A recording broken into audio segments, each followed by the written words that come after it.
Hello. I guess I lied yesterday. I said I would start at 7. It's 18:49, so I guess we have 30 seconds still. But also, I will do my hydration.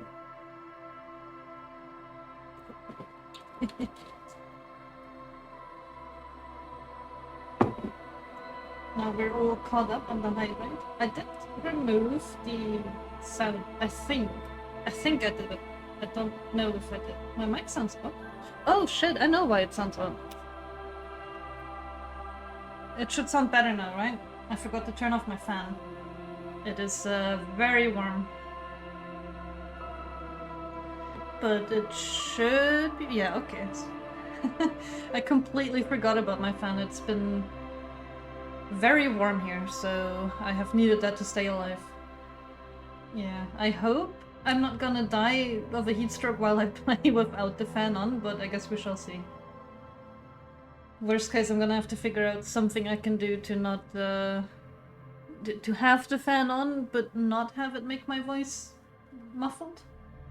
Anyway, it is 7 now, so I will continue. I am excited.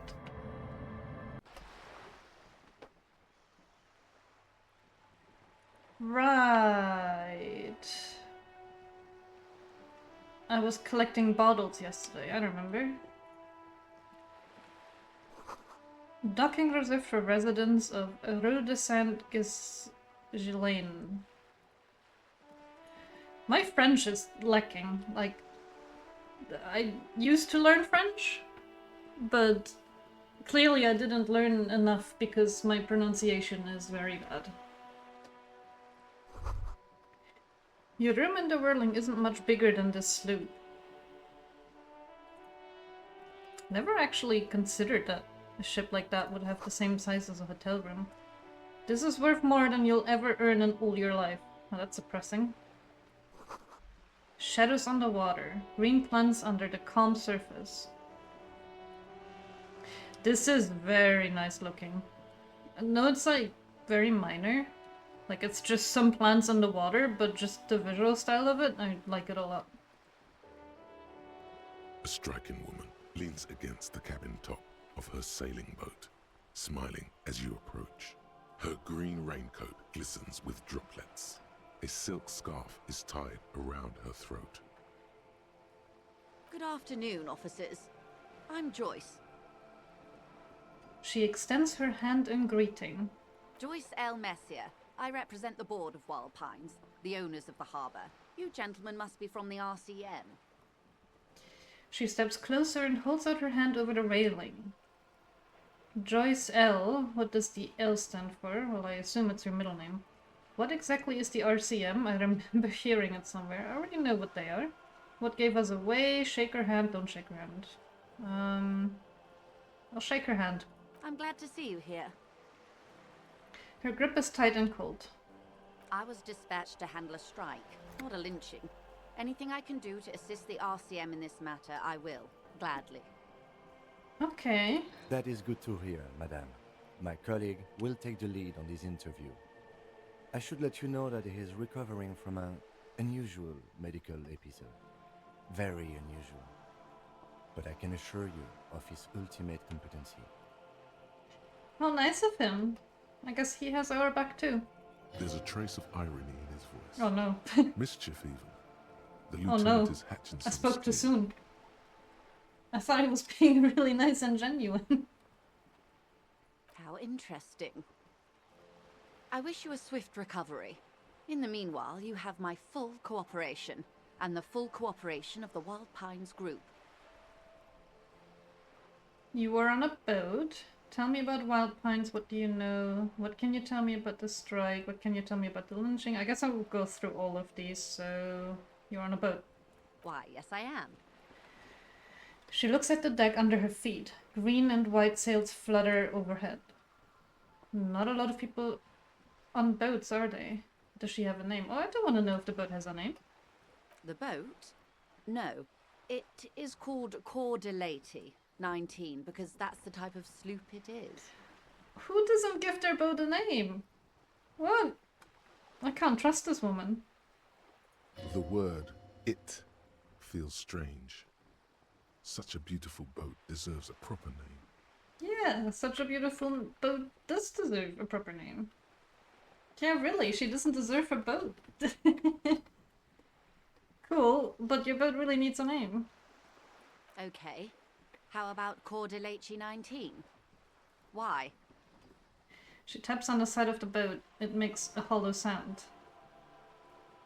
Because it was manufactured in Revachol East by a company called Cordelechi, and its hull is 19 paces long. How about Sleek Fish X something? How about Dolores? I think Dolores can be a cool name. Why Dolores? I don't know, it feels pretty. Yeah? Well, it means nothing to me. I think I'll stick with the factory name. But thank you for the suggestion. Cannot believe this. This woman doesn't deserve her boat. Okay, but what kind of boat is it? It's a pleasure craft, a 19 pacer. It also happens to be rated for Category 1 racing. Though these days I mainly use it for business. How do you like it? My sloop? I like it a lot. It's the eel's hips, baby. I'm enjoying this part of the interview.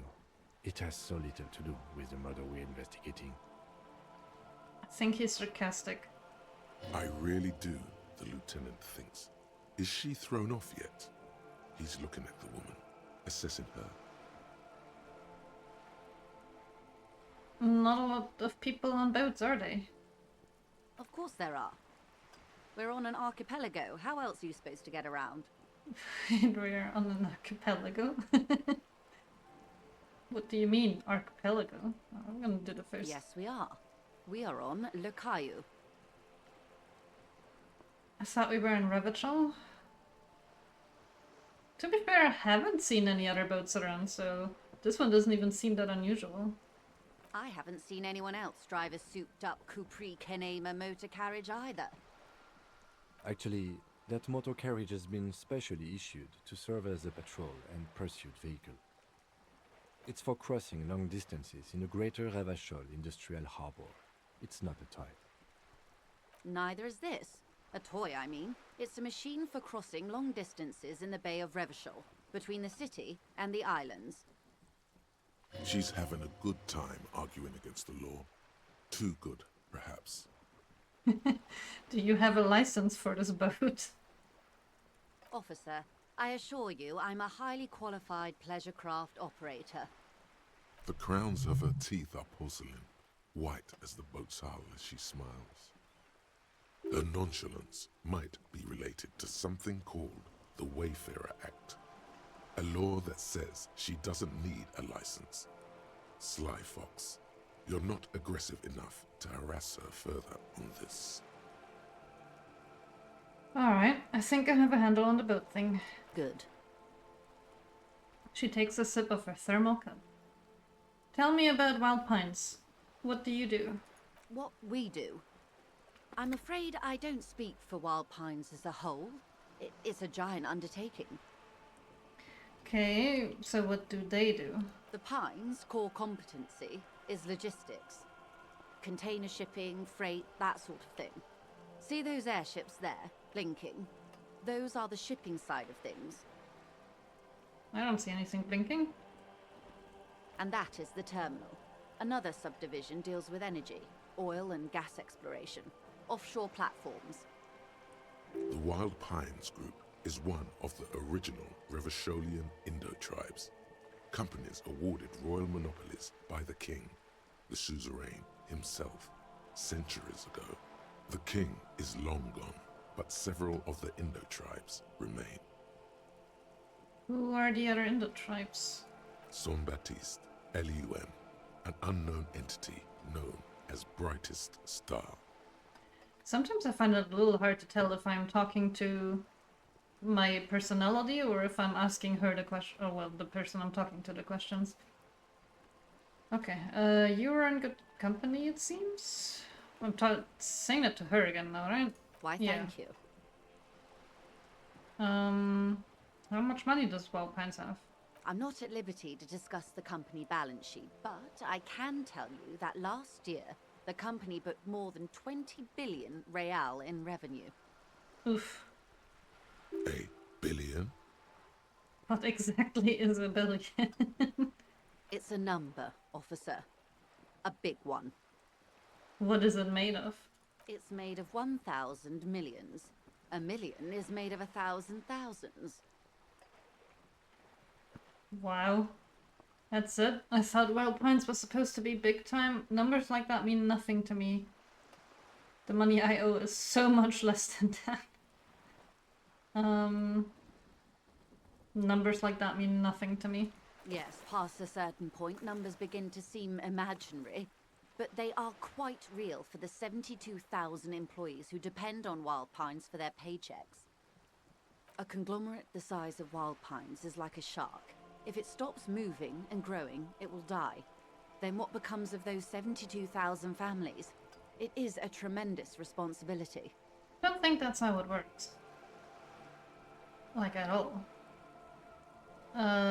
Where does Wild Pines get all these billions? Yeah. They started as an exploration and cargo fleet conducting trade between the Samaran and Insulindian Isolas 250 years ago, when pine ships explored the South Seminese and charted Lomantang on behalf of the suzerain. Centuries of care, deliberation, and madness have gone into this endeavor. Vessels pass through the great unrest to re-emerge with apricots in tow. The logic of the system is totalizing. It's taken everything from its employees to build it. It probably helps to start out with a royal monopoly. What does such a huge system want with a place like this? Actually, yeah. What does that place want here? You mean aside from being the terminal's legal owners? Who are responsible for moving 8% of the world's cargo?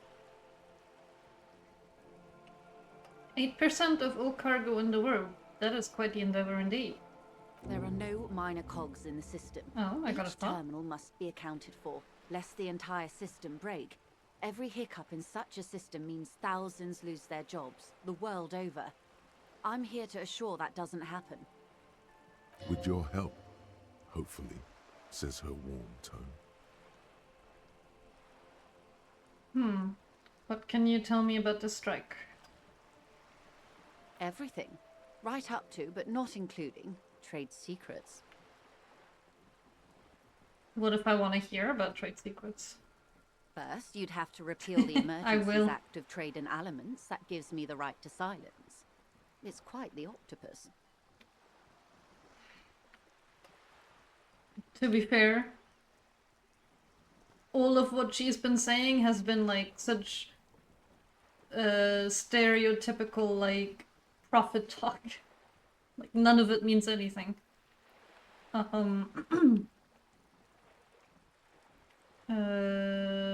do I repeal it then? Why? By throwing off half a century of foreign domination under the Coalition. Unfortunately for you, the Coalition also leases you the right to police West Revachol. But I am derailing us. You wanted to know about the strike. What is your role in this precisely? I believe the official title is Senior Labor Negotiator. In practice, I'm a grocery clerk. I relay the union's demands to Wild Pines and return with Wild Pines' counteroffer. And how are the talks going? They're not. That's the problem. The union stopped all negotiations a week ago, after that awful lynching took place. Now they won't even let me into the harbour. There's a 2-meter-20 racist behemoth blocking the gates. I guess I have met that guy. But I thought that guy was from the union. How... wait, yeah. Yes, Jean-Luc Measurehead. She leans back and rolls her eyes. How were the talks going before the lynching? Let's say I was not making the kind of progress I'd hoped for when I first arrived. And when did you first arrive? I arrived 3 weeks ago. Yes, in the middle of February. The bay was still partially frozen then. I prefer to do these things on site, like the RCM. But the strike began in December. I wasn't the original negotiator here. I took over after Mr. Gaumont hit a wall with Mr. Clare, the union boss. Mr. Clare refused to speak with Gaumont despite concessions he'd granted the union in prior negotiations. This isn't the first time the union has gone on strike. Heavens no. There have been 2 prior strikes. Both times the union won significant concessions, including overtime pay and a medical plan.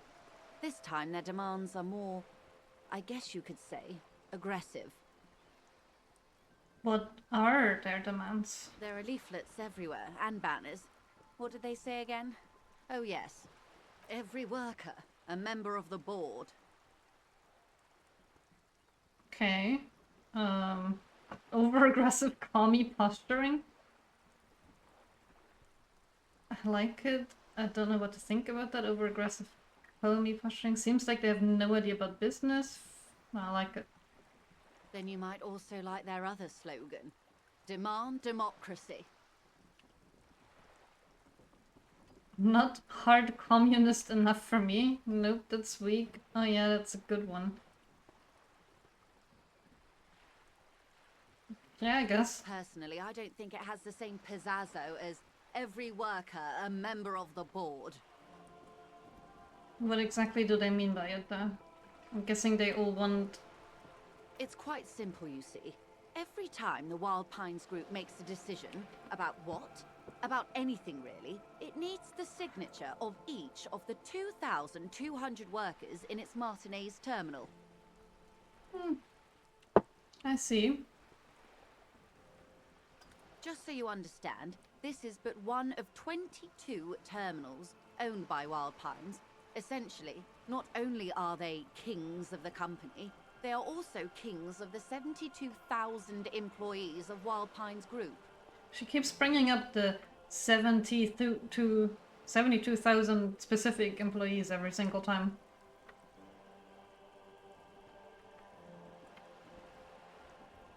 The king is dead, long live the workers. That may well be. It's not up to me to decide who is king, but as negotiations go, it's not a swell start. What are you going to do? I'm not sure. Naturally, I assume that was just their opening position, a hard-nosed tactic with a side of mockery. But there's been no follow-up, just the same nonsensical slogan repeated over and over again.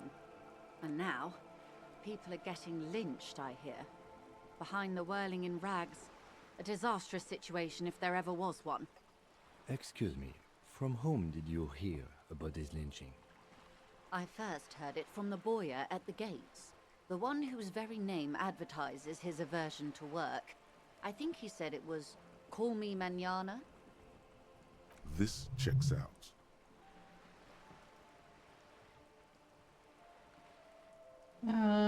What happened to this Gaumont? Mr. Clare told him to... How did he put it? She pauses to compose Fuck herself. off, midget. Oh. Gaumont is short of stature, you see. Not cool. Keep in mind, this is a negotiator Mr. Clare has worked with before, and who was more than fair with him and the union. Sounds like usual aggressive posturing. The scabs at the gate, did you put them there? Oh yeah, you're right. It didn't censor that one. I really wonder how it decides which things get censors and which don't. The scabs? You mean the huddled masses of Jamrock, come to plead for work where the union refuses to? If they were organized by Wild Pines or its affiliates, then it would be a company secret. I could not share it with you. Not right now, at least. It's implied she's open to discussing this matter with you at a later occasion. Hi Belia, how are you? And yeah. Tell me about this union boss, Mr. Clare. Everard Clare is a man of the utmost integrity. If you can say one thing about him, it's that he always puts the interests of the workers first. Really? Of course not. Evrart is fantastically corrupt. I imagine he has a thick, viscous goo where you and I have blood. Is he that bad? He is the most corrupt individual I have ever seen, and I deal with men like him for a living. If there is anyone more venal, more irredeemably nepotistic, then it's his twin brother, Edgar. And that comes from a woman who didn't name her boat. Crazy. Yeah, I'm doing good too. It's just very warm. I don't know, like 28 degrees or so here? Wait, there are two of him? Yes, Edgar looks exactly like his brother, except for that lazy eye. He also talks exactly like Evrart does, and when one's term as foreman is up, the other takes over.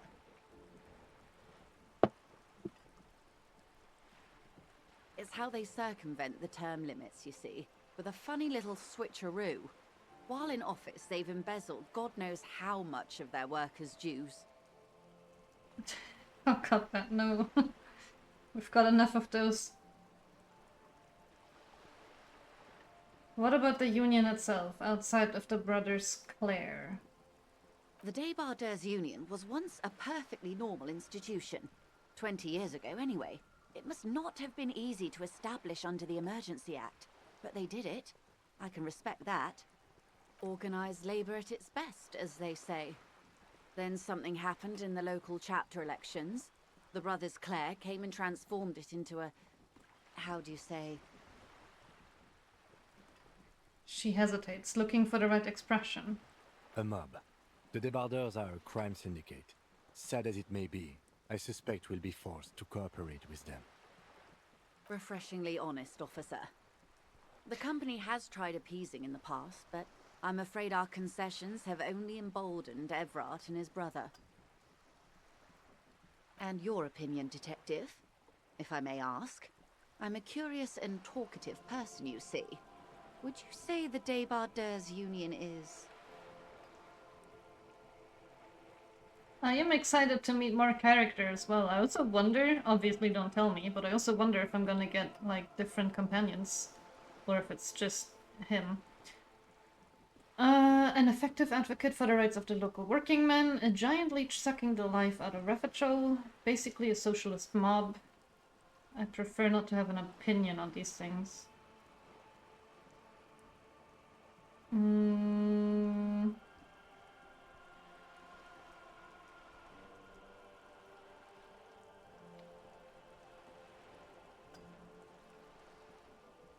I don't really know, like, because she's not talking about just the union strike, right?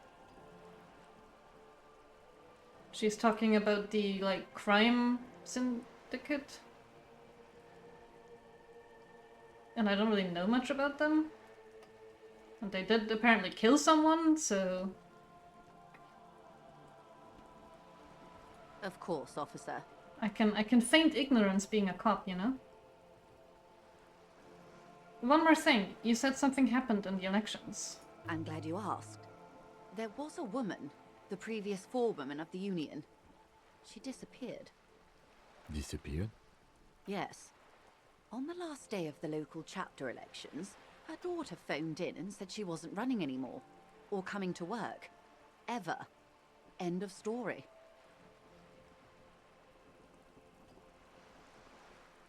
Eerie? Downright haunting, if you ask me.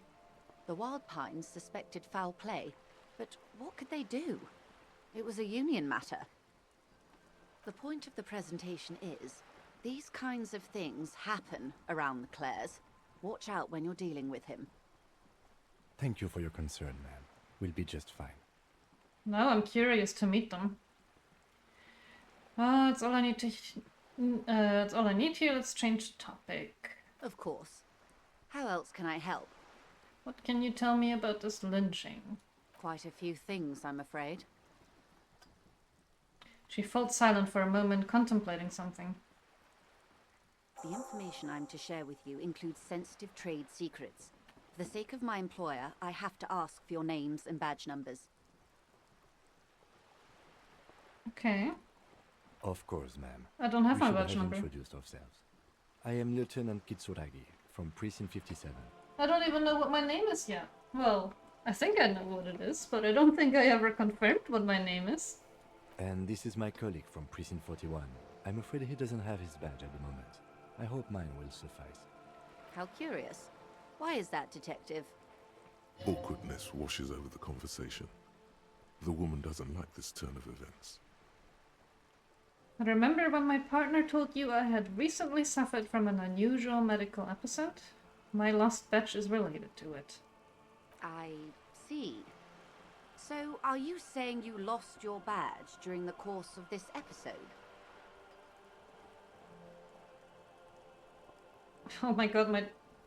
Oh, well, I have 3 options. It's possible after a night of heavy drinking I lost all my memory of my life and the world.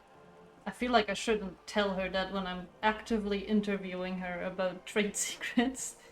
I could have eaten it for all I know. I don't remember anything. This world, this city, nothing. I'm just gonna say yeah. I can't hear you, darling. Speak up, please. Oh no. I have to commit. I could have eaten it for all I know. I don't remember anything. Oh dear. I suppose this does explain some of the more curious turns in our conversation. As I said, ma'am, his technique may be very unconventional, but he is an officer of the RCM.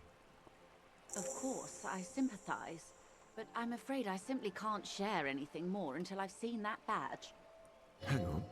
She's a professional negotiator. She should be open to some sort of mutually beneficial arrangement.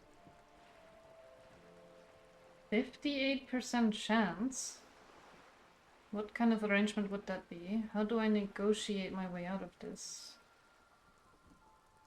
I can find my badge still, and I do need to, but I mean, that is a red one though. I can't retry it. But it is a decent chance, so I'm gonna go for it. Feelings. will guide the No! way. But madam, I need to know about this lynching. It's very important to me. It's the case I'm solving. It's okay, but I think Seribond banned them? At least it looks like they did. I assure you, it is no small matter for me either. We all share the responsibility for disarming this situation. I hope you have a badge for me as soon as possible.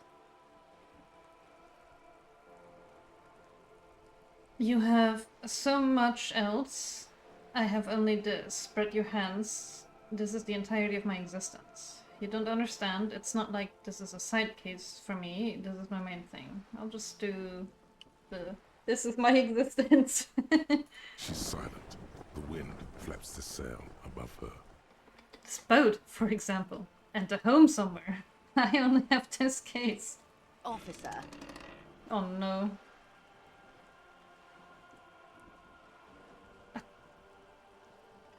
I don't remember anything except this lynching. There's only this coast and this lynching. you know, I don't mean to sound cold, but if you want something, you have to give something back. More than just guilt. You're doing it. Despite your own best efforts, you're still getting it. Somehow. Well, I failed my dice throw, so I have no choice but to show her I'm a lunatic. I'll be frank with you. If I'm going to break protocol, I need to be able to justify it to my superiors. They're going to want to see something tangible. Like what? The Union is conducting drug trade out of the harbor. It's an open secret in Martinez. Surely it must not come as a complete surprise to the RCM either. Perhaps it's time to look into it. Or you can find your badge, which honestly seems like a lost cause. Detective, a word in private before we continue. Excuse us for a moment, madam. Oh no. Hey, Oh? The rhetoric is talking to me. Who, me? yes, you. Word on the street is you're ready to start building communism again. Again? Yes, you're ready to start building communism again. You've built it before. They've built it before. Hasn't really worked out yet. But neither has love. Should we just stop building love, too? Hi Galaxy, thank you. I will hydrate. Also I like this comparison. Yes, we should all stop building love. Love has no place here. Love has worked out really well for me. I'm a love winner. Can't argue with that. Has love worked out for me? I feel like I've only had like I could flirt with that woman in the beginning, and that's like everything love has done for me so far. So, what about all that communism you've promised to build? Word on the street is you've woken up from 1,000 years of slumber, promising to erect a version of communism many times greater than any attempted before. Is that true? How come there's word on the street? Who's the street? Is the street my brain? You keep saying things like, down with the bourgeoisie, eat the rich, sodomize the landowners, impale all people who have more than 25 real in their pockets, literally murder all human beings regardless of their political beliefs. That kind of stuff. Literally murder all human beings regardless of their political belief?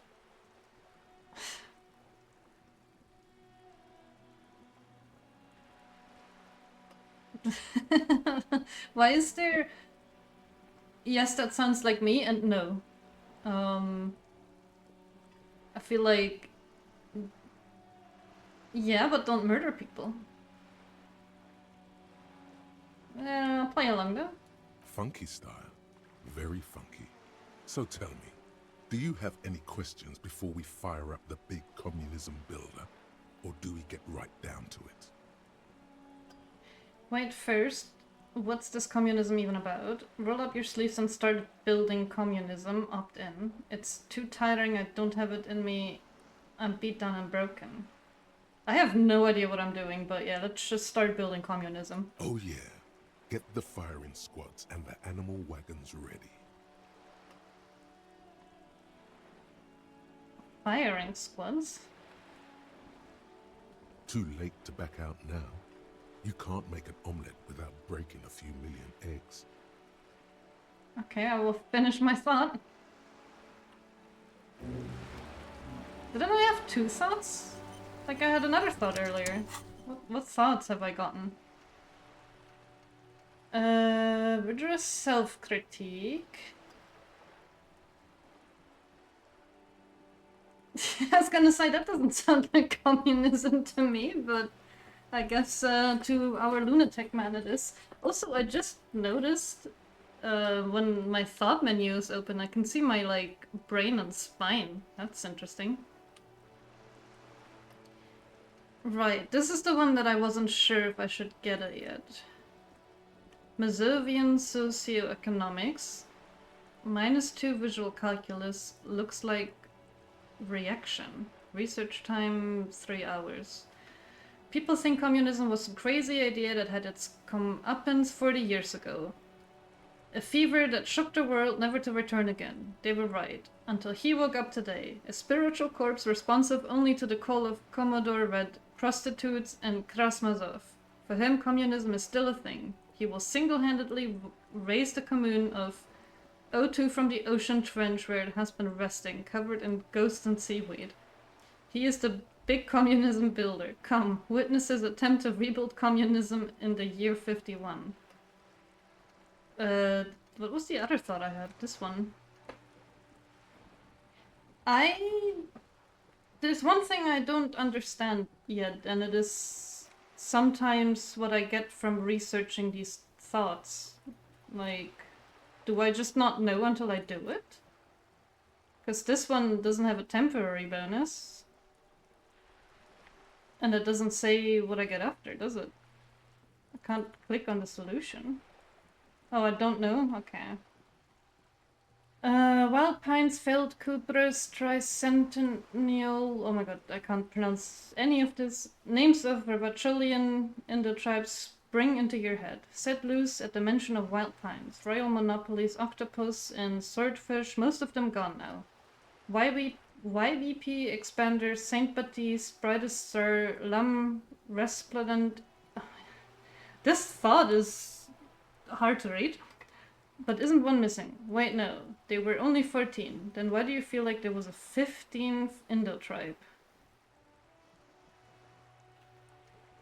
How many of 1, 2, 3, 4, 5 open? So I'm sure if I do this one and the communism one. Oh wait, I can't. Oh, I have to unlock them. Unlock new slot to research the thought, but how do I do that? Unlock how? Oh, do I use my skill points? Okay. Yeah, okay. There's something she wants to tell you. You just have to be present. You just have to present her with your badge to hear it, or perhaps if you didn't, if you did her a favor. He wanted to talk. This is not going quite as I hoped it would, Detective. The lieutenant's voice is hushed. How did you hope it would go? Honestly, I was expecting you to use your unorthodox technique to keep her off balance, and not volunteer us to be her henchman. Really? I thought it was going so well. Oh, we're henchmen now? This woman is running circles around us. She might have known about your misplaced badge all along, or she's simply an adept improviser. Either way, we've played straight into her hands. He doesn't let it show, but there is a limit to how much the consequences of your unprofessional behavior can cost the investigation. I am sorry for putting us in this situation. I'll handle it. What do you propose that we don't investigate the drug trafficking? We could just, find my badge. Oh, that would be fantastic, but do we have the time? The world is large and your badge is 8 by 6 centimeters. Optimistic? You could request a new one from the station, but that would literally take months. Okay, then what do you propose we do? No. If there is reasonable suspicion, we must investigate. Otherwise, she could claim we are siding with the Union, or that we are on their take. We'd never hear the end of it. What I propose is, we ask her, then we investigate, briefly. But do not share the outcome of this investigation with her. We tell her it's done, and demand for her information on the lynching. Okay. I say we push her into the ocean? Yeah, you're right. Until she gives her boat a name. I'm sure you will, Detective. Let's get back to her then. You're back. Good. What can I help you with? I will finish asking her about the other stuff before I ask her about the drug trafficking. Do you know something about these tattoos? That's the man who was killed. I'm afraid this is a discussion for once we've cleared the lynching question. Okay, so you know something about the tattoos? Better not tie the fourth day to the bat's day on this. I hope there is something else I can help you with. She wants to answer the question. Protocol keeps her from it.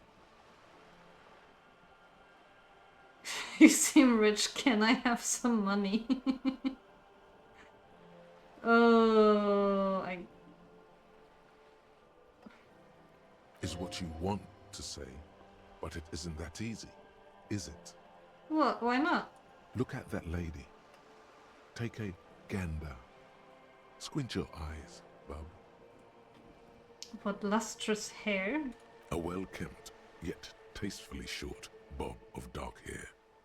Despite the first hints of grey, she's elected to keep it au naturel, shaped into a permanent wave. Late 40s style. Positively statuesque. While dull orange pearls hang from her earlobes, red from the cold. Her light green eyes scan you, full of knowledge and worry. Wealth and all its possibilities. These are the kind eyes of the rich man that seem to say everything is possible. Oh? Now look at you, you misery-clad simian, barely able to tie your own laces. Your armpits are lakes. A scythe of booze precedes you. Your hair sticks to your forehead, and your underwear feels uncomfortable. You're poor. Poor as balls. You can't ask this person for money. You're too... Ashamed? I'm not ashamed. What is this feeling? I've never felt it before. I'm a goddamn working man. I'm not ashamed to shake this leech for some dough. As I should be for even considering it. This is a woman and I am a man. Yes, I should make my own goddamn money by now. Well, I guess my inland empire is telling me I'm ashamed. Yes.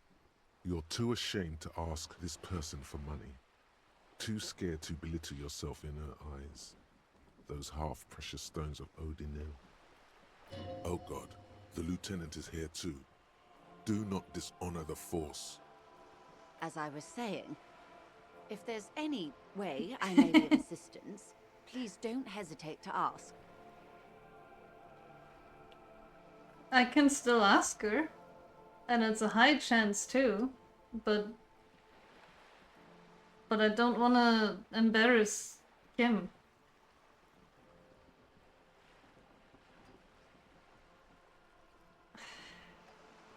It's a white chick too.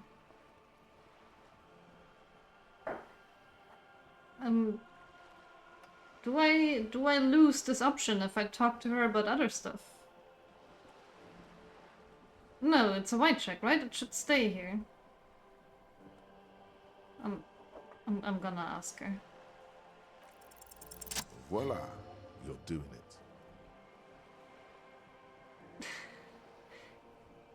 Can I have some money, ma'am? Of course. How much do you need? Oh my god, that was easy. She's surprisingly nonchalant about this. Could it be that she somehow knows more about your predicament than she's letting on? Might as well ask for a whole 100, right?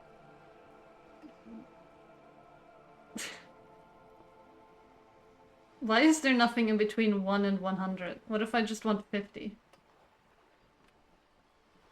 I would like a cent. Or 1 real. No, I'm gonna ask for 100. That's a good sum. Not too small, not fantastically large.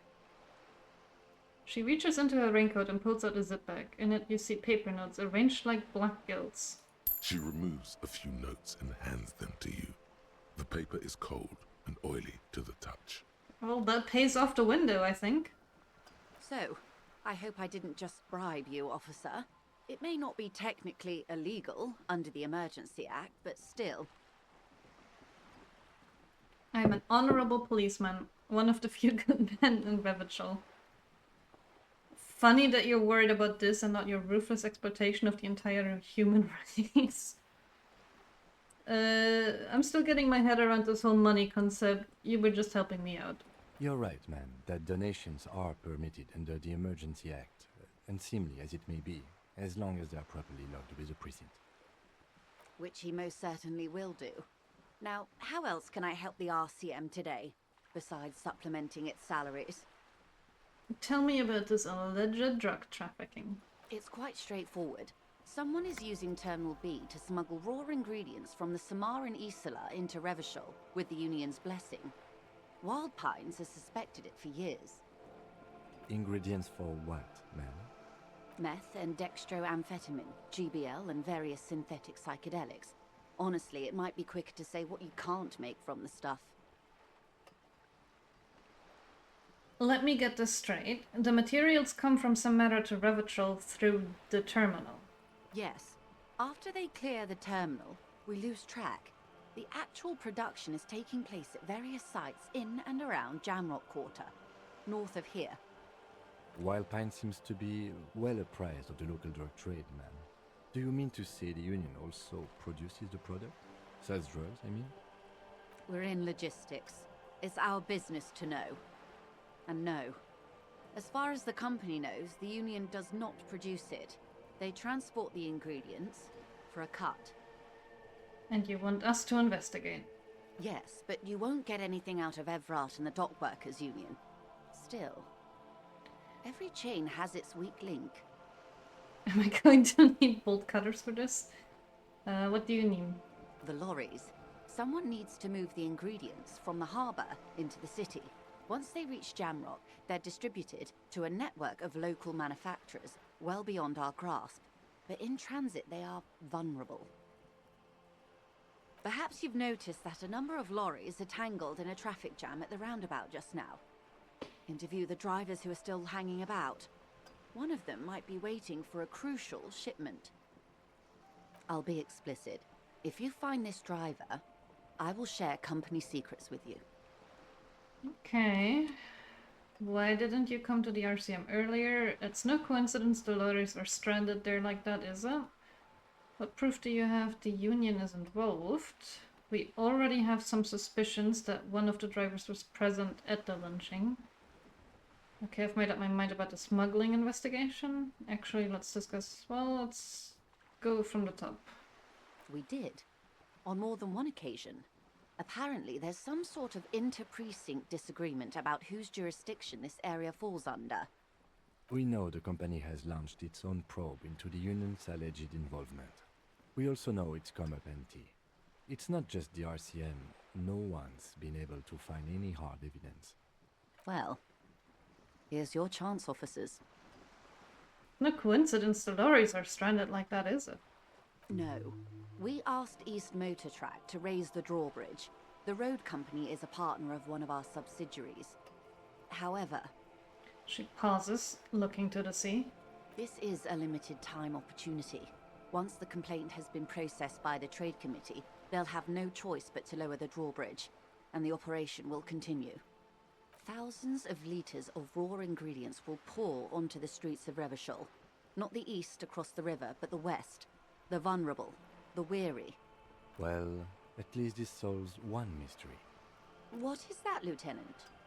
Why I had to call East Motor Track and beg them to open a drawbridge for me. I'd wondered since I first drove in, on my motor carriage. I am sorry for the inconvenience, Lieutenant Kisaragi, but we need them trapped here. This is a unique opportunity. I'm sure you understand.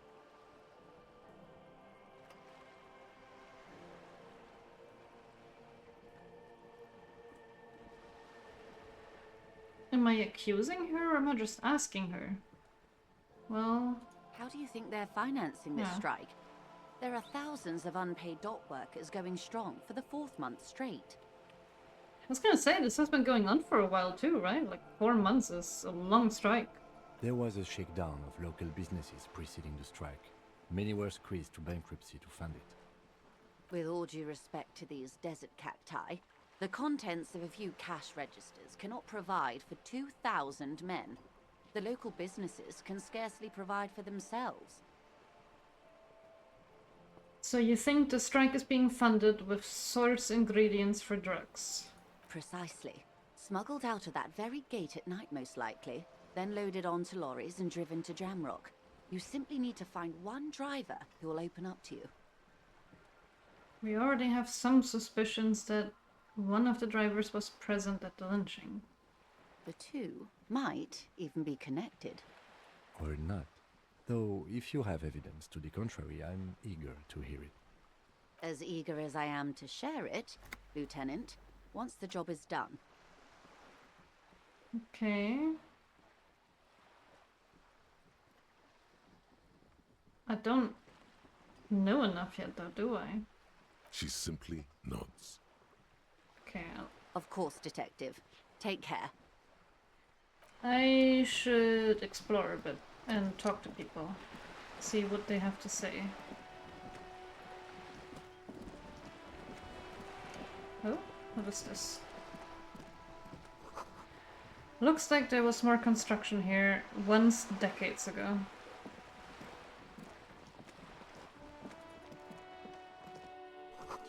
Inside the frame of a motorcycle in repair, and the tools used to disassemble it.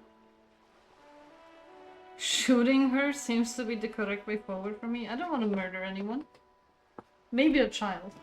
No, I don't know. I don't want to murder anyone. Cape Side Apartments. Rue de Saint-Gelais, roundabout north. Hey, up here, piggo. There's a girl up there. Did she spill the paint? Oh yeah, there's a girl up there. Okay.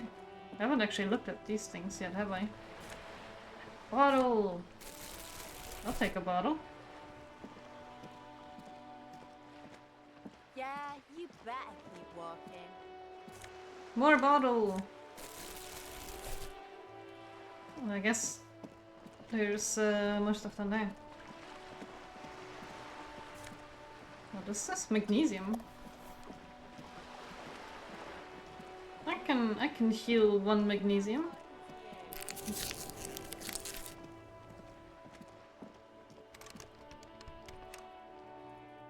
Cannot open this. Can I use my pry bar?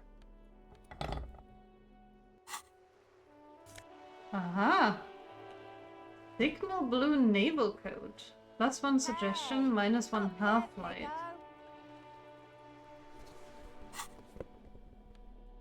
What does half-light do? Can I see them here?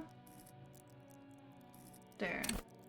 Let the body take control, threaten people. I don't think I'm good at threatening people anyway, so I'm gonna put on that coat. Look, I look fancier now. Way fancier.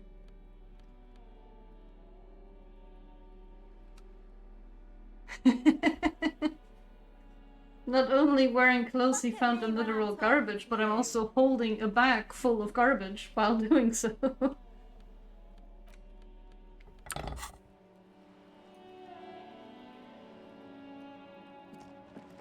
What's behind this door? Sturdy metal door guards the southwest entrance to the apartment building. It's locked. Knock. The door rattles against your knuckles, but there's no response. Knock again. The door rattles again, but this time you hear an elderly woman's voice calling out from inside. Stop banging on the door! I'm not letting any more strangers inside. Hold on, who am I speaking to? Doesn't matter who I am. Now go on, get out of here. This is the police. Open the door. Ha! The police? Everyone knows the police don't come round here. It's cold out here. Well, but I'm not joking. No, I already told you. I won't be responsible for any more strangers getting into the building. Go check the backyard door. Maybe someone there will. She trails off, leaving the sentence unfinished. Backyard door. There must be another entrance to the east. I think she's gone already. I don't think Kim can do much here. Up here, piggo. Well, The streets will flow red once more. A great torrent rushing down Rue de Esperance. You wait and see. the girl stares at a sailboat by the pier. The streets will not flow red with anything. Who are you? I'm Cindy the fucking Skull. What else do you want to know? Date of birth, blood type, the last time I was tested for Hep C. We just want to know your name, little lady. No need to get defensive. Don't use that tone with me, I am the law. Let's start with your blood type and go from there. Yeah, when were you last tested? Yeah. Had a battery of tests just Oh. last week. I'm practically a patchwork of interesting critters. Kinda like a manowar. Despite the attitude, she puts the brush aside. You keep off looking to the side. What are you looking at? The lieutenant is desperately searching for another handkerchief. She turns her head to face the coast and nods disdainfully towards Joyce, performing maintenance on her boat. Hatred, disgust. It's difficult to tell which of the two is more present in her girlish features. The woman on the boat does not notice her staring. That Ozon whore. Someone's got to keep an eye on her.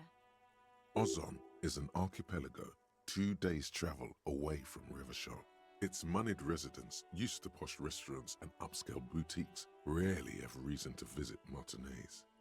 You mean Joyce? On a first-name basis with her, are we? Piggy's moving up in the world. What's Ozone? It's where they grow whores like her, and their whore men. Why all the negativity? Have you got a crush on her? Aching for an opportunity No, not really. to defend her honor? Do you know anything about the recent murder? I ain't no snitch, Pigstein. Go forth and forage in someone else's shit. No shortage of squealers in these parts. Actually, there is a shortage of people who talk to us in a normal, calm, informative manner. We weren't put on this earth to make your life pleasant, fucko. Personally, I'm into the 50-plus-year-old women with the boat money. I mean, yeah, if I get a boat for it, but only if she names the boat, you know? What are you doing to the wall? Can't you tell? I'm painting a beautiful mural, an aereo graffitio visible from low orbit. I haven't really started it yet. I'm waiting for the right words. She studies the wall, suddenly pensive. So you don't know what to write? Why are you so committed to the facing the building? You don't know what to write? Have you ever tried your hand at graffitio? When faced with a blank wall, most people write unimaginative stuff, like pigs go home and Mona was here. We rarely see pigs round here, though. Just union cads. And my name's not Mona, so... She wants it to be something true and total. Why are you so committed to the facing the building? This place is severely lacking in havoc. Not even the occasional trash can fire to break up the tedium. I thought I'd mix it up, you know. Summon the forces of crime and social chaos with a wall-sized invitation. I have an opinion on this. Wanna hear it? Yeah? I love public art, don't mind us. Actually, I don't have an opinion I like. No, I like public art if it's good and she puts thought into it. Please don't hate me, Kim. Thanks. I'm sure the inspiration will come to me now that I have an official RCM stamp of approval. You've lessened her desire to deface the building. And by doing what I shouldn't have done, I did the right thing. Or something. Well, catch you later, Cindy. Watch your back, Ungulate. You've got eyes on you. Can I get up there somehow? Oh, well... Not from here, at least.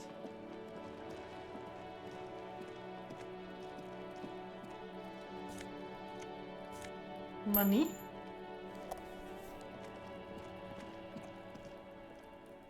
It's already like What's that noise down there? 16. A garden hose. This won't be of use until the snow melts. It's just the back door. There must be another way into the building. Why was that so loud? What the heck? It's been a week and Did, now they did, show did up. Kim just grab the microphone and scream into it? What the heck? That scared me. Chairs and tables eaten by rain and run. Yeah, it got jump scared too, Can't trust get involved me. in this. I don't know why that was so loud. Another splattering of the bullet holes on this wall. I don't want to click it again because I'm worried it's going to be so loud again. Orange bumhead. +1 reaction speed, -1 rhetoric. Intel.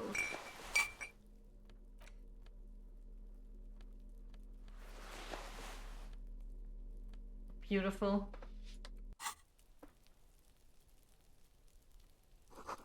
Just a closed door but you look at it suspiciously. Let's hope he's not gonna scream into my ear again.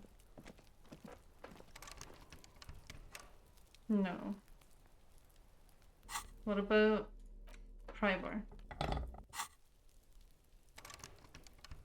No. What about bolt cutters? No.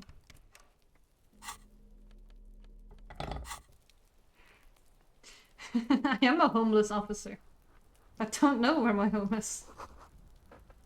These barrels are half full of rainwater. I'm surprised they're not frozen. There's a coat up there. You okay there, Kim? You're right, I could have been a hobo-cop. I should have been a hobo-cop.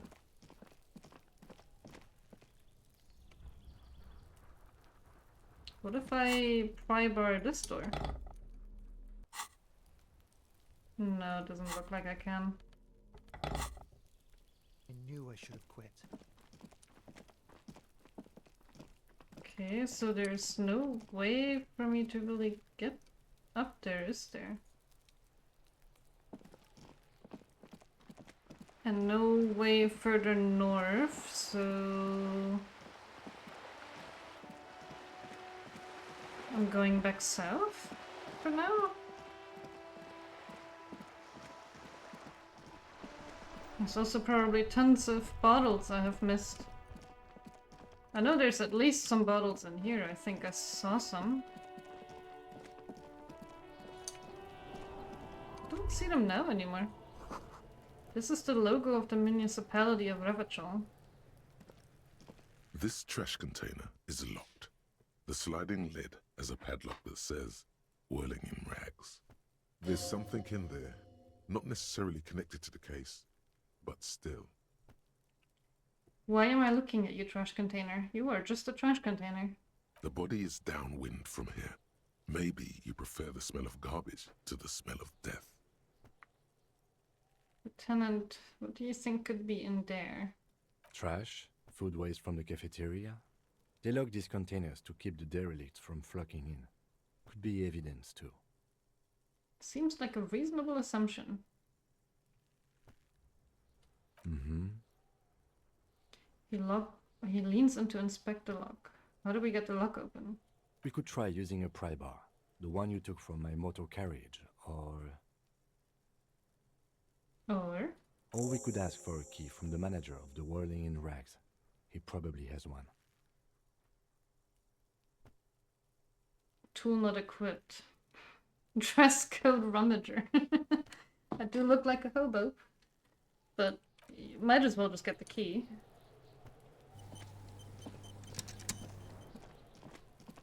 Thought I saw more bottles around here, but I guess I imagined that. I do want to see what this is. An inconspicuous pile of the roofing material, Eternite. Why am I looking at this? Because there's a secret door hidden behind the panels Ah. of Eternite. That's why they're too orderly. Pull the panels aside. There it is. You see a shabby little door.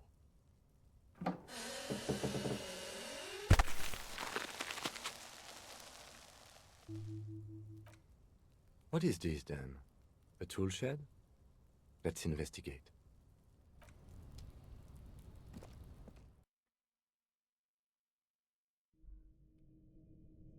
The pig head.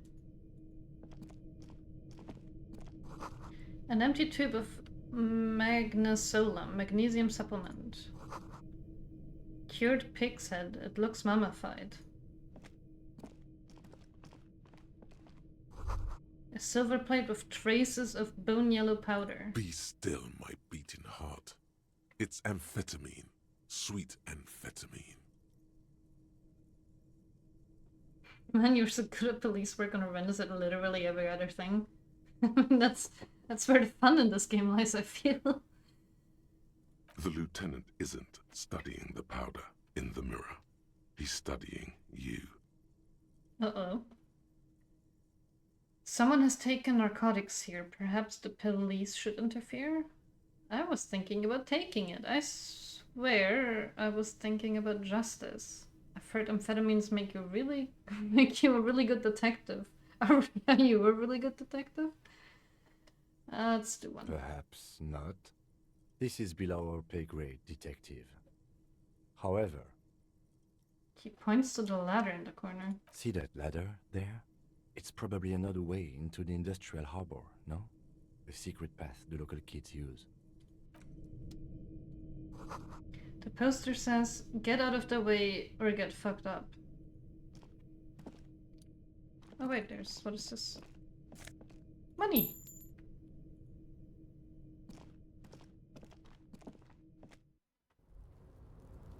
Yeah, I can... No, I can't reach it. Oh, but I can go up here, I think.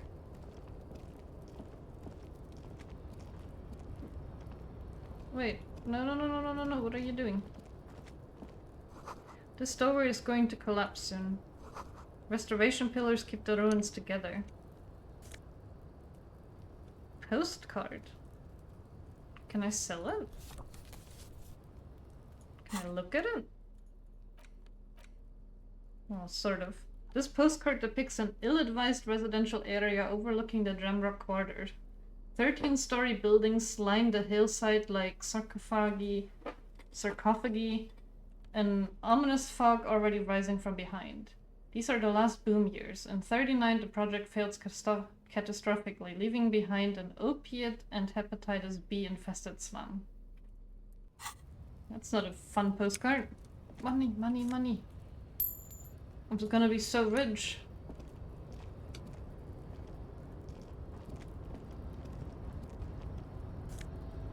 And Nosafet. More money. There's so much money lying around here. Who keeps all this money here?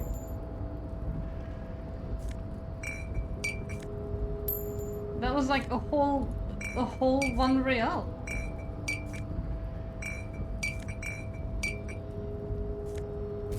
And a bunch of bottles.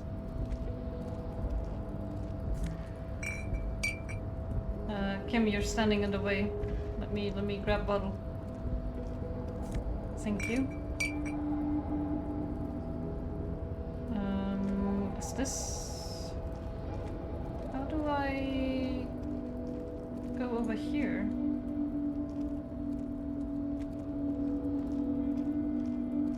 Surely there's... Can I climb through here?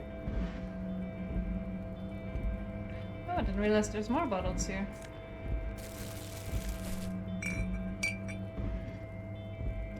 But there's gotta be more to it than this.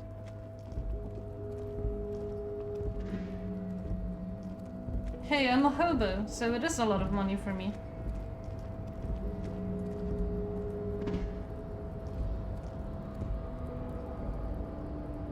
Okay, but is this just a dead end?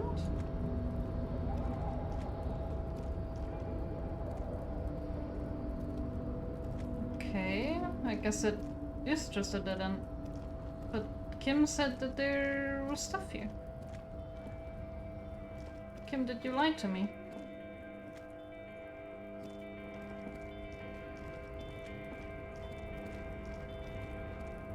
Is there another way to get up here?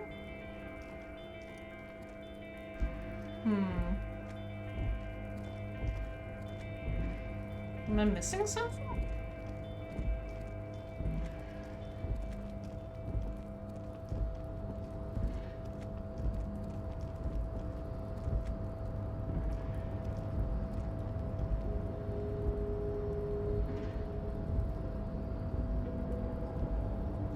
Yes?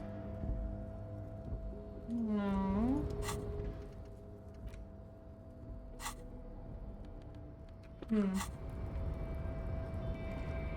Okay, well. Little confused about that, but that was fine.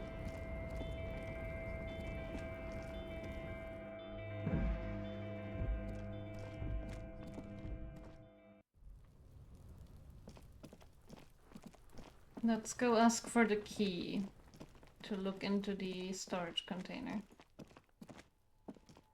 broken. You see a set of tire tracks in the brown slush that covers the plaza mosaic. Yes, let's... Actually... Don't I have, like, stuff that gives me minus visual calculus? No, I don't. Maybe it's a thought?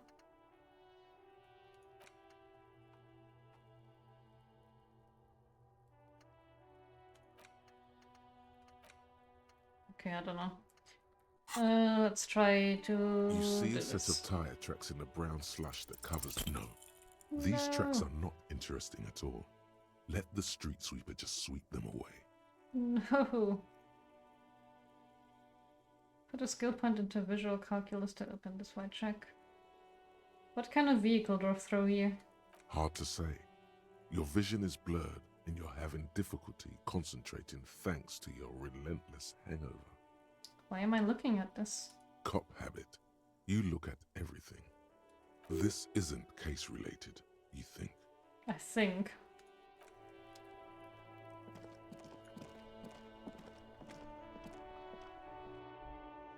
I can pay him back now. Wait, who's this? You're new. There's more people here. A bottle of rum has been knocked over. Beautiful dark liquid is spilling out. That sugary black rum stain on the counter makes you teary-eyed with joy. Uh-oh. It's almost touching how syrupy and sticky it is. How long have you been up already? It's the ring o'clock. 2 hours? No, I've been up for more than that. When did I wake up there? Like 11? An hour would have been bad. 2 hours is mystical. You have truly wiped out all trace of yourself if you haven't thought about rum and lemonade yet. I've been secretly thinking about it all this time. Actually, should I be thinking about this? Looks like drinking hasn't turned out too well for me. Now that you mention it, I do need a rum and lemonade. I'd love for Garté to serve me up a beverage. I wonder if it does anything if I give in to my alcoholic side. I've been thinking not to drink. Maybe you haven't turned out well for your drinking. Have you thought about that? Get a goddamn rum and lemonade into yourself, boy. Or better yet, lick that stain off the counter. I really am a lunatic. I'm gonna lick the freaking rum stain off the counter. No, I don't want to lick it. What happened, man? You used to be cool. Go get your boring normal person drink then. I am no longer cool because I'm not licking rum that spilled. Get your drink on and your act together. Oh no. A man is sleeping at the table, wearing mud-caked boots and rolled-down overalls. The back of his shirt reads Wild Pines, encircled by a logo with a tree. On the counter, rolled out of his open hand, you see a blister pack of headache medicine.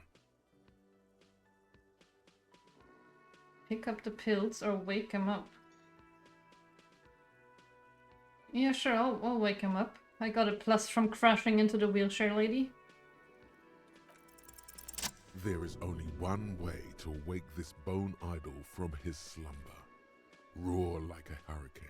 Rip the buildings from the earth. No words. Just primordial scream. Why the yelling, man? The 30-something man slowly lifts his head and gives you a pensive look. Looks like a Sow descendant. A lot of Sow dock workers around. You're alive? You looked out for the lung count here. I just wanted to see what would happen if I yelled, and you could. Well, you're alive? Wait, what? I was just sleeping. What do you want, officer? I like how his portrait is still showing him as sleeping. Officer, even after a rude awakening, this dock worker respects the police more than they usually do at least.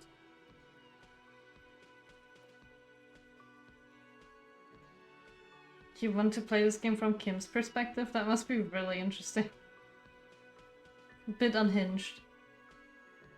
Tell me about Wild Pines. Point to the writing on his overalls. That's the name of my employer. I work in logistics. He doesn't sound too enthusiastic about this. How is that going?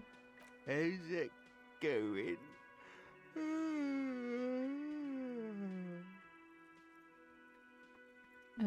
The dockworker lets out a big yawn, then stares at the cafeteria's terrace doors. Some fingerprints glisten on the glass.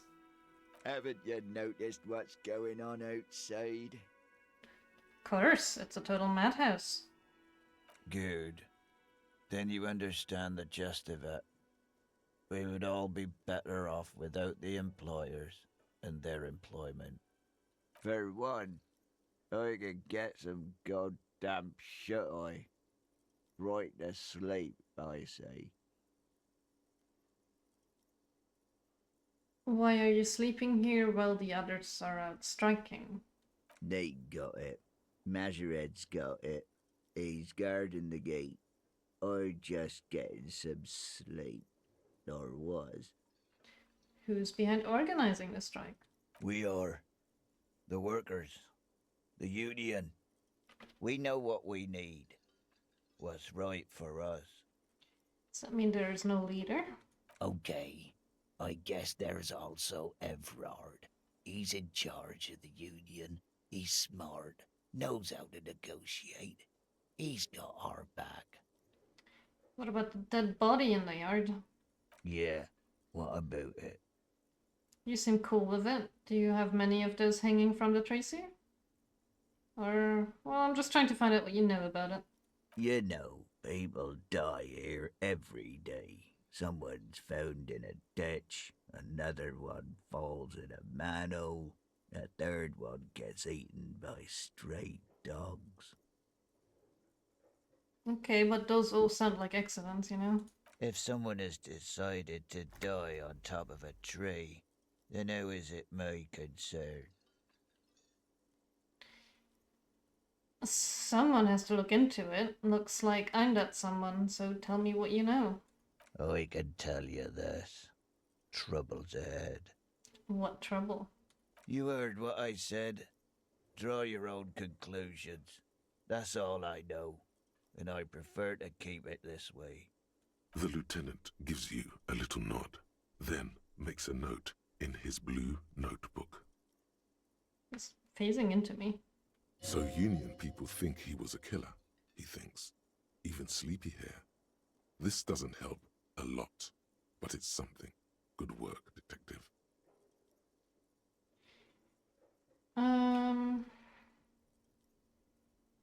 I guess I will ask him if the rum is his. Indeed. Help yourself to some. Wait. No. Oh, it's empty. Sorry about that, pal. Okay, but what were you dreaming about? Thank God, no. Oh. Was it a fathomless darkness into which we ought to be deferred like corpse to a mausoleum? Was it pure nothing, your conscience no larger than a single grain of malt?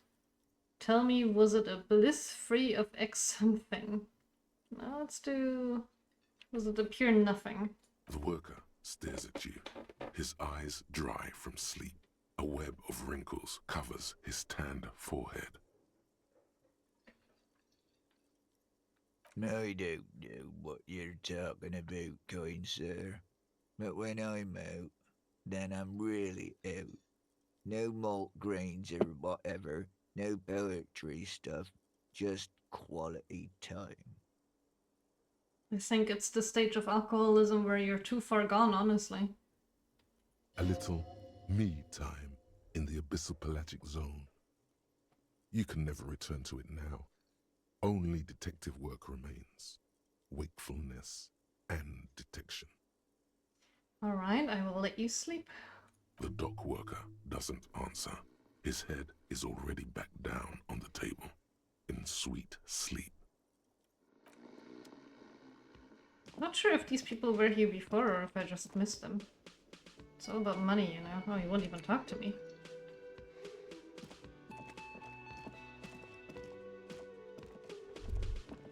Can I help you?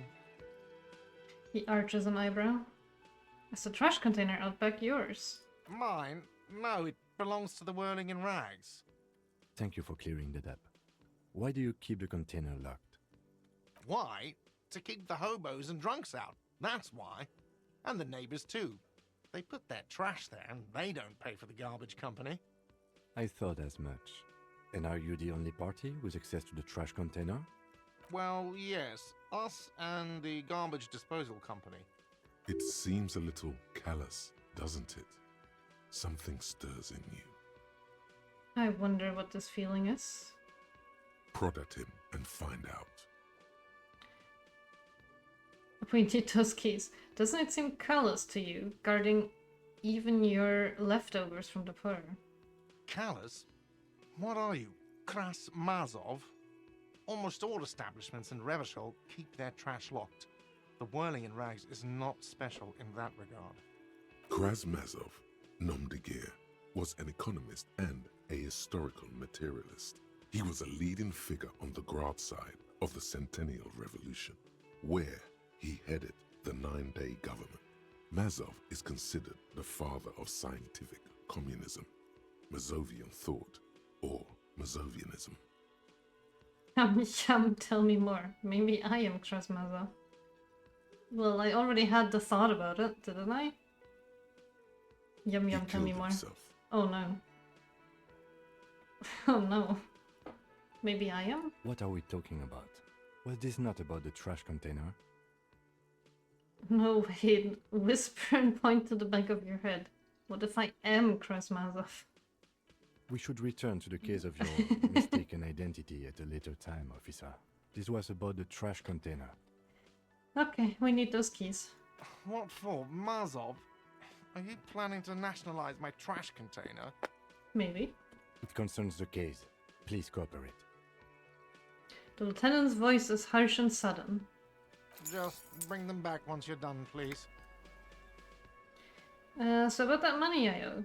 Yes, have you got it? I have your money. Well, Oh, I can be nice about it or I can be aggressive about it. Slam the bills down on the counter, hope you choke on it. I'll apologize for the trouble. great. Thank you, officer. That's all I wanted. Payment for services rendered. You've got a new skill point. He's not sorry about his behavior for your sake. Now that you have money, he really wants to make sure you're not angry with him. No.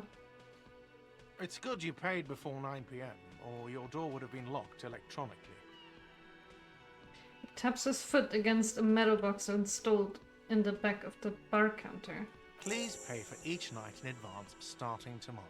20 real per night. 20 per night? That is so expensive. I'll take a room here too. Of course.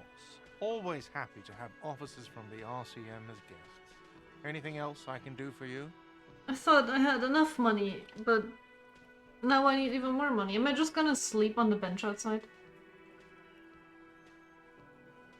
I need a drink. No, I shouldn't drink. Although I do have a quest to drink. By the way, I'm going to sing karaoke here. Absolutely out of the question. But why? You wait and see, cafeteria manager. Absolutely in the question. First we find a sad banger. Then we sing this place to shit. I've seen something here at the Whirling Gate, a thing I need to talk about. I don't know what this is referring to. What thing?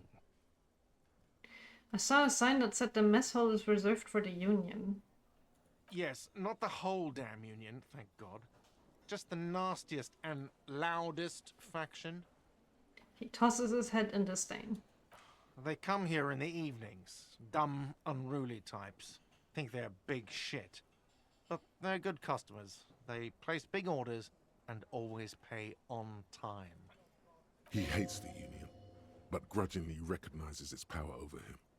So he's directing his frustration at you instead. Retaliate. It's a shame you've got to suck up to the Union to stay afloat. let it go, you're above gratuitous baiting. Well, that's a shame. I don't. I'm simply providing a service, or really facilitating the offering of services to paying customers, and it doesn't matter. I don't have to explain myself to you. We should find out who this Lord faction is, occupying the booth. Loudness means talkative, and we need info. How do we find them? We don't. We have to wait. They'll show up sooner or later. Men get hungry, even men on strike. You glance at the clock on the wall behind the manager. Huh. It's after 4. The sign said reserved starting for. Why isn't anyone in the mess hall? Good question. He turns to the cafeteria manager. They're probably getting drunk or protesting something somewhere, or laying low after the, lynching. Whatever he may feel about you, he can't miss the opportunity to throw you a look of what he assumes is shared understanding. Go with it. Not said sagely, yeah? Yeah. The Union guys think they're untouchable. They probably fucking killed that guy or something, and now think they can hide out till it all blows over, and it's fair weather again in Martinez. I have a feeling we'll make their acquaintance sooner or later. Okay. What? By the way, you should come back to this thing-based questionnaire if you see anything interesting in the whirling later. Got, more quests. The hangover feels really bad. You have to take the edge off. Find a bottle of alcohol, put it in your hand, equip it in the held hand slot in your inventory, and the magic will happen by its own. I am scared.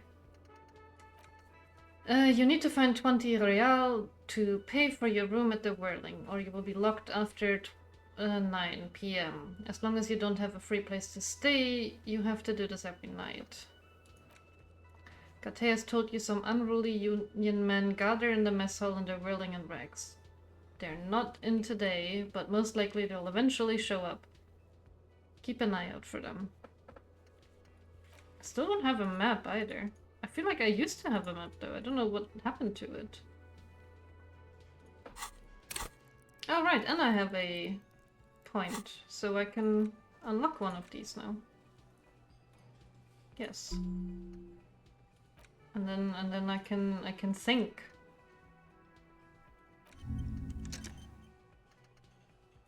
I've also almost figured out where I live, so maybe I don't need the 20 real.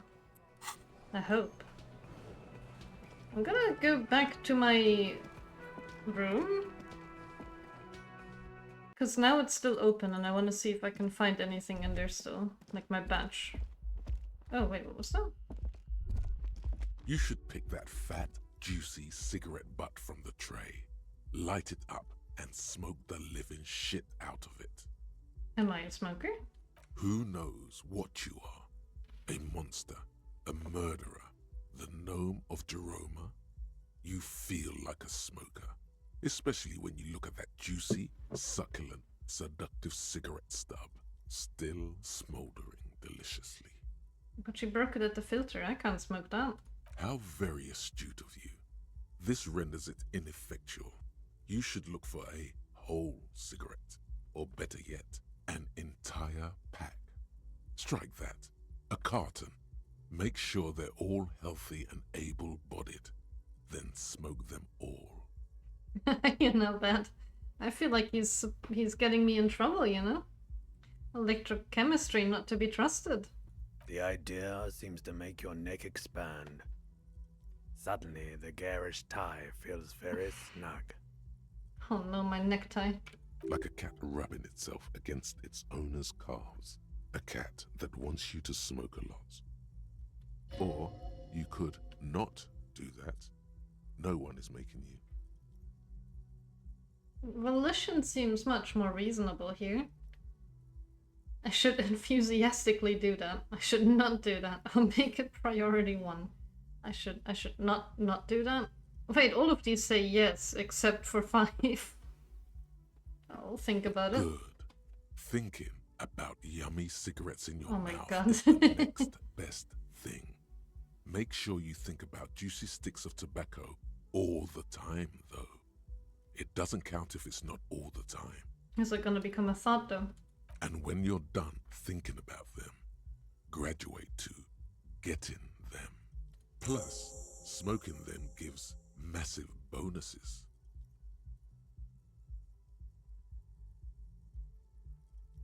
In the grand scheme of the things electrochemistry is trying to get you to do, cigarettes are not even close to the worst. I mean, yeah, so far. Don't know what else it's gonna make me do. I don't trust it.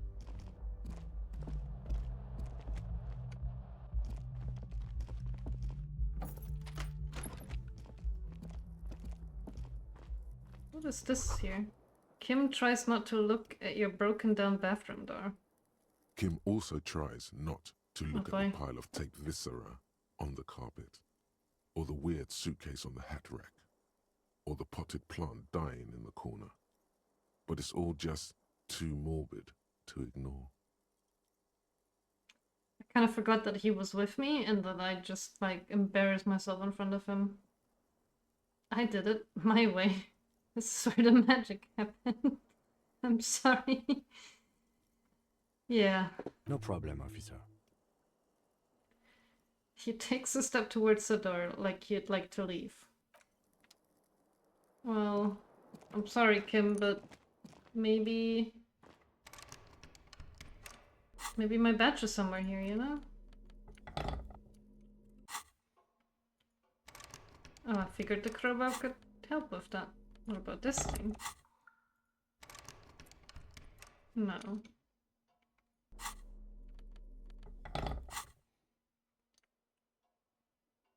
Okay, what about the couch? I don't think I ever looked at the couch. The bed is cold and not particularly inviting, but it's yours. The sheets look awful. The option to go to sleep becomes available every night after 9 p.m. No. Adults. See, I'm cleaning up my room. You should be proud of me, Kim. Don't think I see my badge anywhere here, though. Well, it was worth a try. What if I knock on her door and be like, hey, do you know where my badge is? Oh, was it her door? The door is closed. There is no answer. You hear the shower being turned on. Somewhere inside. A tremendous loneliness comes over you. Everybody in the world is doing something without you. Swallow the emotion. The door is closed. Knock again? Still no answer. Knock again much harder? Still nothing. The lieutenant gives you a quick glance. He doesn't like where this is going. Okay, I will leave. I'm sorry, Kim. He's keeping me in check. I figured maybe she would know where my badge is, you know? Oh, the hole is open. The dishes are drying. They smell of chemicals and pine trees. Pine trees smell nice. Stealing money. An aroma of spices, alcohol, and tomato hangs in the air. At this point, Kim is the only conscience I have. You're not wrong. A thin man is smoking below an exhaust hood, occasionally sipping from his mug. This must be the Whirling's cook. As you step in, he nods toward the table and says something in a completely foreign language.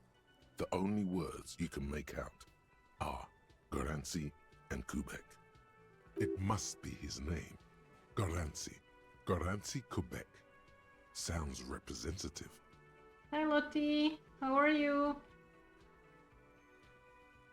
I am doing disco again and I don't have any conscience. Mr. Kubik, I am here on official police business. The man puts his cup down and replies something, his left hand drawing arcs in the air.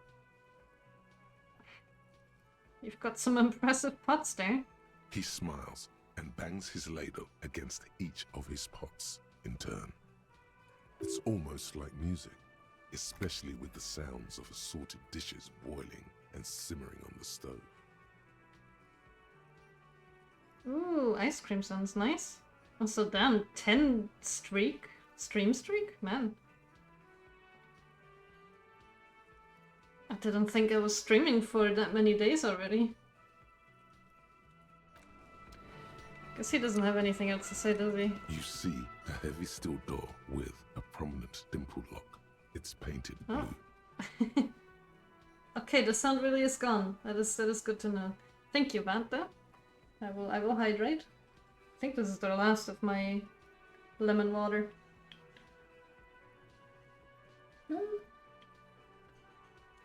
No, I've got a sip left. You immediately feel drawn to the color. Blue is for mystery. Blue is for mystery. Touch the door. The cobalt blue surface feels rough to touch. The stainless steel door is flush with its frame on every side. Wonder where this door leads. You do? It's a door in the back of the kitchen. Why do you care where it leads? Oh no, I am drawn to its cobalt blue. It is quite pretty. I suppose we could look into it as a side investigation. Yes, a mini site investigation. Now the door is a mega investigation. The door and the main investigation will merge into a stereo investigation. Yes, a mini site investigation. Gart is the person to ask about this. The cafeteria manager. Let's talk him. Let's ask him. Can I help you? Carte saw another thing at the word. Another thing. Great. I love those. There's a mysterious blue steel door in the back of the kitchen. Oh, yes, that door, sure. There's nothing mysterious about it. It's just a door. Do you know what's behind it? Do you have... No, I don't have a key. I don't know how to get there. And I don't care either. It's not like I've been wondering about it for 10 years. It's just a frit warehouse, probably. Or some boring storage space with a bunch of old junk and dust. Junk and dust. He runs his finger across the counter to check for dirt. He's attempting to maintain an air of indifference. It's absolutely not convincing. I think you'd like to know what's back there. Fine, okay, a little. But my job doesn't leave me time for wondering about one locked door in one of the cafeterias I manage. So I haven't opened it. I have cleaned the whole place 100 times over, though, after the animals. And I haven't found a key, so good luck with that. Okay. Yes? Goodbye. What's this? A woman's hand wrote yesterday's menu. Today starts in a man's handwriting. I don't feel like everyone's handwriting is that easily put towards their gender. I don't think my handwriting looks overly feminine. So how would he know? Maybe it's just a man with a really fancy handwriting. I wanted to go to the garbage.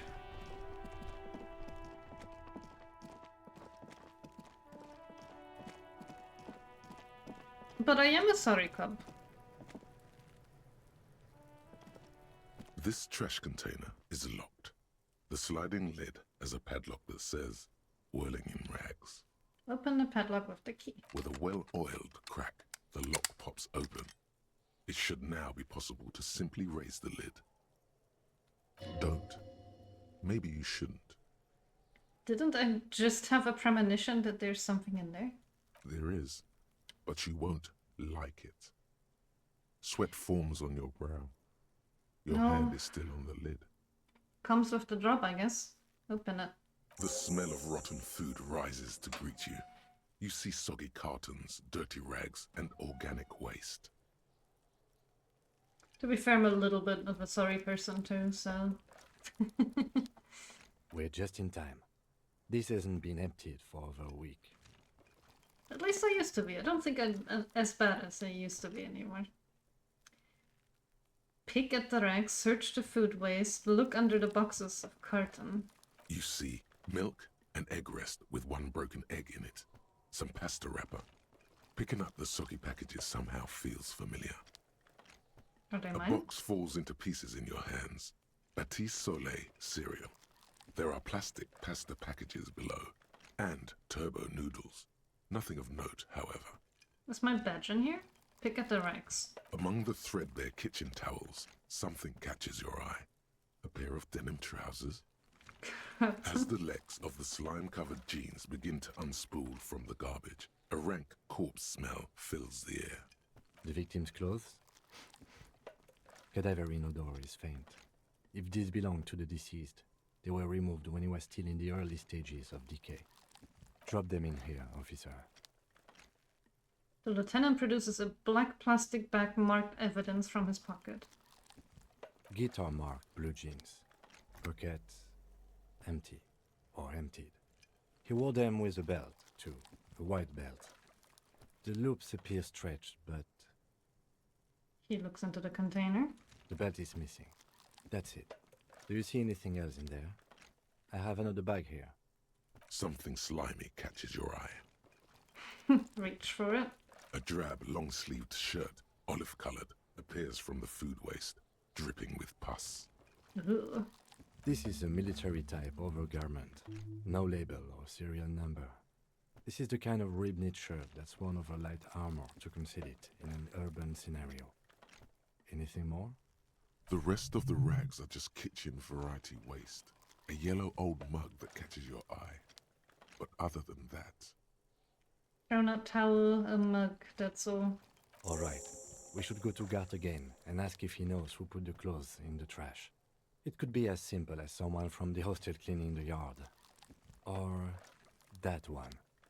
I'd advise against confronting that force. You think someone from the whirling might have been involved, maybe? Not really. All we know is the victim's clothes are in the trash. The lid was locked and this establishment had the key. It's just a small loose thread. Yeah. the lieutenant nods, then looks back into the trash container. Okay, but I'm gonna search the rest of it too. Maybe my badge is in there.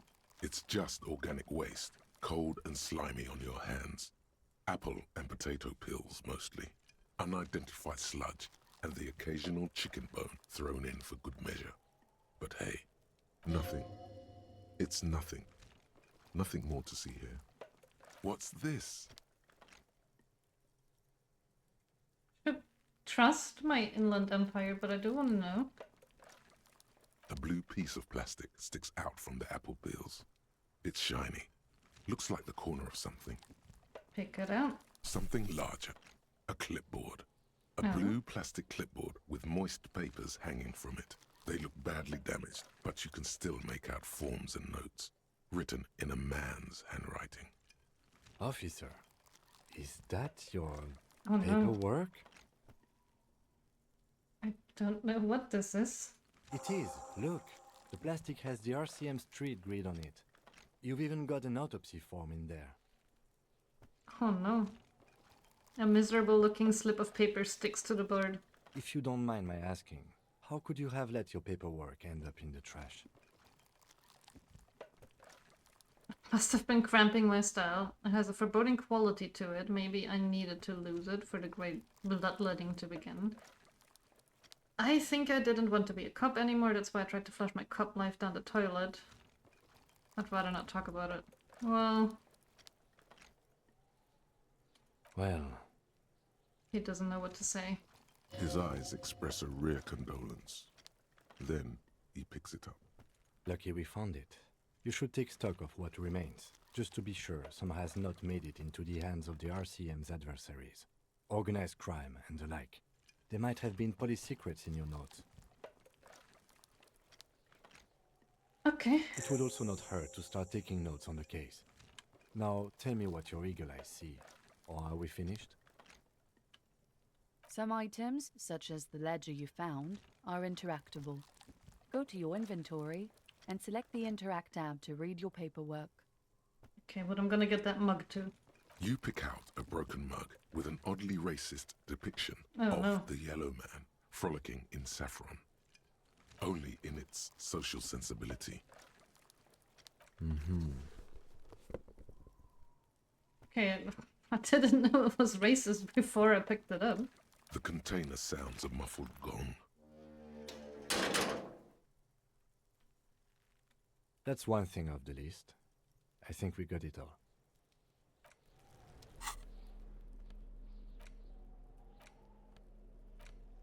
The mug. This broken-eared mug somehow made its way into the Whirling Inn Rags dumpster. It depicts a person of Sumerian descent frolicking in a field of saffron flowers.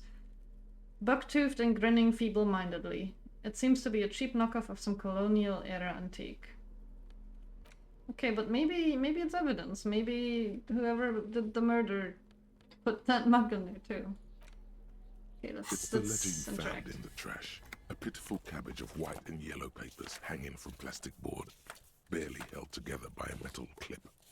This sad display is made complete by the faint smell of urinal cleaner. Anything else? There's a piece of toilet paper, or is it cleaning tissue? No, it's toilet paper, desperately sticking to the back of the blue plastic clipboard. It's a metaphor for you. Below the pathetics, terror. Do not look into its blue heart. Back to toilet paper. It's just toilet paper sticking to the back of the plastic clipboard. You can take it off if you want. You there, it's cool. No, take it off. Still wet, the toilet paper peels off the plastic easily. All you have to do is shake it off with your finger and voila! The ledger now looks marginally better. Okay, inspect the clip. An aluminium block runs the width of the board, biting down on the paperwork. Its crocodile teeth are the only thing keeping the papers together. A regular pencil, the tip worn down to nothing, has been attached to the clip. Run your fingers across the aluminum. The surface is interrupted by a silvery sticker. It's rectangular, sparkling with iridescence. You don't know how you didn't notice it before. Lieutenant, is this one of the hologram watermarks you mentioned? What? Yes, halogen watermark used for adding information to RCM property. How can I read it? Any capable light with the right wavelength will do. Like, for example? All RCM vehicles have headlights designed to reveal halogen watermarks. Oh. Mine too. This means you can read the watermarks if you just turn the lights on. Okay, what kind of information? It depends. Aside from an anti-counterfeiting stamp, mine has my station number and address. The information varies by date of issue. How many years you've been on the force, he's thinking. It'll have that. That's all. Okay. While a bunch of sodden papers sag from the clipboard in your hand, it's a sorry sight. Okay, let's browse the white papers. They're not exactly white. They're yellowed in patches by sunlight and alcohol, and covered in dense blue handwriting. Ink escapes into watercolor patterns, reaching its tendrils across entire pages. The paper itself is checkered, with faint red lines, forming short paragraphs. Once in a while, there's a red stamp that exclaims, "Case files commit to paper." The case files themselves are plenty. You count more than 100 sodden, crumpled up, earmarked pages falling apart in your hands. They appear to be sufficiently organized and extremely dense, if mostly illegible. Was it in there? What's in there and what are they about? Work, strife, poverty, the Jamrock Quarter. These are handwritten logs of investigations dating back to January 51, this year. The exact number is hard to estimate due to missing pages and an odd naming convention. But there are at least 20, maybe 30 cases undertaken, not completed, mind you. It's the middle of March. You have attempted 2 cases a week on average. What do you mean? Is that all? 2 cases a week, a good caseload, Lieutenant? Huh? 2 complex cases to undertake is a lot, yes. You really have to push yourself. I would not suggest it, lest you start making mistakes. 2 cases a week appears to have been my load, Lieutenant. I am not sure I completed them, though. 2? That's a lot. I didn't mean to say you are making mistakes, by the way. That was presumptuous of me. I'm sure I made plenty of mistakes. But I also probably burned out, yeah. That's okay. We all do, sooner or later. Like a fan of gills, the checkered papers dry in your hand. The handwriting is extremely dense, if mostly illegible. There was a mention of naming convention here. Yes, it appears you employ a, shall we say, robust yet literary system. Each investigation has its case number written on the margins. Yet, still more tellingly, most are accompanied by a name. A title, one might say even. One that draws inspiration from snoop fiction and vespertine cop show staples. Oh my, and they're written in capital letters too. Yes, all caps. All caps. One is called The Next World Mural. Another, The Square Bullet Hole Murders. Another yet, The Unsolvable Case. Others appear more light-hearted. The guys on a couch in an unexpected location, and the murder at the hookah parlor. Even the rare article-free collapsing tenement. Murder features prominently throughout.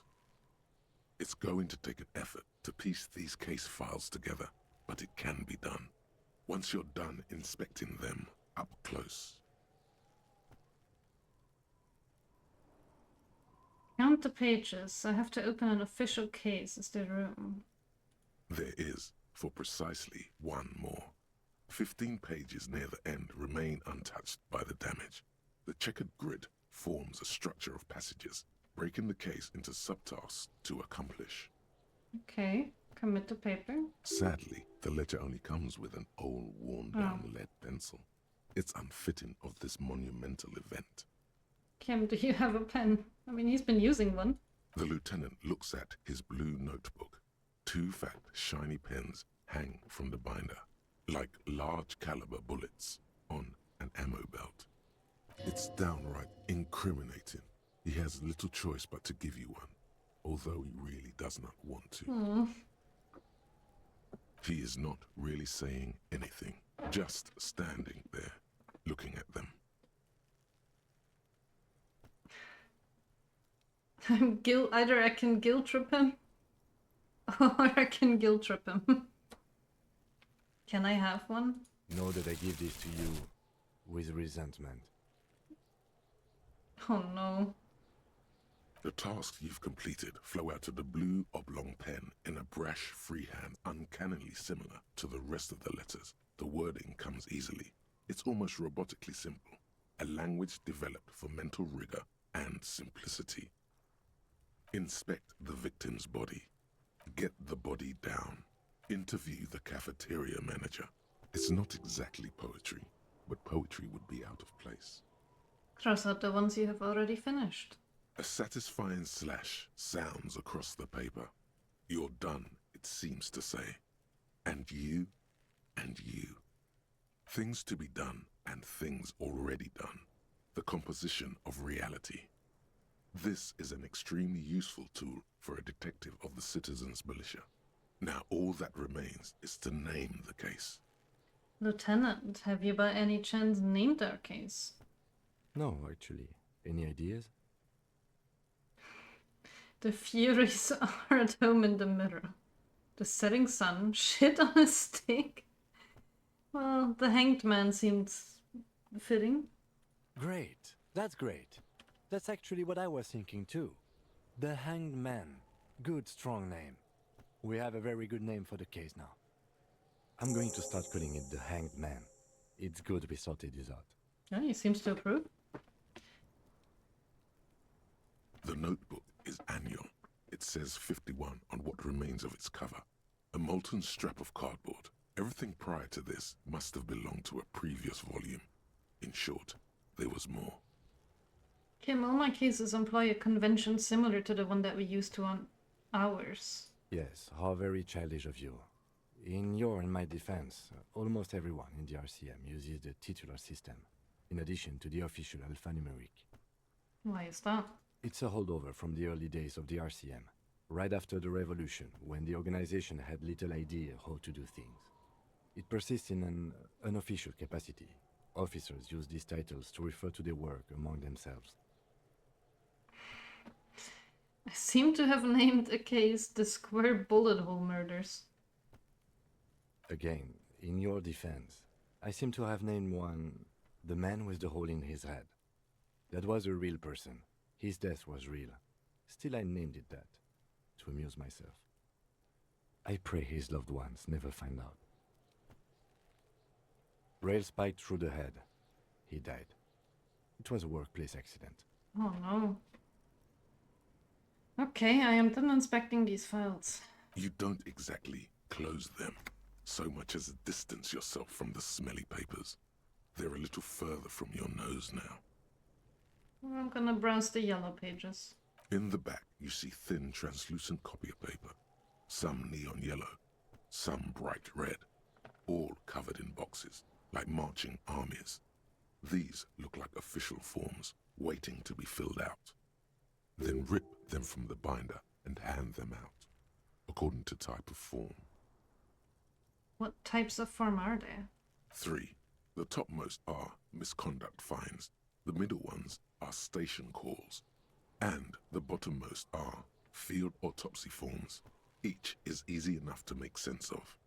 You don't have to be an intellectual giant to do police work. Okay, misconduct fine. A monetary penalization ranging from 20 to 250 real. Severe cases allow for 1,000 real, but that requires special paperwork. The details of issuing these fines are spread out over the rest of the fields. Wait, does that mean I can just go to people who are damaging stuff and be like, hey, give me money now and here's the paperwork, and that's how I pay for my hotel room? These are quite sinister in turn. They give a date and time for the person to appear at the specified precinct police station. Below the call are the criminal charges you risk by not appearing. Well, they do vandalism, I get to sleep, you know? Lifeblood of the police or something.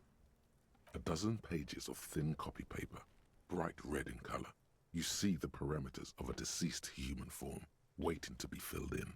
Age, sex, condition of internal organs. Okay. Yes, all that remains now is to fill those forms and hand them to people. Fines for wrongdoers, interview requests for bad guys, and field autopsies to dead guys.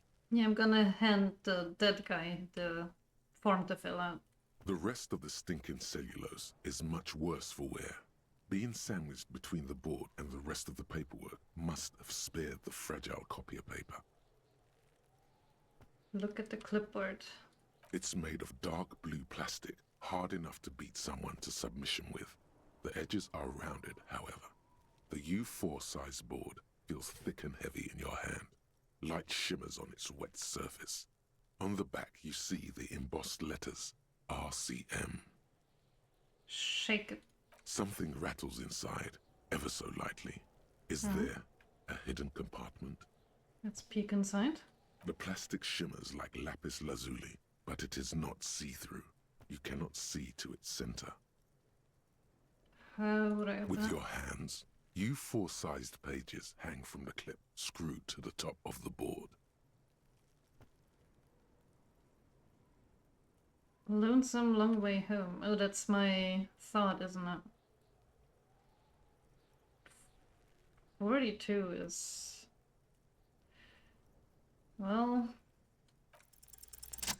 Oh. The two sides of the board appear slightly misaligned, like a drawer that's come off its slides. If you bend the plastic on your knee, slowly, the slides snap back into place. It should be possible to just, you know, Slide the drawer open. without resistance or sound, the two panels move against each other. The compartment is now open. And inside... 2 ticket stubs and a handmade postcard. You can kill yourself, you asshole. Oh my god. This man's mental state needs some support, I think. 2 octopuses are smiling, reaching their tentacles toward each other in the colored pencil drawings. The tickets permit access to the zoo in Revachol East. The aquarium costs extra. These let you go there, too. Pick up the card. Thin wax paper has been glued to a piece of cardboard. Sounds like leaves rustling when you pick it up. You see violet flowers, floral patterns, patches of glue. Open it. Familiar handwriting lines the inside of the card. Looped, round letters in a woman's hand. Do I have a wife or a girlfriend? A young woman in her 20s. There is care, effort, and a smile, you think. Although that is not something you can read from someone's handwriting. Harry, it begins. You're already reading. I wanted to write you a letter so you can read it when you wake up. Maybe it will make you happy. Is my name Harry, after all? Didn't I already say that I sounded like a Harry? Throw it away, please. Well, it will make me happy. A merciful wind blows in from the bay of Revachol, dusting the ground at your feet and raising newspapers far away. You feel the card slipping into it. Hold on to it, read the card. Your hands shake, holding on to it. Every morning when I step out and you're asleep behind me, it says, I find a little piece of sadness in me. I carry it in my chest down Voyager Road. Every step I take, it grows. By the time I reach the fuel station, it has filled me entirely. I step onto the light rail and look back. Sparks fall from the bow collector. I know it will be like this until late afternoon, when I get off the 42 and walk back to you. Keep reading. You. Every step I take will get lighter. It almost makes me run. Sometimes I do. I can't believe I met you. I can't believe the happiness I feel with you. You have a vast, vast soul, and I will always, always, always come back to it. Kisses, kisses, kisses. You feel the air sucked out of your lungs and the blood sucked out of your head. Everything around you gets dark. Small white dots appear. You feel the ledger slip from your hand. No, hold on. What's happening? Hold on. To what? There's nothing. Detective, is everything all right? I guess I'm falling. But why? Wait, did I die? What happened?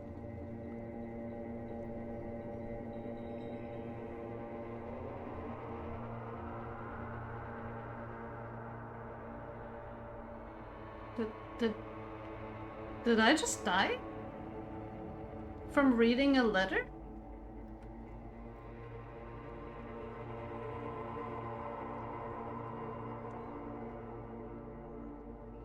Oh boy.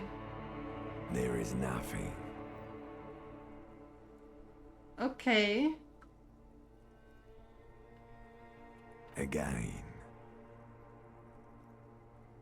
Well, almost nothing. There is the ground below you. That's still there. And the small light that's on, fluttering, somewhere in the basal ganglia. Do I reload or do I just start from the beginning now? That's me. Blue eyes, that's me.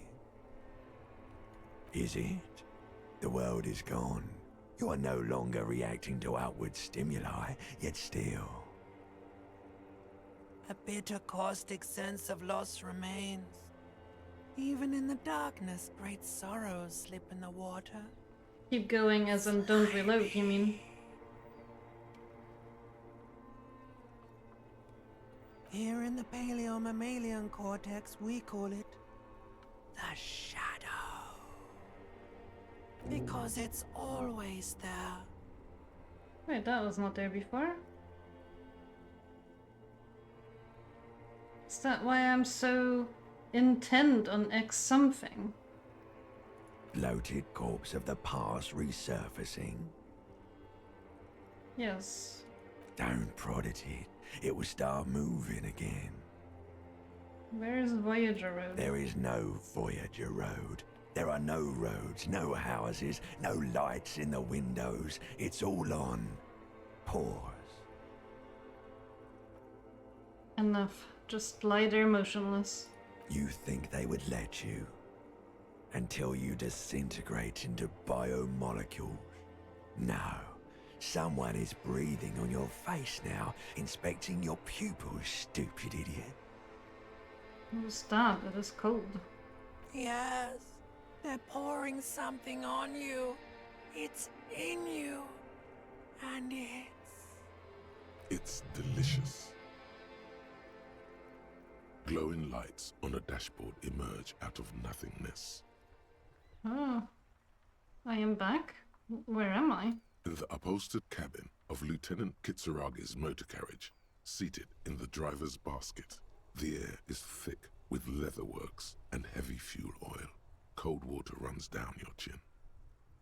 Drink. Water. The lieutenant is extending a small canister to your mouth. The water is cold, silvery, the stuff of life itself as it pours down your parched throat. The pounding in your head recedes. The darkness parts. Drink. You haven't drunk water in 2 days. Did you know the human body is not made to survive on alcohol alone? You need a secondary form of hydration. With greedy gulps, you down half a liter of cold water. Some of it spills on the driver's seat. The lieutenant pays no heed to it. What happened? Came in contact with the burned out ruins of the past. I was dehydrated. Fuck it. I'm gonna ask this. You were reading your paperwork. Then you passed out. I carried you to my kinema to take you to a hospital. Then you came to. How long was I out? 10 minutes, maybe. Okay, I guess I didn't die. I thought I died. I was genuinely worried for a second that I had died. From reading a letter, no less. That does sometimes happen. He hands you the remains of your ledger. You dropped these. Are you okay to proceed? Yes. Good. The Ledger of Failure and Hatred is a special item that can be used both as an interactable and a tool equipped in your held slot for skill bonuses.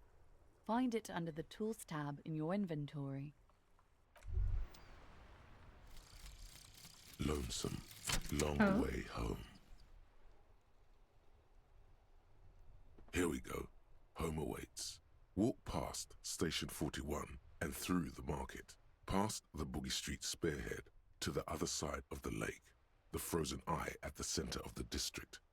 Then, past the video rental store on the corner. There, at the end of a street lined with pine trees, a small house no larger than a matchbox. 11 Voyager Road. You no longer live there. Those times are gone. And so are those people. Why did you come here? Why are you still here? And where's the dealer? You have to get back to work. That's all you have now. So I really am a Hobocop after all.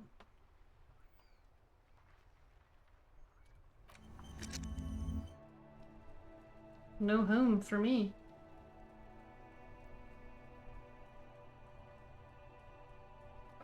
A lot of the art here is uncomfortable, to be fair. I feel like especially the personalities, a lot of them, and also these thoughts in general have very uncomfortable art, which I think is really cool. But yeah. I have more skill points. I wonder if I should give a skill point into Volition, considering I've been having a lot of Volition talk to me. Then again, I have very little in Physique.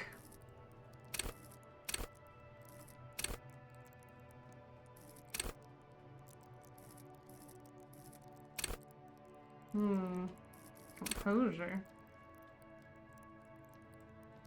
Composure could be useful too.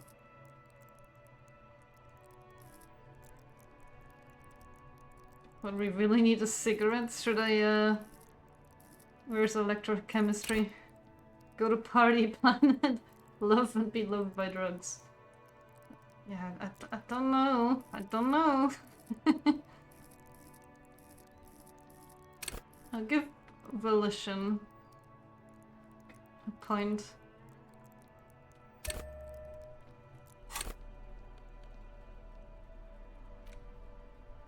Ledger of failure and hatred. I never actually looked at the other thing. Oh, and the pen. I could sell the pen. I don't want to sell the pen. It's the ledger you found in the trash. A cabbage of papers hanging from the board, with the permeables drawer inside. It's barely held together by a clip, then made complete by the faint smell of urinal cleaner. Yeah, let's smell it. The acidic stench of rotting food is rubbed off on the cellulose. It now forms the base of the experience. This base surrounded by a faint air of spoiled meat, the stuff of death itself, and then sprinkled liberally with the citrus zest of toilet cleaner.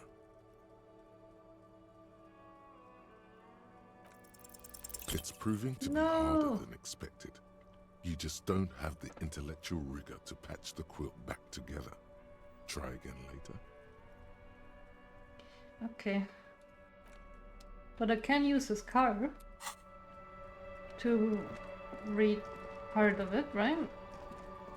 Just turn on the light. You see a set of steering levers, a radio microphone, a pull-out toolbox, and the soft glow of the fuel preheater gauge. Kim, how do I turn on the headlights? Alright. Ready? I turn, you press start. It's next to the preheater. He's downplaying his excitement. The lieutenant is more than happy to show off his precious carriage. Okay, press engine start. The dashboard lights up with orange glow. The rounds per minute gauge jumps, and the engine of the Caprice Canadian comes to life with a whiny growl. That was very loud. The lights unfold with a little click, casting electrical light onto the ground before the vehicle. There you go.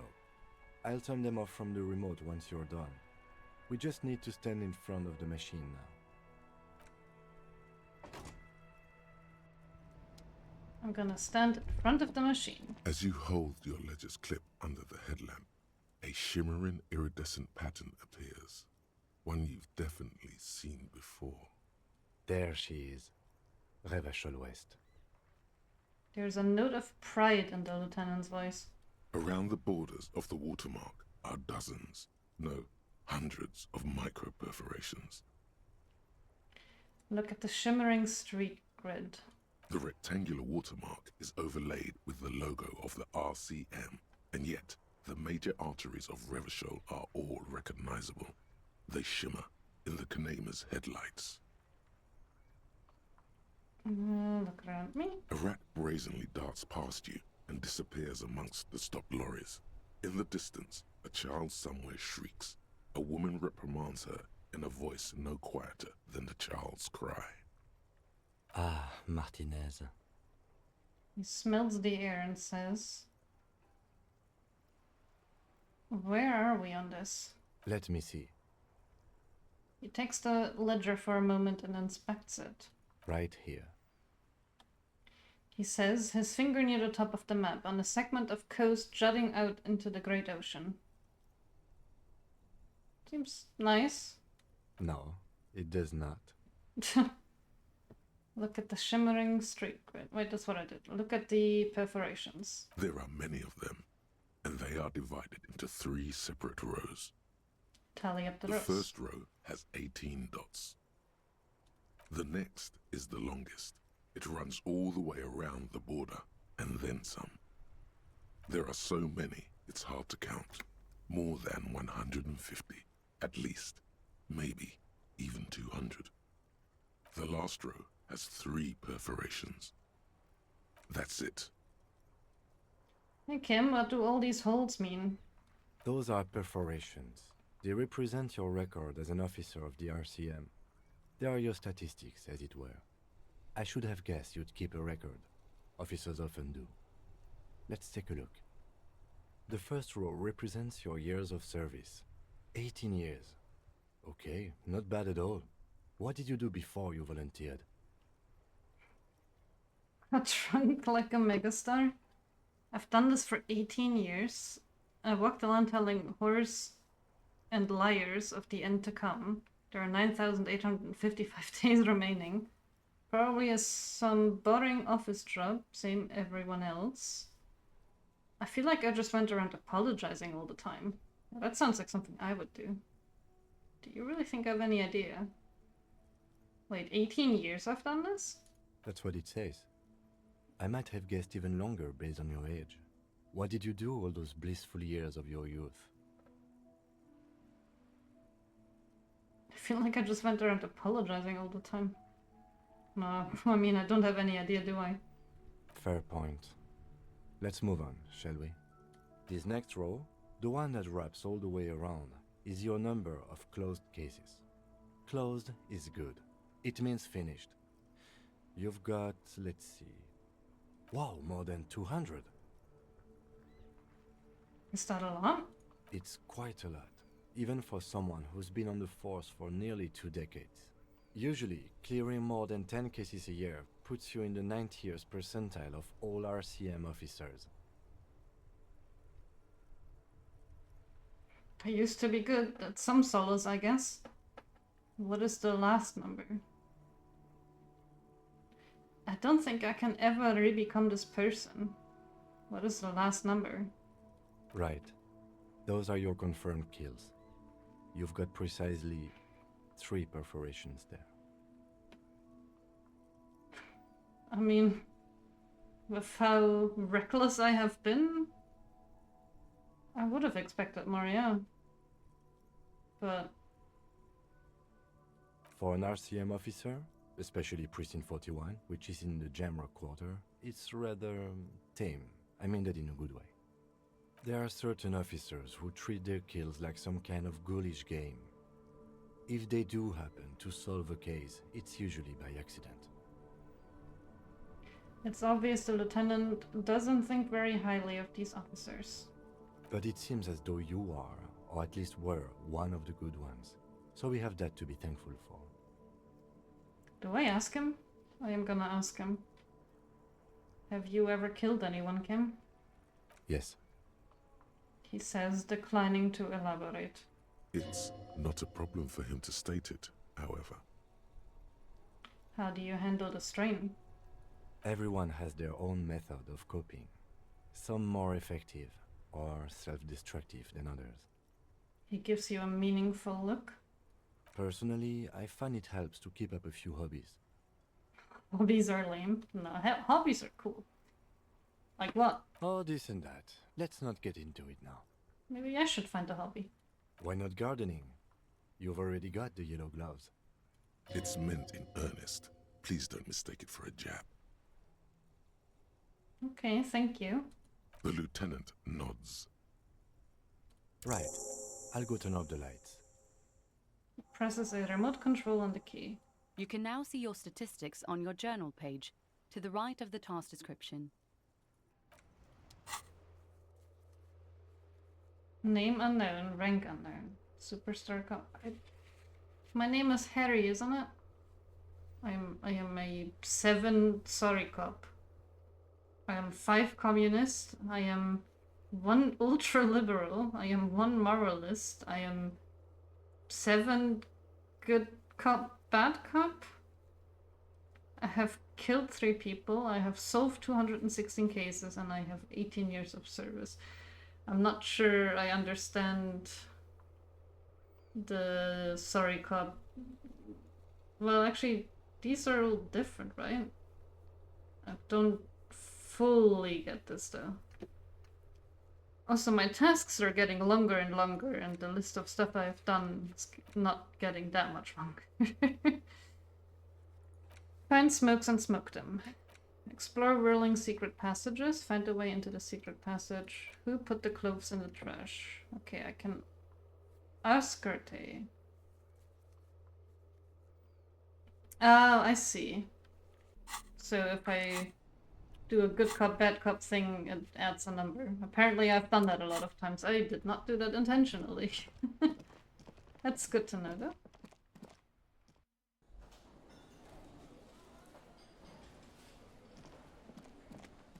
I guess I really am just a sorry cop. Can I help you? Here's your trash container key. Thanks. I hope you found what you were looking for. I found the victim's clothes. How strange. I certainly didn't put them there. Could someone on your staff have put them there? Sylvie had the keys before I got here, and I can vouch for her. I can vouch for all my staff. None of us would tamper with the crime scene. I did examine it, didn't I? Or is there more to examine it than just looking at it in the inventory? Who else has the keys to that room? He said only the company, right? The trash collection service? CS Municipal. I don't see why they would put anything in the trash, though. Ah, the elusive CS Municipal. I doubt we'll be able to track down who was sent here last and when. This will have to be one of those little threads that solves itself down the road. Thank you anyway. Okay. Yes? Goodbye. I should see if I can talk to the kid, but let's see. Oh, I can interact with it, you're right, I didn't realize. It's just a racist mug. What's there to read here? Not much. I thought the interaction, or well, I thought the examination was just reading the text when you click on it in your inventory. There's quite a lot to read into here, actually. Look at all that content. Oh boy, here we go. What are you going to say about a broken, tossed-away mug that you dug out of the garbage? This mug is an example of prejudice. I'm going to use it as an going to use it as an example of what not to do. I'm going to push this into the face of every merchant I find and tell them this is your inane ideology. The mug will be useful. By denouncing it, I can earn political capital to mask my badass hustling. The mug didn't belong in the trash, it was just a funny mug. Can't anyone laugh anymore? Is that all the options? Yeah.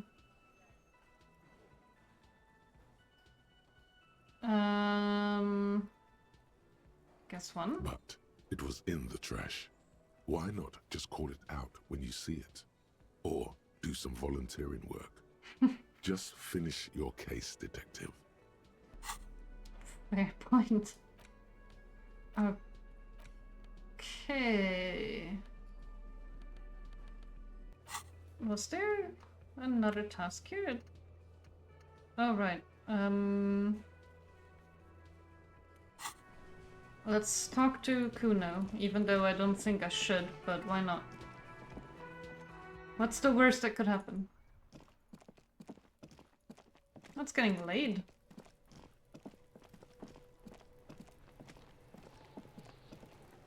Fuck does Kuno care? Kuno, I found your shack. Oh, my empathy is too low. You found Kuno's secret door to Kuno's secret shack. It was closed for 5,000 years. How the fuck did you get in? Face shifted through the roofing material. Shit. Get the fuck out of here. You can't do that. You can't do that, Kuno. He's trying to fuck at you again. Pigs can't displace. Can't do that teleport shit. He says to himself, then turns to you. How did you like it in there, pig old boy? Kuno's got a lot of cool shit there, right?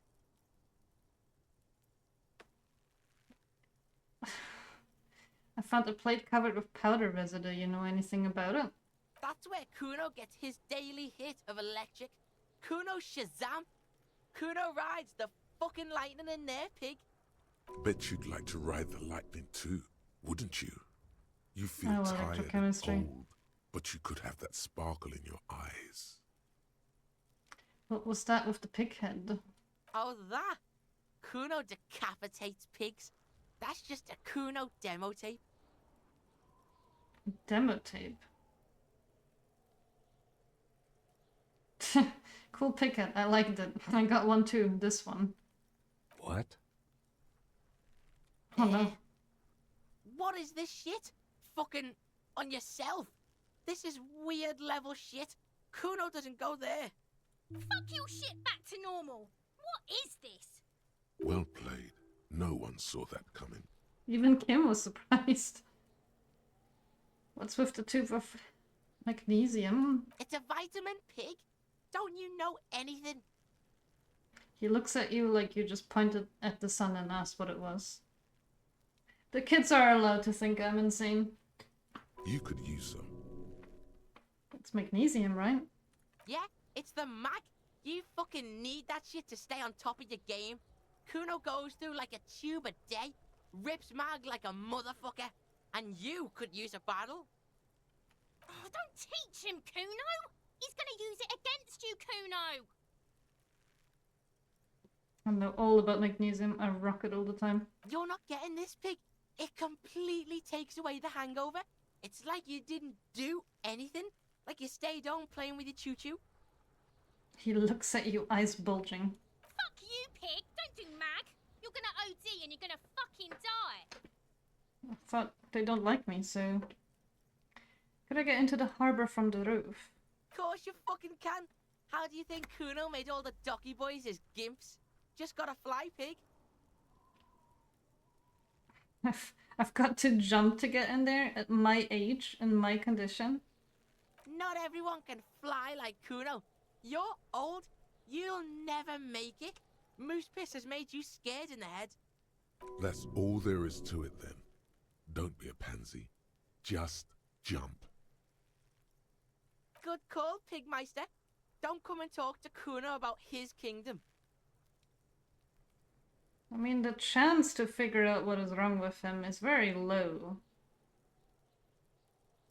But I might try it. I couldn't ask him about the, yeah. Right, pig.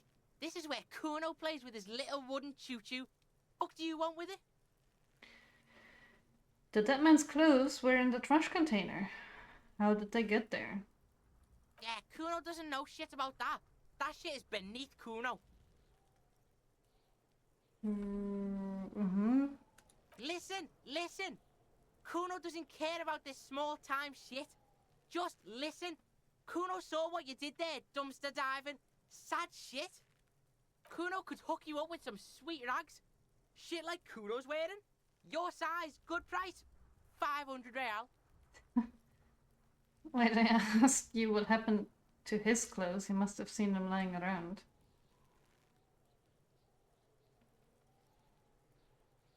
I already have pants. Look, Kuno ain't seen shit lying around, except for that up there. Now you want performance gear or not, Grandpa? The lieutenant remains silent, but his expression couldn't say, "I told you so," any louder. No, Kuno, you don't know anything about the tempering. I'm investigating and I already have pants. Whatever. Kuno was trying to help you, but you're too fat for falling anyway, pig. The ladder, ever climbing? Look at that fucking shit. You're trying to get Kuno killed. So you would say the ladder is unclimbable? Fuck does Kuno know? Kuno's not a fucking acrobat. The lieutenant takes a quick note in his notebook. It's a trap, Kuno. Don't climb it, Kuno. There was also a mug in the trash. I don't know what showing him the mug would do. The fuck? A mug in the trash? Is this about the fucking clothes again?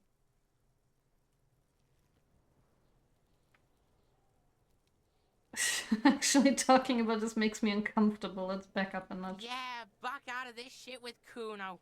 Back out and take your fat ass with you. What's in the greenhouse? Dunno. Kipta's gardener used to work there. Used? Wait, kicked us? Yeah, that's what Kuno said. She couldn't handle the heat, so she took off. Kuno can take it. Shit's nothing to Kuno. Look it up in the library. Kuno's not a fucking dictionary. Fucking small brain. Kuno means the gardener, alright? You mean the young woman by Whirling and Rex, that gardener? Look, Kuno doesn't explain shit. Kuno just says shit. He looks you in the eye and nods, as if agreeing with himself. Yeah, her. Yeah, whatever. Kuno doesn't give a shit. Okay, well, let's try the 28% chance rule. He's on your crime scene, Yeah. bossing you around. And he's been here for some time too. This is where he hangs out. You have to get more out of him. He could be useful. I always forget that when you try, you can't just back out of it. Kuno, listen, I know this boundary pushing thing is new to you, but it's old news for us grown-ups. Kuno, you must have seen all kinds of things throwing stones here. You want to help the RCM bust a murderer? Fuck no! Yeah. What are you? Fucking mentally handicapped? Kuno, they've almost made you a snitch now. Ease off, see? Kuno always takes the bullet over the hammer. Kuno doesn't fucking care. Okay, I got some info out of that though. Not as much as I would like. I feel like I have so many tasks and so little information though.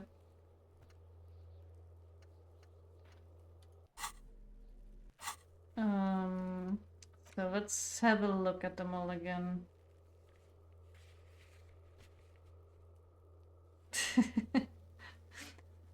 I don't know if I need to know anything more about the racist mug. Okay, I cannot do this yet. I have to wait until tomorrow. I have to wait 2 more days for this. Ask him about the body first. Wait, but I already asked Kid what he knows. Can I ask him more? Fuck does Kuno care? Oh. Shitload pig. What's your question? Don't tell the pig shit, Kuno. This is where you quickly ask him questions. Real cop questions. Like a cop. Where's the rest of his armor? Kuno doesn't give a shit about the armor. Oh, come. Kuno's fuck gimp's got one big thing wrong with him. He's a fucking mutant. Look at him. Fucking growth hormone shit. He's a giant.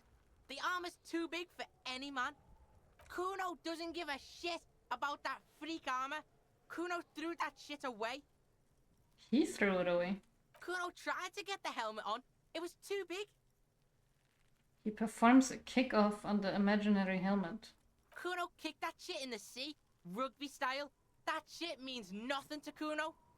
You threw it in the sea. Yeah, that shit means nothing to Kuno. Kuno doesn't give a shit about material shit. Kuno's a fucking monk. You wanna fuck on someone about that armor?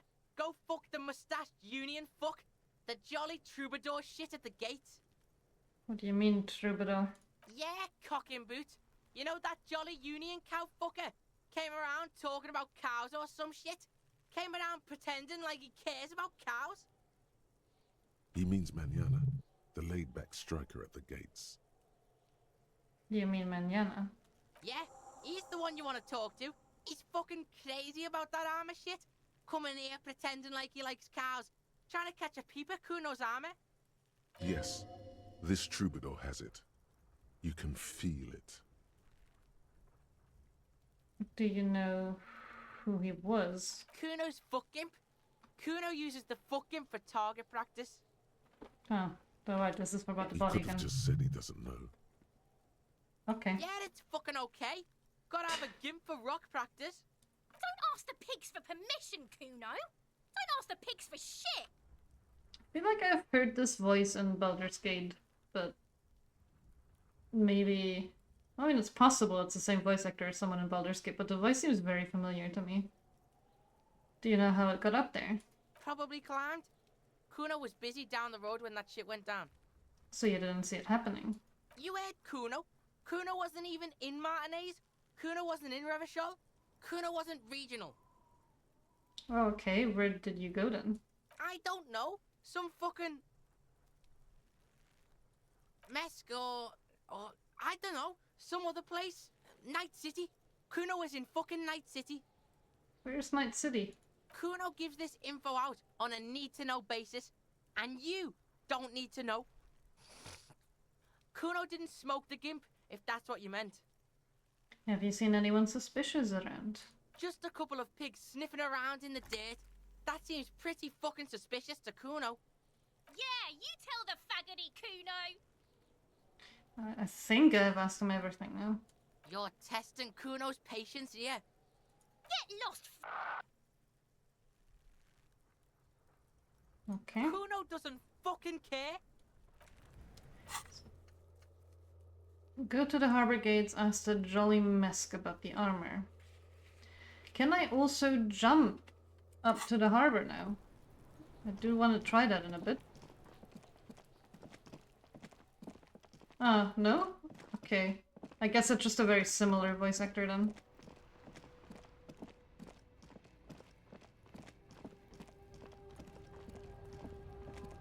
Looking for something? Wait, hmm? Looking for something? Gotta smoke. That's a shame, because the voice work is incredible.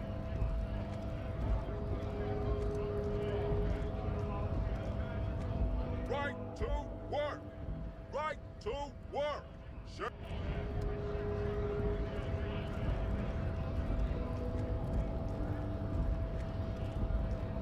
Hola, Wandering Man. How can I help you?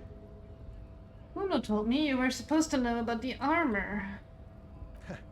The little boy had it good on his promise. His promise? To get me into trouble. To sick the pigs on me. Pardon the choice of words. Not mine. What happened? I was asked to look into that armor situation. Official Union probe, you know. Track it down, see who took it. Did you? At first I thought, why not? Maybe the pieces can feed the strike. Buy us a few more days under the sun, you know? So I went to this boy. He said he'll make me his prison bitch. He's got eyes everywhere, the cops in his pocket, and he's the king of Jamrock. Serves me right for doing menial footwork. I dropped that probe right then and there, and it still got me into trouble. One bad move is all it takes. So Kuno used us to scare you? It's a minor nuisance. It's all good. He contemplates taking his wick from his flask. He thinks, not yet. Better to get this business out of the way. Sweeter then. To probe into the armor, what did you learn? I learned that people don't want to talk to a drunk Union man about some armor. What else? Not much. Technical stuff mostly. That was the interesting part. What sort of technical stuff? I did some research into this armadura. Let's say I have friends at the library. I didn't get into the material science, just how it comes off. I do like that his name isn't Mañana, it is Call Me Mañana. How does it come off? In parts. 4 in total. The helmet was the first to go. The kid says he tore it off and kicked it into the sea.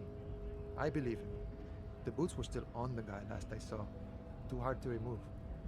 So, as I count, there are 2 parts missing. The gauntlets and the cuirass. This is where I left off.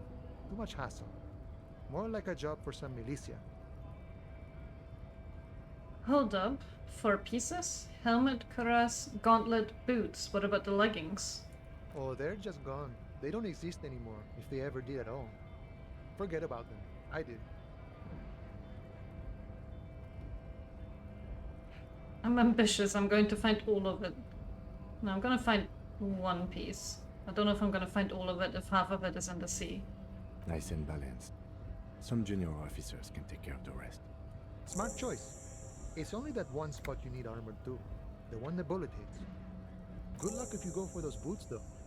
You'd have an easier time wresting the spurs off a boyadero than getting them off him. Thank you for the cooperation. No problem. If you see that kid, thank him from Call Me Mañana. Thank him for showing me the way.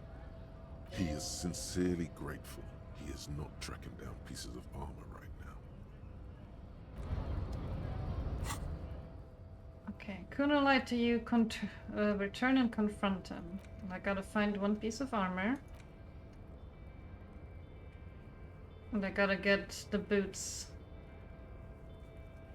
In order to succeed, the body has to be down, autopsy has to be finished, and Kim has to be absent because he wouldn't approve. This will be devilishly tricky, so don't beat yourself up if you manage to send the body to the processing without getting hold of the boots. I'm gonna go back up here and see if there's any new dialogue option before I go back to Kuno. Last we saw, your race was being superseded by the Seminese.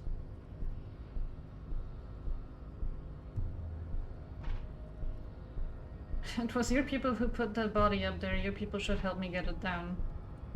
Enough with this begging. You should leave the stage of history with dignity by inviting the other races to a great world war. Bring your troops to the Seminine Islands and to Boogie Street, and we will pulverize you. When you are gone, we will build a museum for you. The walls will be lined with bottles of Al Ghul, your beloved beverage. Inside, we will store the odes to homosexuality you call art, and your microcephalic skulls. Subscribe to his advanced race theory or knock him out. Or I guess I can... Well, I'm gonna ask him. You work for the Union and they are white? Don't be vulgar. White or not has got little to do with this. The race enigma runs much deeper than that. He turns his eyes towards the harbor, seemingly bored with you. There must be some friction there. He's keeping it well hidden. You keep telling yourself that. I'm sorry, of course I understand now deeper. Oh. You still serve them? How does that factor into your life? Mr. Clare is a man of vision and means. He has the will to confront polycultural capital. Something your race, naivistic communists, never did. Also, to serve is noble. It takes discipline. Your petulant individualism has only contributed to your race failure. It is lax and moronic. I am no communist. Communism is pretty cool. Individualism is my jam. My jam is a mysterious fourth thing. My jam is a mysterious fourth thing. I'm not gonna show this man my hand. Jam. Individualism. You have gotten these ideas from degenerate youth culture, have you not? You have picked them up from rock and roll songs? Gotten them from disco, actually. Offshoots of the Seminese people invented disco while having sex under the influence of cocaine. What kind of conversation am I having here? Race. But what is done? All I want is for this guy to help me get a body from a tree. I am not surprised you enjoy it so much. This has happened to many of the side products of the inevitable cultural victory of the Seminese race.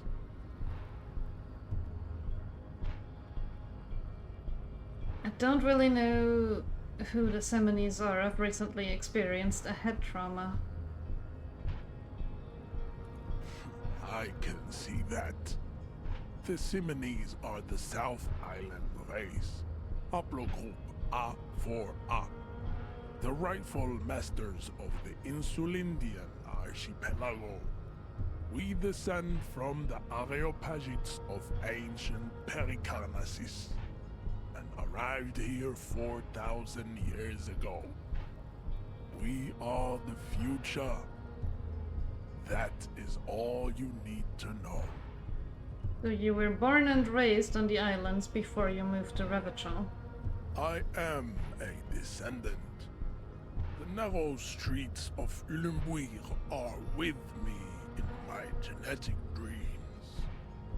I see young Simonese women walk into the grey mass on Ile de Fantôme, waiting on immaculate conception from the pale. So you did come from the islands? So you did not come from the islands? Well, it sounds like you did. It should be understood. No. I have heard about it on the radio. He would be appreciative if you did not further chase this line of inquiry in front of the women. Yes. Okay. This could have made him more open to discussing the race enigma with you.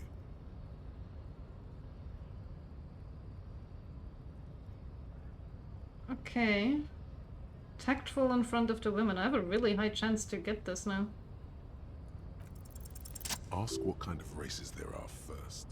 Classification is core to this stuff.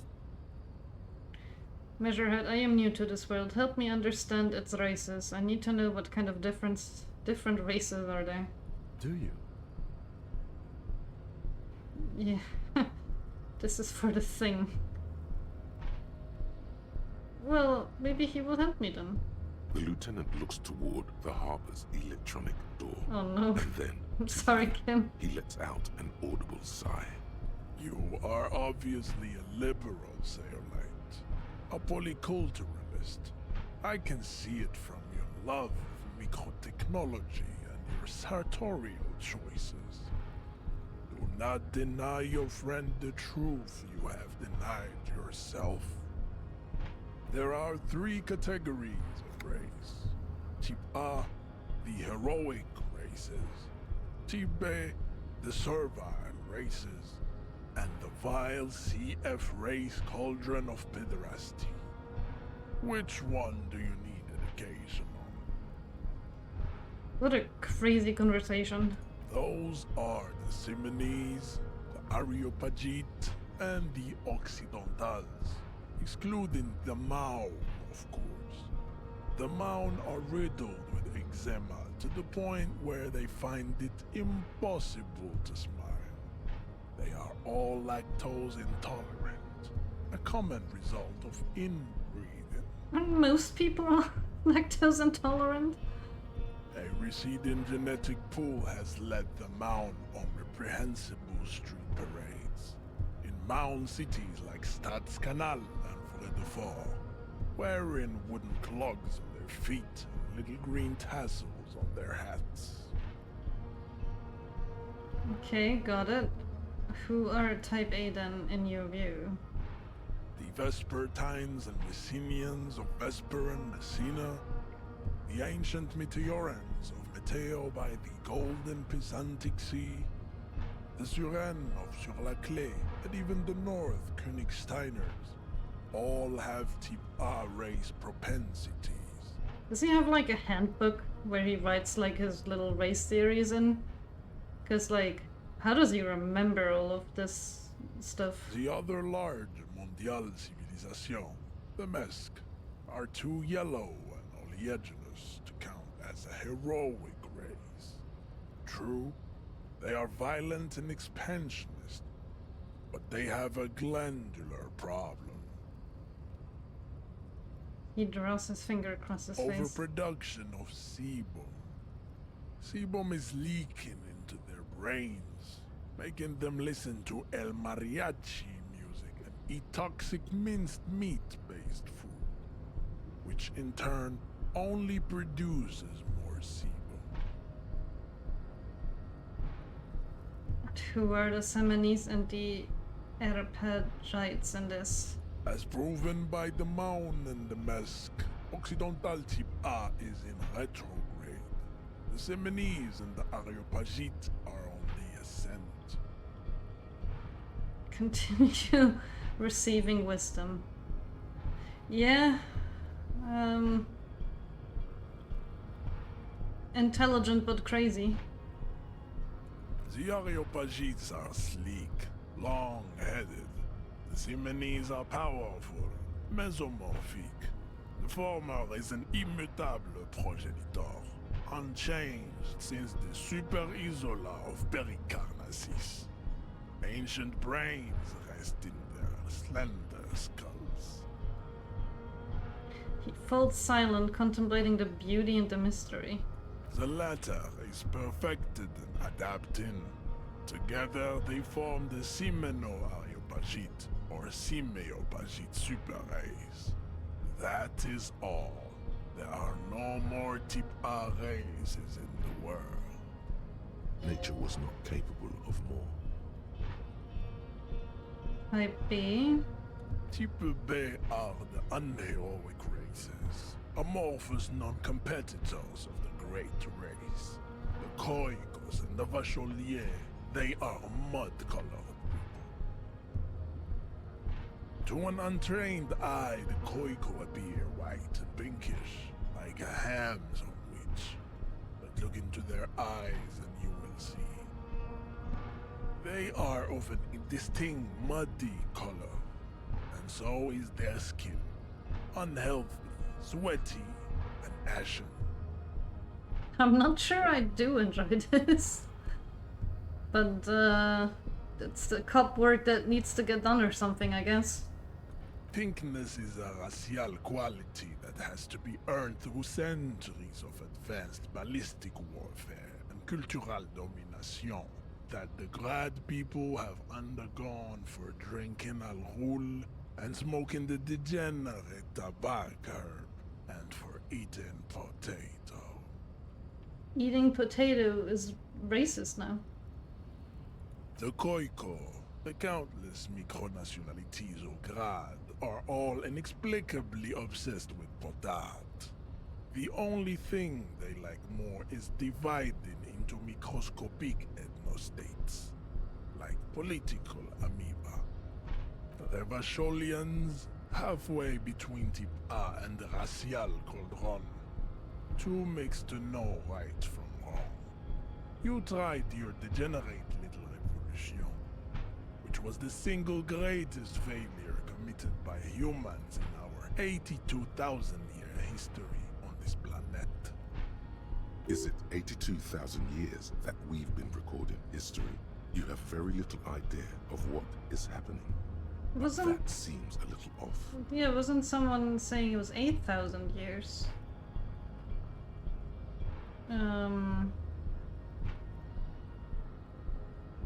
Go away, stupid political thoughts. That revolution was perpetrated by the degenerate left-wing marauders, not all the people of Revachol. I've heard about this revolution. Mistakes were made, but it was right stuff. You were wrong about it. I'm pretty sure history hasn't lasted that long. The mysteries of the people of this planet are a tragedy that has played out countless times over, like a fever dream of skin, hair, and bone. Wake up, naive chessmiss. Mm-hmm. What was this revolution? The revolution came to Ravachol from Grad, in Zarath ridden potato carts. It is literally an illness, a prion disease that leaves the parietal and frontal lobe ridden with holes. A soft, sponge-like mass of dementia, hallucination, and paranoia. The revolution is fatal familial insomnia, a hereditary prion condition passed from the Koiko to the Occidentals. But not sexually. Probably through trade routes and potate acid, the prime component of the potato plant. Enough of Tibet mediocrity. You're not satisfied with the outcome. Well, I guess we've got one last to go.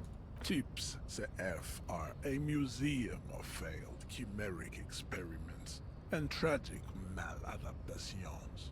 They are tortured creatures waiting to be put to sleep. Your morbid interest in them worries me. Chimeric experiments? Lesser races like the mosquito, a grotesque mixture of a masked woman and a Seminese man. Only possible if the mother is masked and the father Seminese. The other way around, they fail to produce offspring. The mosquito is born sterile, like a donkey. All they have left is to ride customized motor carriages with hydraulic suspension, listening to aggressive El Mariachi music to vent their impotent despair. This guy must have had a very interesting life. Yes, it is cruel to entertain ourselves with the deformities of the earth. Were there any able-bodied races you needed education on? Now that we've been through all the types, do we understand advanced race theory? You understand nothing. Huh. To solve the great race enigma, you have to first ask yourself, what is the race enigma? You have not even worded the mystery, let alone solved it. Will you help me get that body down if I do? We will see. Access to the Union is important for our investigation, but there may be another way without becoming a race theoretician.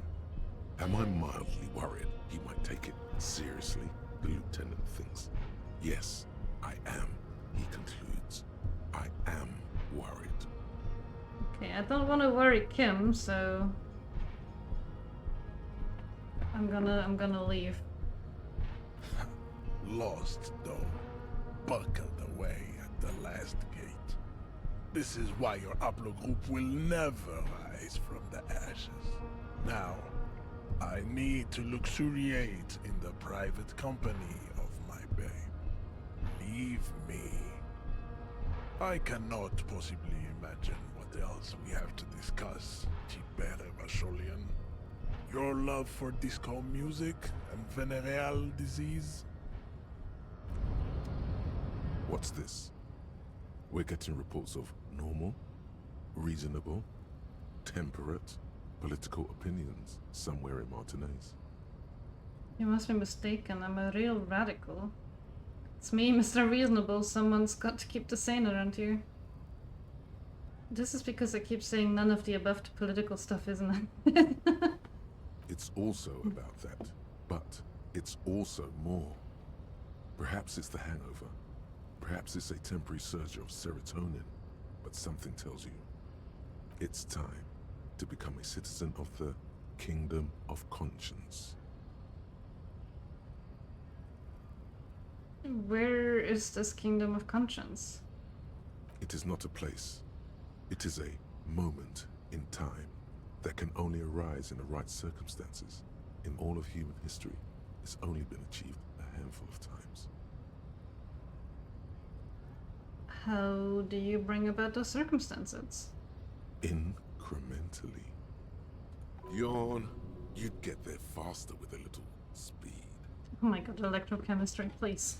History's greatest catastrophes have been brought about by people trying to make the world a better place. Too quickly. That's the genius of Dolores Day. She recognized that progress is meaningless if its gains are lost because of instability. Real, lasting change can only come about gradually, increment by increment. But what about all the things that are wrong now? Tisk tisk. Just because you live in the present doesn't mean you have the right to place your needs above the needs of the future. You may never live to see the Kingdom of Conscience. Your children may not. Even your grandchildren might not. But that's no excuse not to keep working. What sang-froid? What benevolence? What a fucking joke.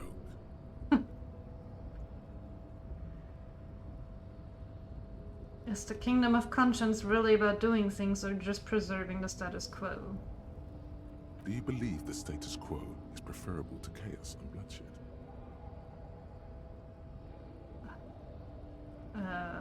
Do I? No. Then you've never lived through real chaos.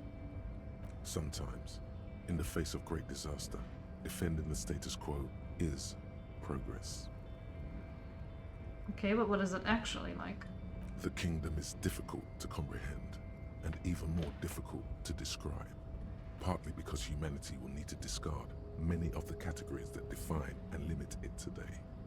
The kingdom of conscience is post-capitalist, post-national. It's also post-industrial, post-ideological, and even post-sexual.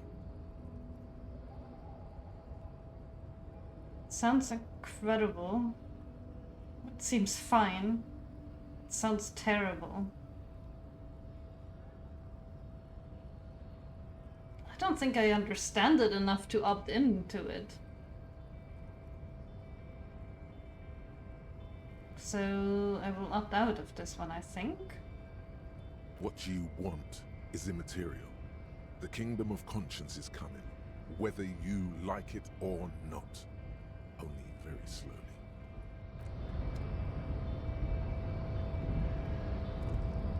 Okay, I am sorry, Kim. I'm sorry you had to hear all of that. We shall confront Kuno now.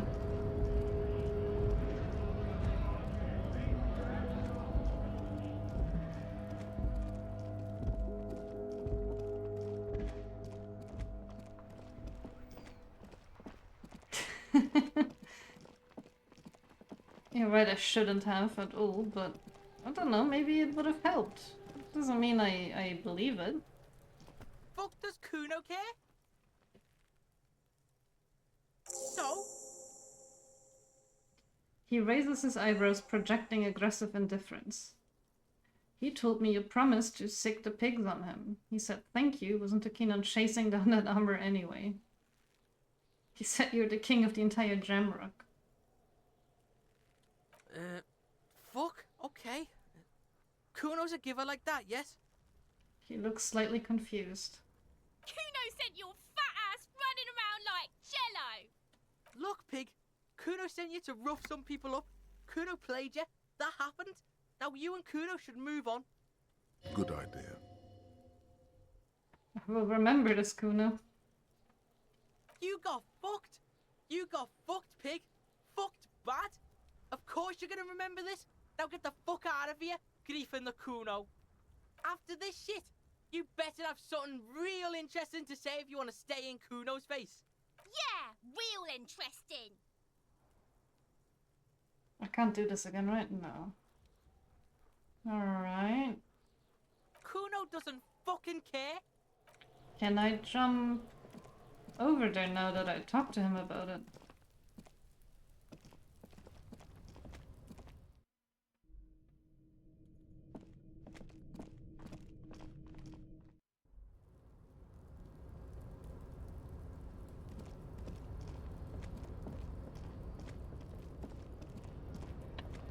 Don't see anything jumpable here.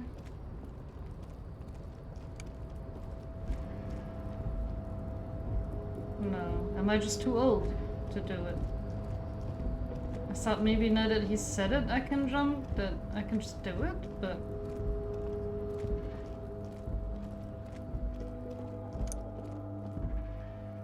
I guess not.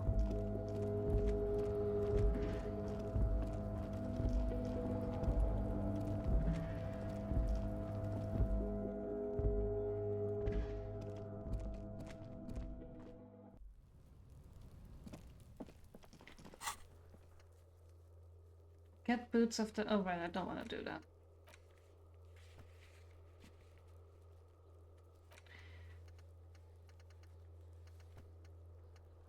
But if I can't go there, then I'm not really sure...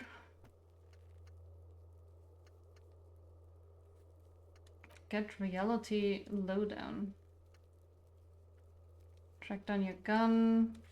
Joyce's info on the lynching. Right, I have to get the drug report on that.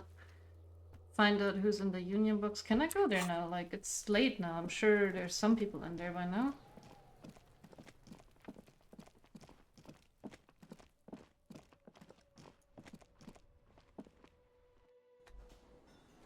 yeah, look, there's a couple people here now. But I can't really speak to any of them. Only one of them has like an outline, but I'm pretty sure I talked to that guy.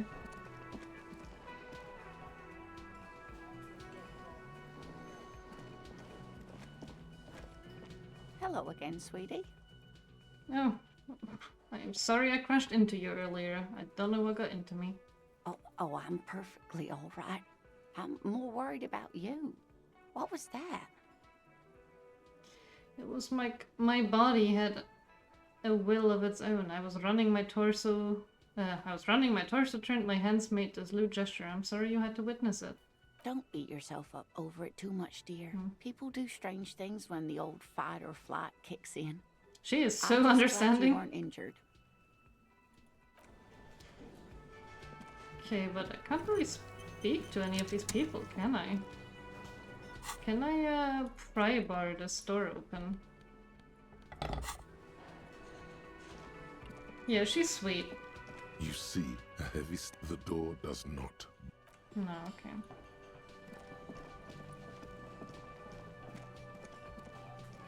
Can I help you?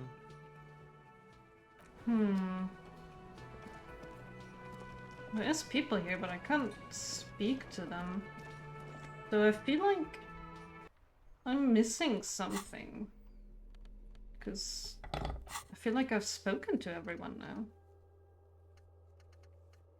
Unless I've just missed like a whole section of the map somewhere.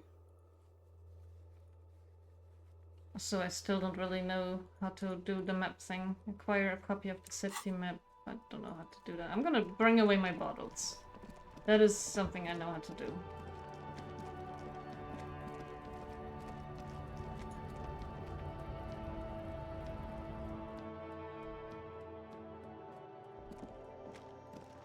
The tear machine stands in the corner. A sign says, 1 bottle equals 10 cents. Your bottles clunk into the machine, and the money appears with a satisfying jingle. You're a richer man now. That was not enough for the hotel room. Do you know what you should do with that money, kiddo? You should buy more alcohol. Enter the endless cycle of consumption. Don't know if I want to buy more alcohol. I am recovering.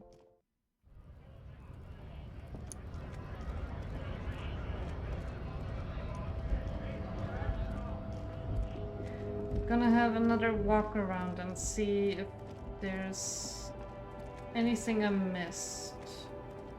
I'm guessing she still doesn't want to speak to me. The woman still has. She still has. There's something. Ruins full of snow, no one lives here anymore.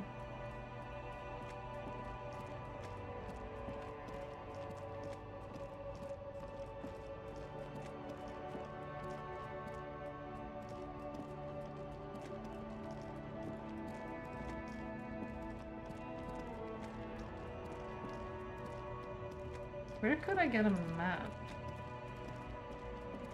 I've spoken to this guy too. I don't think... Does he have anything new to say? Now it's turning into a kind of a snow limbo, man. What's on your mind? Nothing new at all. There was a guy over here somewhere, but I think he left and I don't think I ever spoke to him. Maybe I can go inside here now? Oh yeah.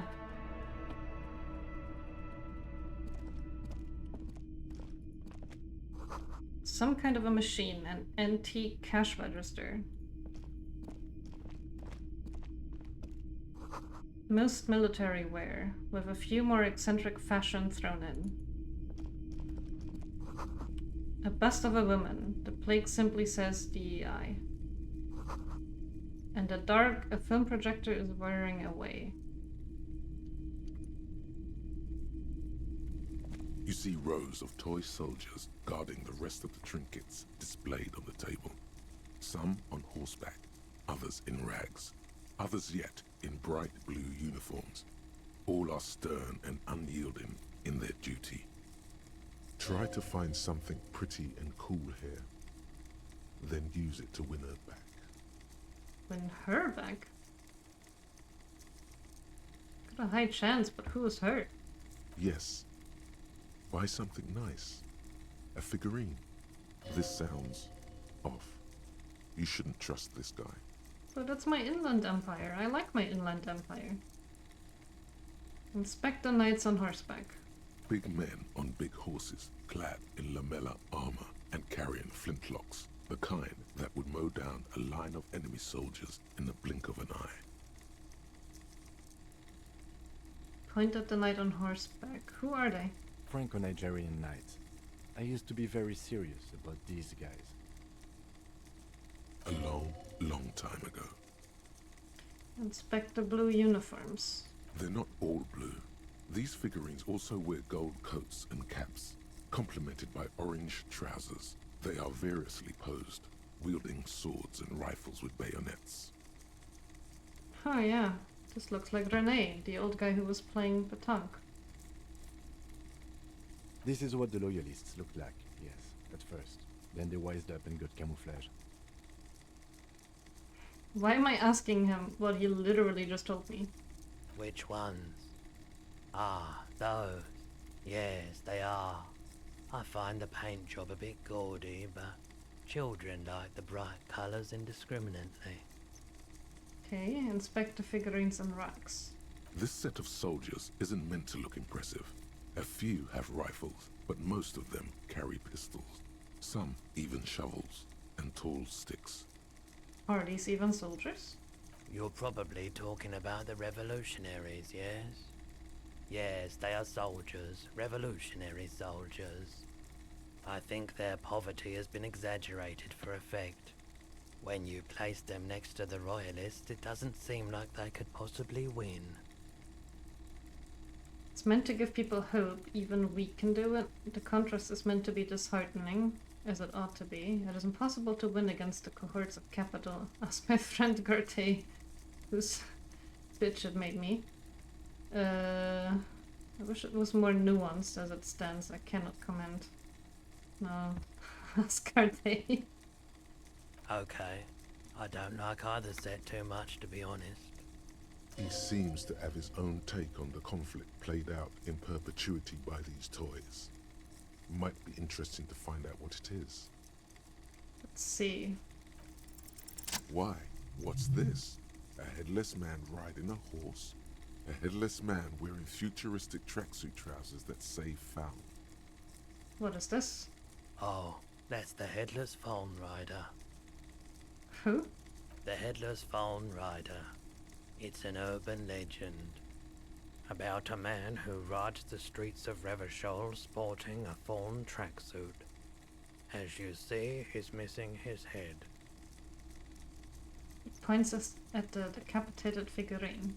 50 cents. Bargain price. I'll throw in the tiny cap too. I think he's looking for it, or something. That part of the story has many interpretations. Yeah, I'm gonna buy him. Did I mention that this figurine is supposed to be lucky? Always carry it with you. I am weak for figurines. That was a very smooth salesman's grin that almost comes off as earnest. You should learn from him. Let's look at it. Oh, I can't interact with it. The plastic headless fawn rider sits atop his equally plastic bowl, his posture indicating either desperation or pride. Comes as a set with the infamous fawn cap, for which he lost his head. The head is not included.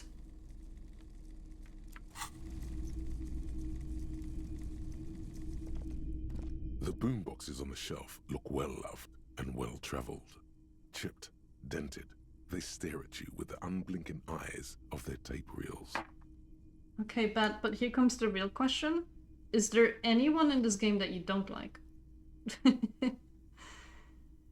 Stand on the tips of your toes to see more. One especially catches your eye.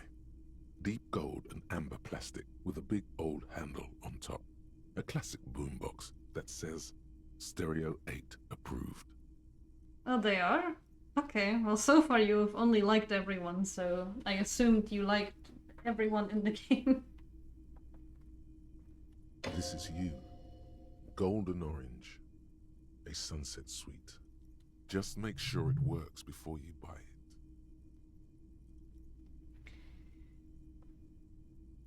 What I really want to know is, could this device come in handy in my police work? If police work means playing tapes, sure. You can use it for that. Or any other time you'd need to play a tape. Like a beach party. With sand and sun and seagulls dancing on the breeze. Why would I ask Kim this? Theoretically, yes. But we don't have time right now. It's generally murder investigation first, then beach party. Okay, Kim, I'll just rock out with the pawn shop owner then. Actually, it doesn't have to be the beach with a boombox like that. I'll bring the party into the streets. You're right, work first, party later. I suppose the way looking at it would be that everyone in this game has their own wants and desires, and they're all interacting with a cop, so you have to look through the lines a bit. You have to see them as people. They're so well written, even if most of them are varying degrees of bastardy and inner conflict. Do I like all of them as people? Do I like all of them as people? No, but maybe I like all of them as. I see. Yeah, I understand what you mean.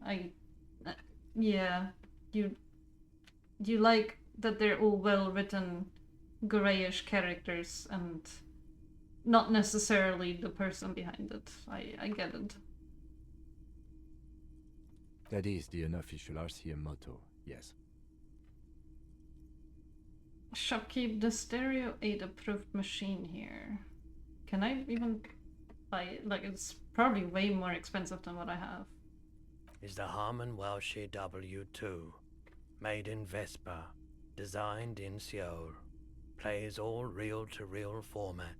2mm, 8mm, 12mm. It's even got a little radio in there. It'll set you back 12 real. 12 is, less than I thought.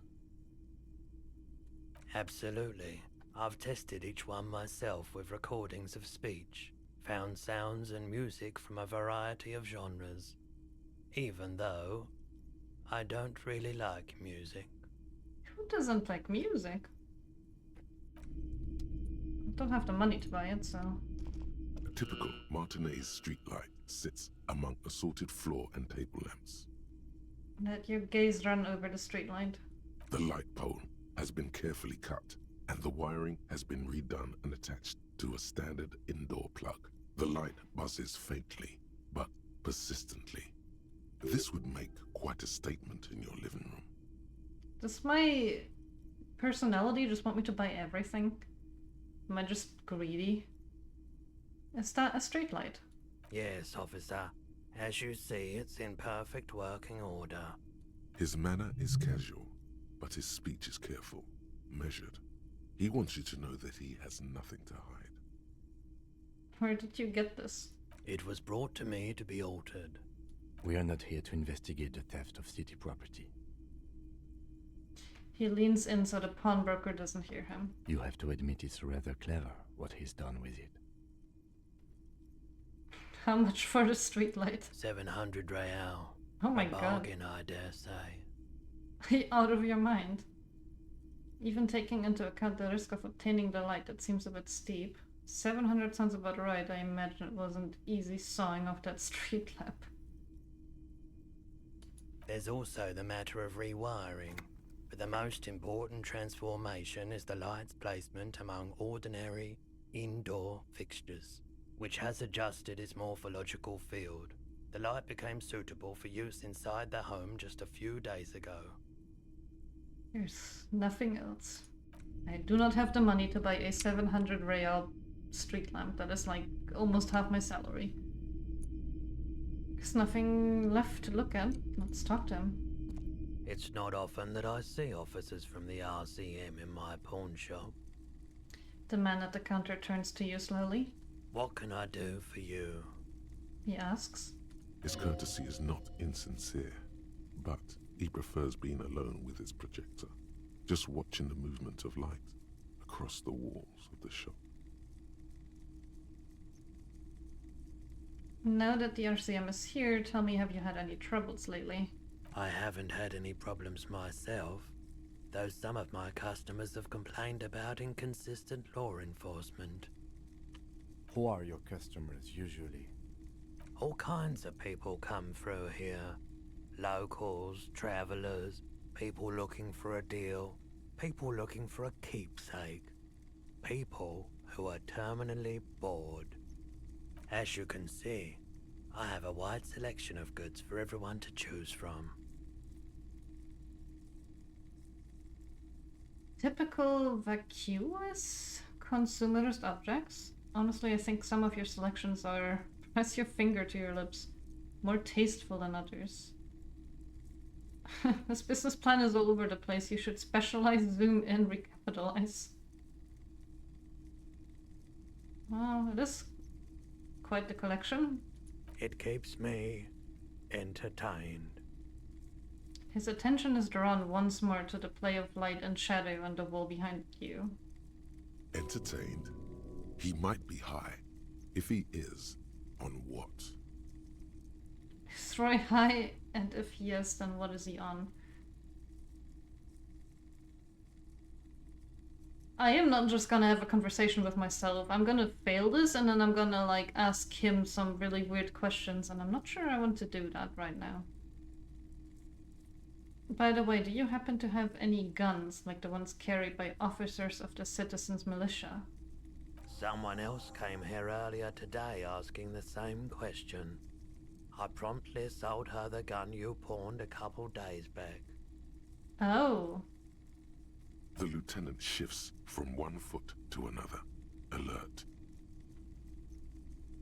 Was the buyer Wait, he said she... I sold my gun. You... With Kim here too? That just sounded really... Oh no. You were adamant about getting rid of it, officer. Said you were undeserving of a service weapon of the Revachol Citizens Militia. And I don't like keeping guns around the shop for long. Off the charts photon emissions. The unhealthy kind. He's not telling you the whole story. It seems he's trying to spare you. He probably has a good reason for that.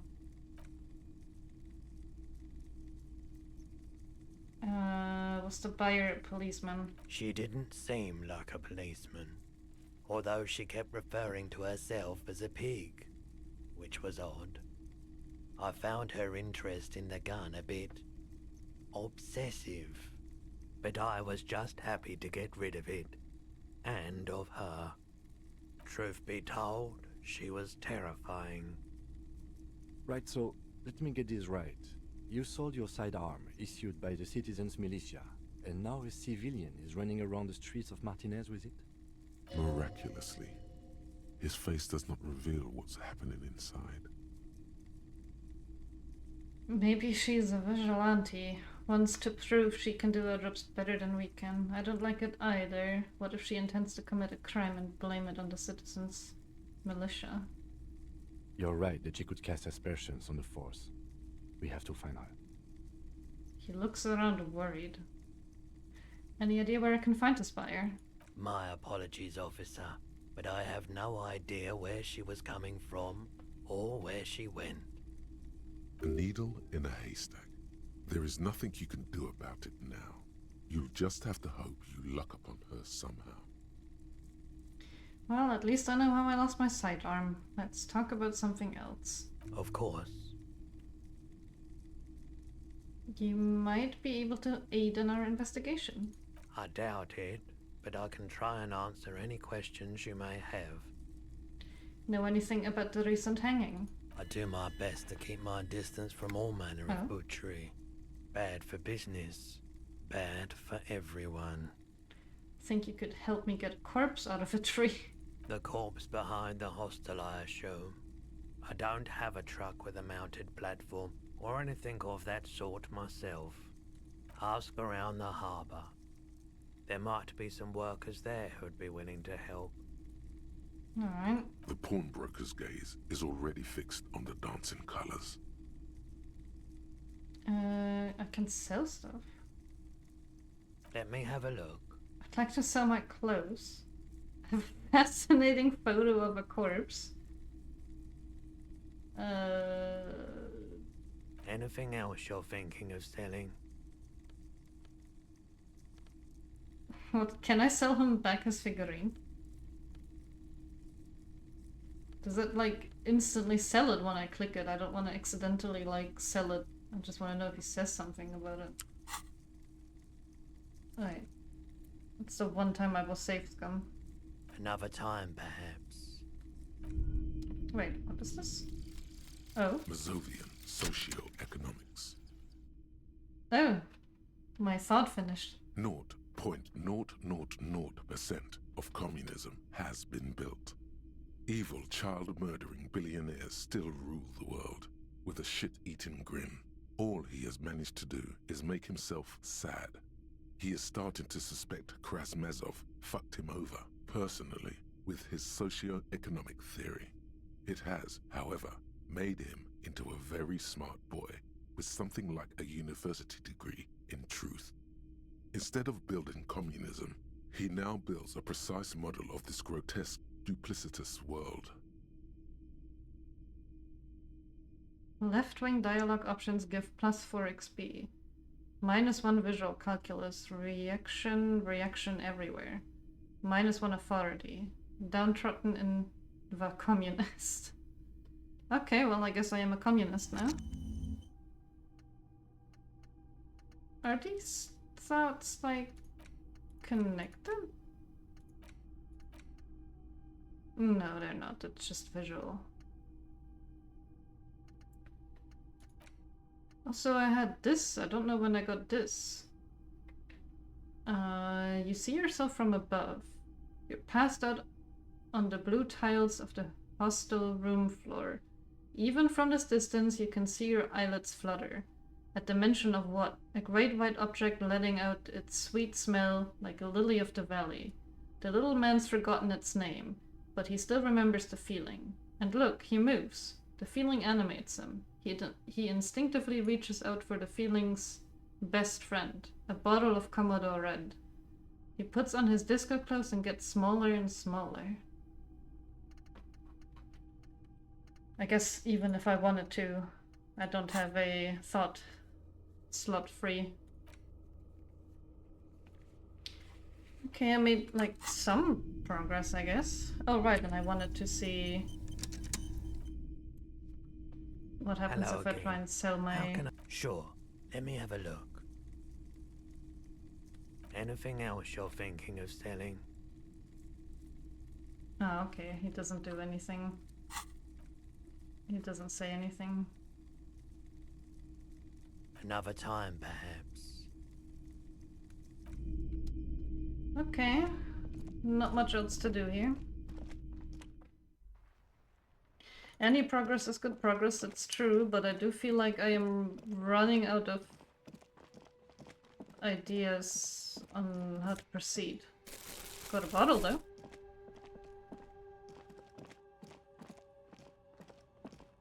It said I should... Right, I should ask the people at the harbor, except I still don't know how to get to the harbor.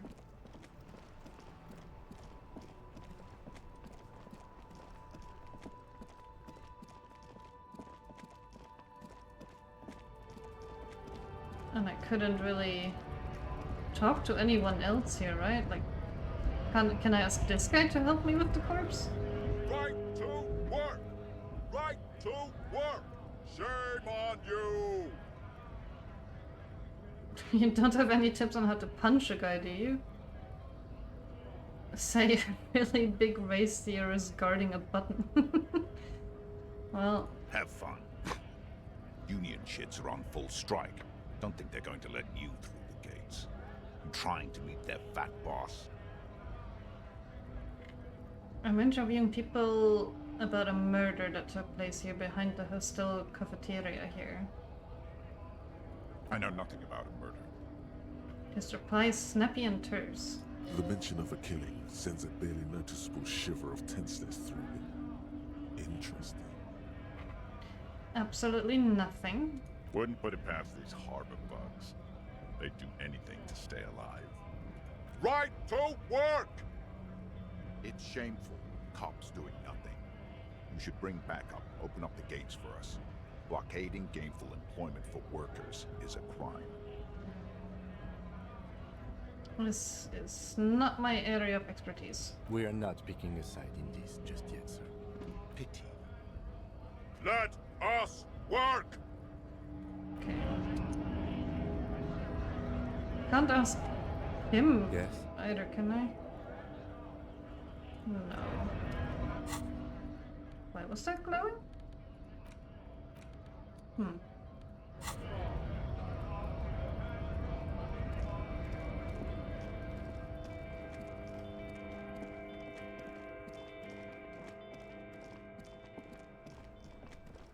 And I can't ask you for help either, can I? Now it's turning into a kind of a snow limbo, man. What's on your mind? Well, Now it's turning into... Nope. Don't smoke. he nods towards a big lorry behind him. Some of the other drivers do, though. There's still a few around, waiting for the jam to disperse. Or waiting for the sweet release of death. Yup, nothing wrong with that statement. Your senses have nothing to add. You left the ask around elsewhere. You could also check the kiosk down the street. Frit. With 3 T's. Revachal's weird. Okay, it's almost 9 and I don't have money to go to sleep, so I really wonder what's gonna happen. Am I actually just gonna sleep on like a bench or something? There's also still not any extra people in here.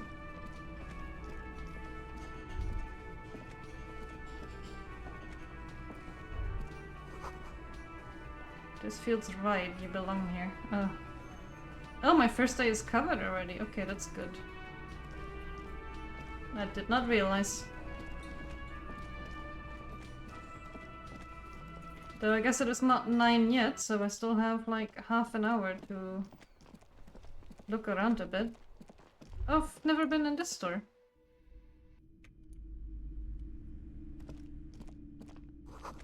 Gift books and molten candy. The display rack is brimming with worn paperbacks featuring an extremely muscular, sword-wielding barbarian on the cover. Nearly all the titles contain the word Hyamdal somewhere. Look through the display of books. Rows and rows of Hyamdala men blur your vision. You make out some titles. Man from Hyamdal and the Mammoth Riders. Man from Hyamdal, Return to Hyamdal. And the solipsistic Man from Hyamdal and the Hyamdal Man. Good God, how many are there? Maybe 100. Man from Hyamdal and the sages at the end of the world. Man from Hyamdal and the false god. Man from Hyamdal and the scorched earth. Man from Hyamdal, the Hyamdal colonies. Man from Hyamdal There and is the a lot, swamp beast. Man from Hyamdal and the snow crabs.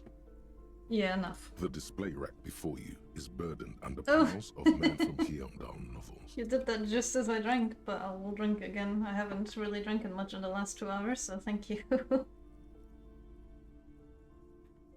It's luckily not as hot anymore, so at least I'm not dying from the heat. Pain threshold medium. Do any of these books call out to me? Nothing of interest. Only silence and the cosmic background pain radiation. This is a nice looking store. Old sports magazines tucked away in a dark corner. A small mountain of colorful board game boxes. There are numerous types of games for all ages. A lot of shelf space seems to be taken up by Wirral-related merchandise. Look through the pile. An endless variety of source books, lore books, and codices litter the table. The topmost book is titled Welkin Compendium, 2nd edition. There's also a large hardbound tome with intricate cover art, The Hunters of Katawak, Boreal Creature Compendium, and a pick-your-path adventure gamebook titled Tales of Wirral, Cavern of Velkrag. Books in a board game section? Who wants to read books? Anything that catches my eye? There's a box that says Wirral, 3rd edition Mega Setting Supplements Module. The side panel notes, a fantastique adventure board game, new maps and miniatures. A sticker on it displays 25 real. I do not have that kind of money. The book collects the national recipes of Arda. They're all about lake trout.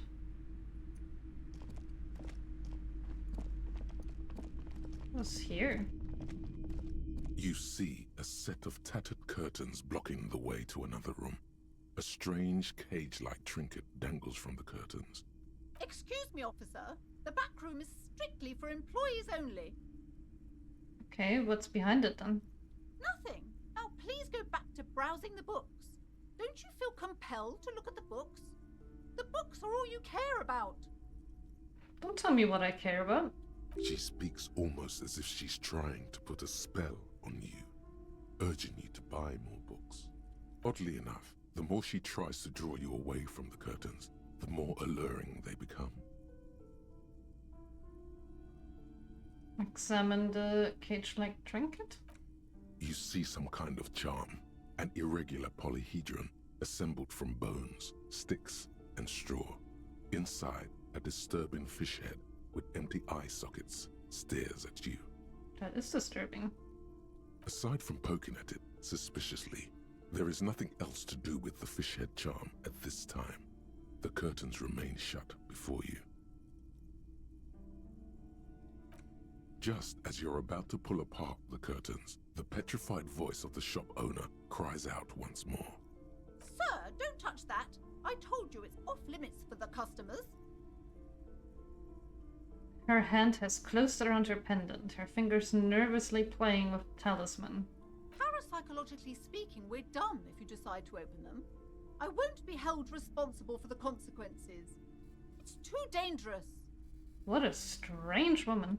She looks away, mumbling. Why is everyone always messing with the curtains? Why can't they just buy books like normal people? This is about the curse. Oh, right. She was like superstitious, right? Ma'am, this is different. I am a police officer. I need to go in there. Why? It's not like anyone was killed there. She stops abruptly as her hand flies over her mouth, baffled by her own bluntness. I am sorry. I don't mean to be so impolite. Just please don't go there. I can't allow that. You'll only make things worse and unleash the powers.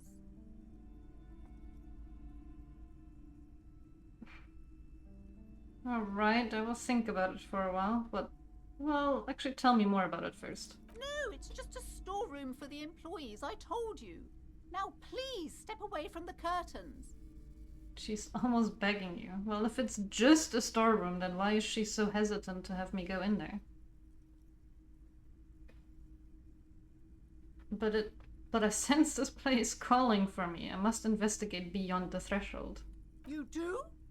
My God, even more reasons not to mess with the curtains. Just step away, dear sir. I'll think about it. Thank you. Let's just talk about this first, all right? There's no reason for you to venture into the unknown. What are you, a coward? Think about the marvelous adventures waiting for us on the other side. Thank you, necktie. There is something mysterious about the curtains. Be careful. The curtains, tattered with age and covered in dust, hang before you, as if taunting you. Ignore them for now. I'm gonna go up and then I'll speak to her, but I will go behind the curtains at one point or another. Are those lizards and butterflies hanging on the wall? They are. A quaint picture book brochure, very colorful. It's a tome of fascist magic, rather candid. The plaque on the shelf reads, biographies of famous people. You see a large variety of names, none of which ring a bell. Browsing through all the books with all their names makes your head spin. None of these seem important or relevant. It's all just vapid egoism. Suddenly, a particularly odd title catches your eye. It reads, High Speed Love, the tragic true love story of Jacob Irv and Alfie Delatraz, by one Cecilia Averbrook. What is it about? High Speed Love chronicles the romance between two of the finest tip-top tourney racers in history. One of them is the madcap driver, Jacob Irv. His blonde mane graces the cover. Next to Irv's life story, you see a slim biography of an Occidental rock star called the Anti-Star. He's famous for shooting morphine into one of his eyeballs and cocaine into the other. Next to that, Revacholian radio personality Guillaume Bevy stands in front of a rundown drug den. He's a permanent fixture on Channel 8, reporting on real-life crime and ruining cops' days. I really must insist you buy one of the books. Reading them is not for free. Do still browse though, but not too long. My god, this woman. She understands she has erred against the customer and immediately corrects course. I'm sorry, I did not mean to rush you. You are browsing. Go ahead. Take your time. Time is commerce. She's desperate to sell something, huh?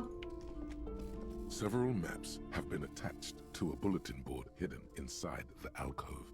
They're held up by small pins. The board has come loose from one corner. The maps look old and faded. Your eye catches a map of Insulinda, a map of Revachol, and a map of Martinez. Can I buy these maps? I do need maps. I'm sorry, officer. The map of Martinez is the only one available. The other two are not for sale anymore. And besides, you could scarcely afford them. They're quite valuable, though they might not look it. The map of Martinez is 90 cents, though. Why is the one for Martinez so cheap? That old thing. It's an out-of-date map of a tourist location that never was nor came to be. From when some design studio people tried to spruce the place up 4 or 5 years ago. They also renovated the horse statue, set up those coin-operated viewers, and designed the new street lamps. What happened then? They didn't get that far, for some reason. A shame the project never got going. Would be nice if someone fixed Martinez up. All these ruins are bad for business. 90 cents is not too bad. Sure. Always good to be informed of your surroundings. The north coast of a verdant island is shattered by the delta of a river. It is the River Esperance. Countless bridges put the shards back together, connecting city blocks to river islands. La Delta says a great artificial heart in the center, teeming with life forms and construction. To the east, rolling hillsides, Le Jardin, Stella Marie, the suburbs of Saint-Baptiste, swallowed up into the megacity. They sound rich to you. This is Revachol East. And west of the river? Hudon. It's somewhere to live. Not bad. Then there's Jamrock. It's bad.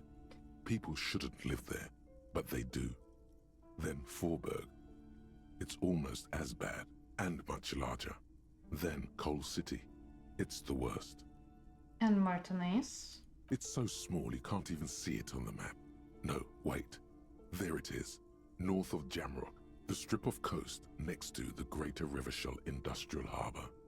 It looks downright despondent. It's almost Coal City, to be honest. No, this is somewhere to be. This is all you have. But it's still something. Streets and sodium lights, the sky, the world. You're still alive. Yeah, I don't think... Another boring book just discarded here. This bookstore is not strictly about crime, romance, and biographies of famous people. There's also a wide range of paranatural literature. Amidst the various books, you find one written by someone named Matthias W. Dundas. It's about wholeness, unity, balance. The point of the book and many others on this shelf, is to give people medicinal advice in situations where they don't have access to paid health services.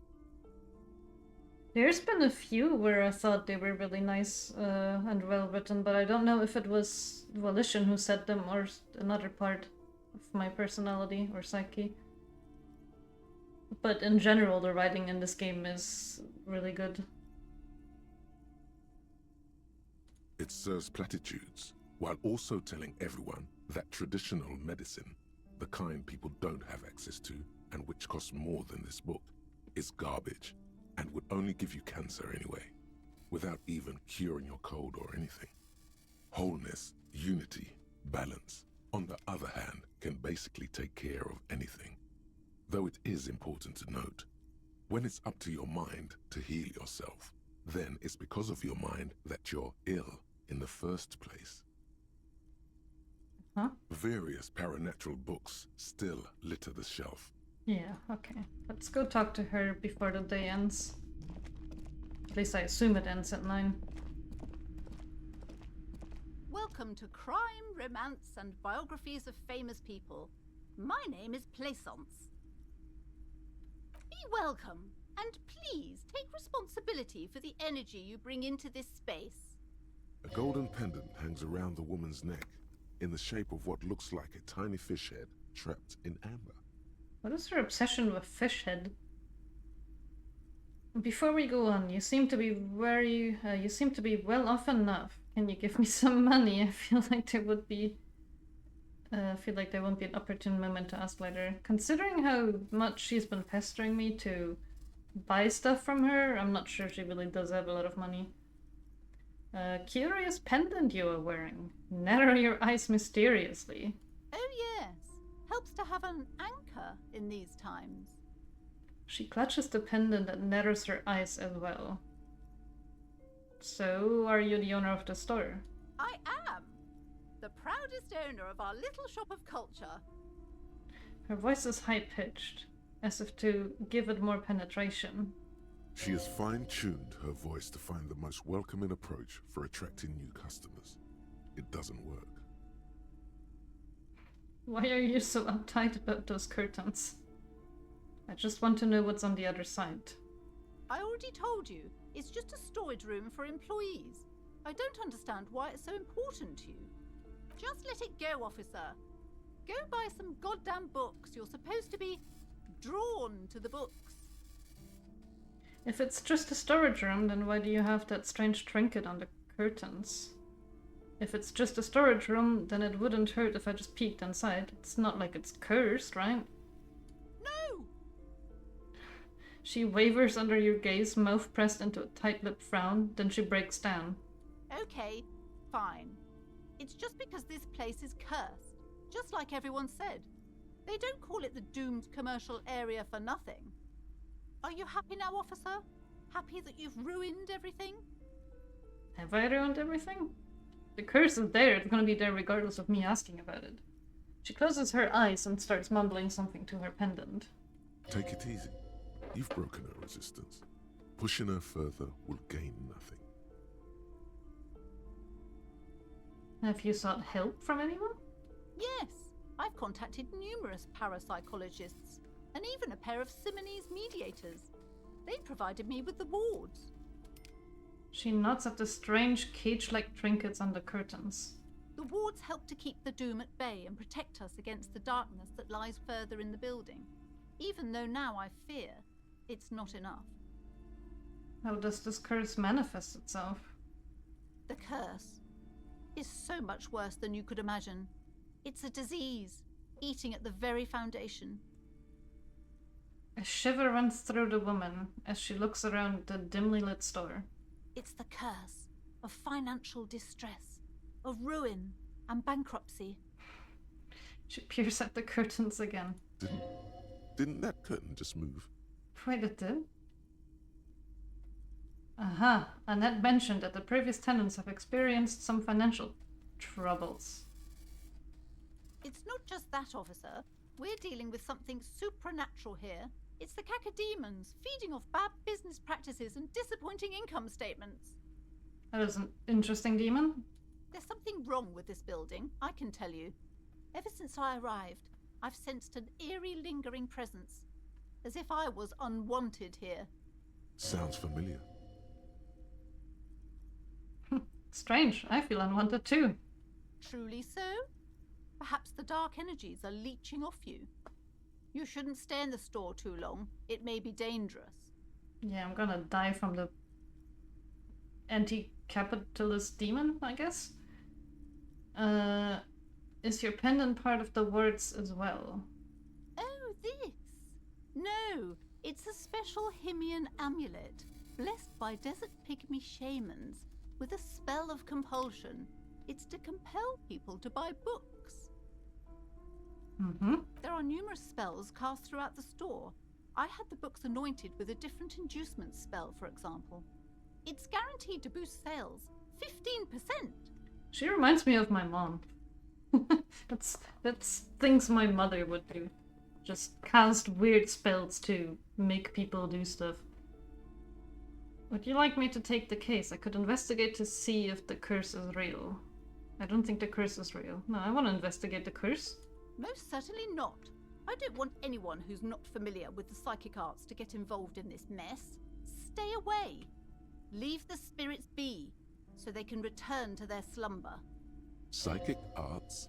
Sounds right down our alley. I have a high chance to actually get this. Convince her to let you investigate the doomed commercial area.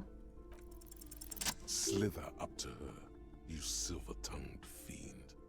Show her what world-class perfidy looks like.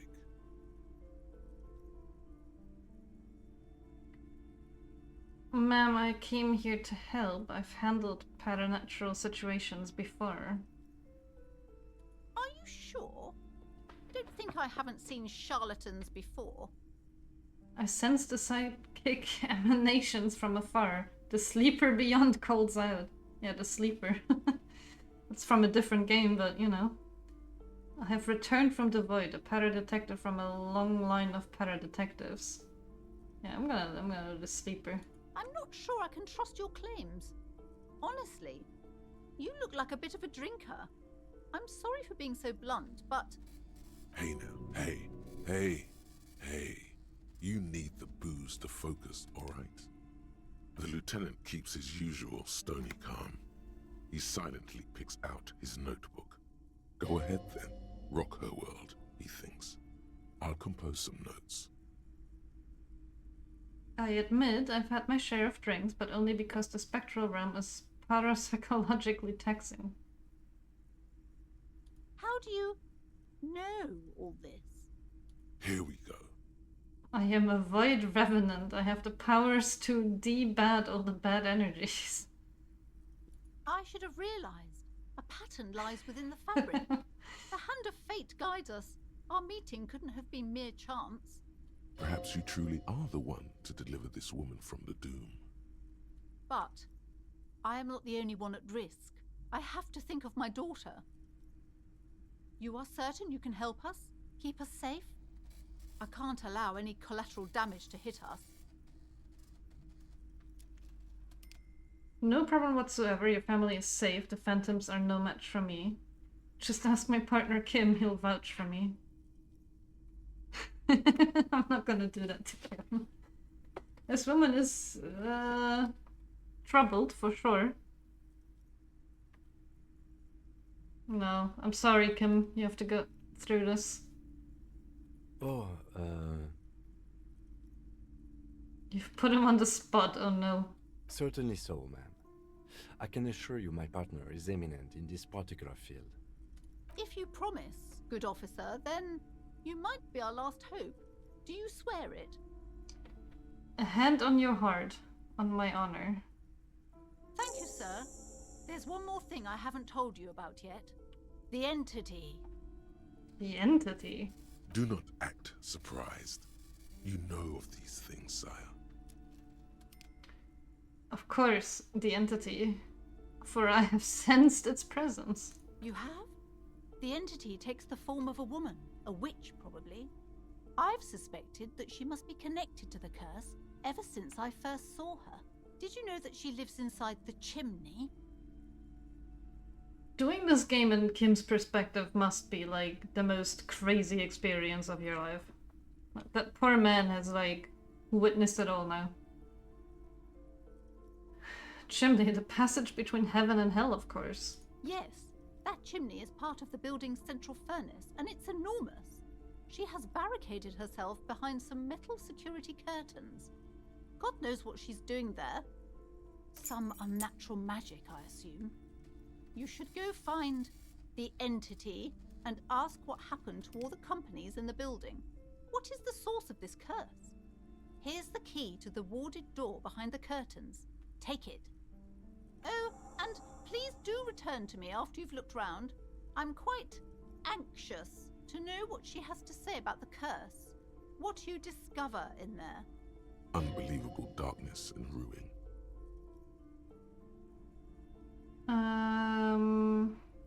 Your daughter is the one standing outside the store. Annette, yes, my daughter. I hope she wasn't slacking off again with her nose in science fiction. Tell me, was she at her post, doing her job like a proper girl? Yes, but I do think you should let her inside when it's cold. Wonderful! Did you talk to her? Yeah. Great! On a scale of 1 to 10, how compelled were you to buy books after talking with her? What a woman. Her opinion of her daughter depends on how well she lured you into the store. I'm not going to grade a human being, I don't do that. Come now, it's not personal. It's about proper sales practices and market research. I expect an answer. Okay, well, 10. My precious, her dedication brings joy to my heart. If you have children, I hope they turn out as great as my Annette. Annette is quite a trooper. She's great value add. I'm here to dismantle the free market and abolish child labor. The way you're handling her strikes me as wrong. Mind your own business, sir. In our society, people don't get to tell each other how to raise their children. It's none of your or anyone's business. Okay. The woman before you scans the store, her shoulders rigid and tense. Every now and then, she nudges her glasses. I wonder if I can come back to that, but I do want to do the cursed demon witch first. Goodness, you were already doing good, browsing the shelves. Why'd you stop? Don't you feel compelled? Go, go! Get back there. The books await you. She smiles and nods, seemingly relieved. Yeah, okay. That was it. I do have a map now, right? Yeah, I have a map now. The worn map features the patchwork grid of the streets of Martinez, with directions to appropriately touristy locations. Year 48 resides on the upper right corner. Trace a path through the grid. Your finger moves through the various streets, across Rue de Saint-Ghislain and Rue Saint-Cypar, over Saint-Brun and Martinez North. Finally, coming to a halt on the spot where you are currently standing, although the map gives no such indication itself. For a more detailed view of the map, go to your journal and select the Map tab. I'm not sure the racist mug has anything to say.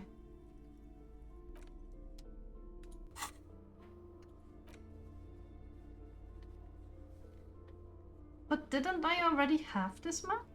I swear I opened this up in the beginning of the game.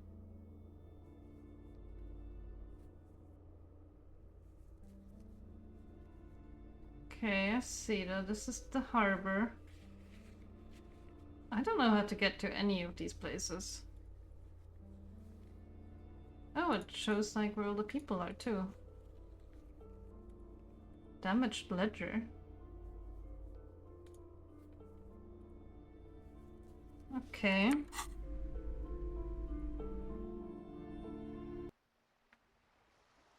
Oh, she's gone. The little girl. I guess because it's nighttime now.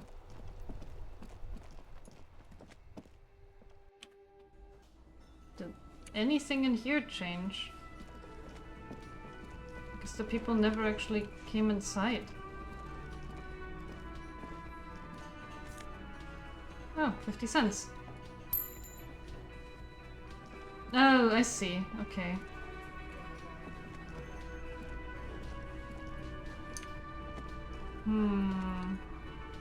Let's have another look at my journal. I feel like it's getting longer and longer.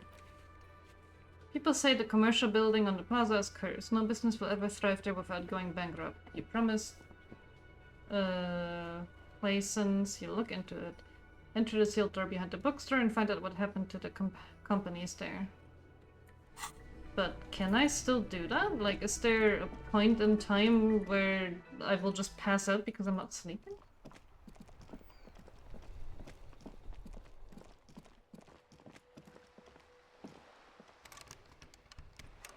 Oh, the door's closed. Okay, well.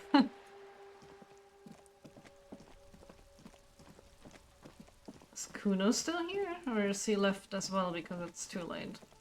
Oh no, he's still here.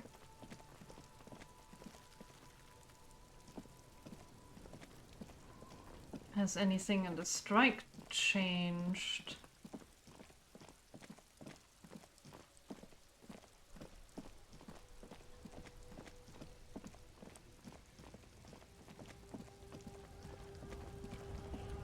Not really.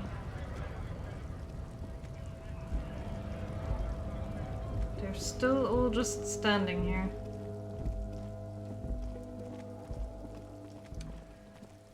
She doesn't have anything new to say It's either, does raining she? again. The young woman looks up at the overladen sky. It was clear just an hour ago.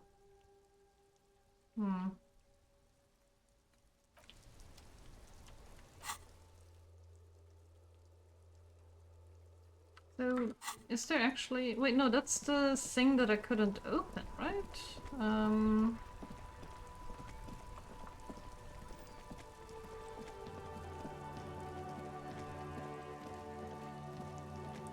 What does this say? Butter sign down. A crumpled billboard reading, Samaran butter soaks in the canal. Two ugly lines mar the bright countenance of the blonde boy depicted. Attempt to reconstruct what happened here. What is Samaran butter? Whatever it is, the boy on the billboard seems very happy about it. Well, let's try it, I guess. Judging by the size of the impact and the parallel lines of burnt rubber, the cause was probably a motor vehicle. Okay. Acceleration, point of impact. Look at the crater. Side slip marks indicated that the vehicle was traveling up the crater at 35 kilometers an hour. Look at the roof of the shack. The black marks on the roof indicate that the vehicle vaulted from the crater to the roof of the shack. Look at the sloping metal roof panel. The panel served as a takeoff ramp. Look at the broken posts. The vehicle soared through the air, hitting the billboard and upsetting the posts. Then it continued its flight, taking the billboard with it. Look at the sign. The sign broke the vehicle's fall into the canal. The Samaran butter billboard still looks freshly painted, suggesting it took the plunge recently. How recently? Within the past 72 hours. Oh, that is very recent. Okay, look at the opposite bank. Oh, the car... Still speeding, made up. the vehicle made a loop and vanished into the fog along the coast. What was the model of this phantom vehicle? There are two good candidates, the Caprice 40 and the Linéaire G22.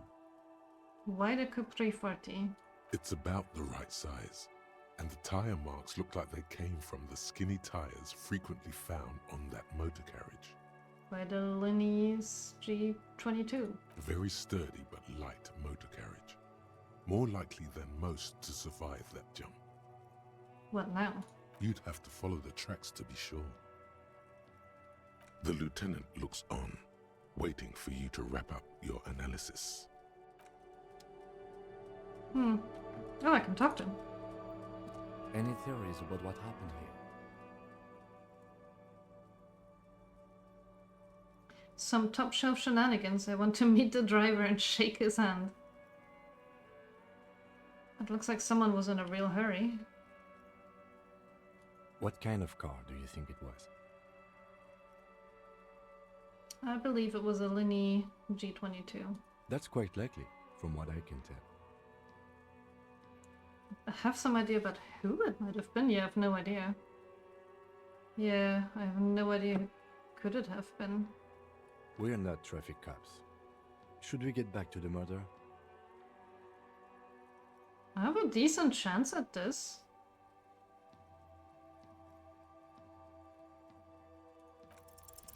You've thought of a very touching story. I guess not. It's shit though. Okay, I love shit stories. Maybe I shouldn't tell if it's a shit story. No, you're already telling it. Oh no. The urge is strong, but Oh? you are stronger. I should bring this driver to justice. Is there a downside on taking on several tasks? I might just not do them, right? If we must. I'm sorry, Kim. I'm not expecting him to get far with this, the lieutenant consoles himself. Well... But I cannot do this, right? A rusting control panel with loose wires dangling out from the hole where an indicator light used to be, and a mechanical lever sitting in the middle. This panel usually closes the water lock, turning it into a bridge that lets you cross the canal. But there's a crash.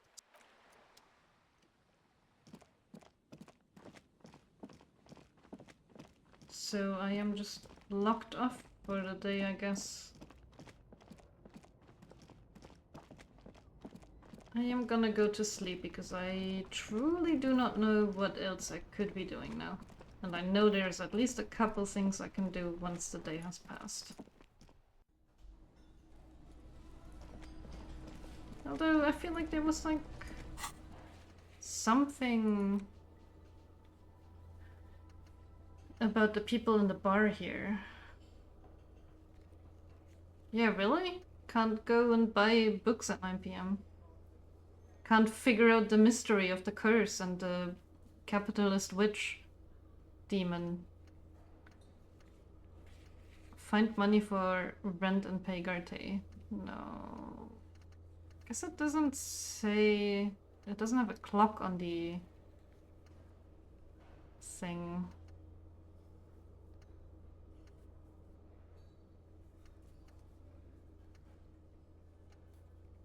Yeah, okay.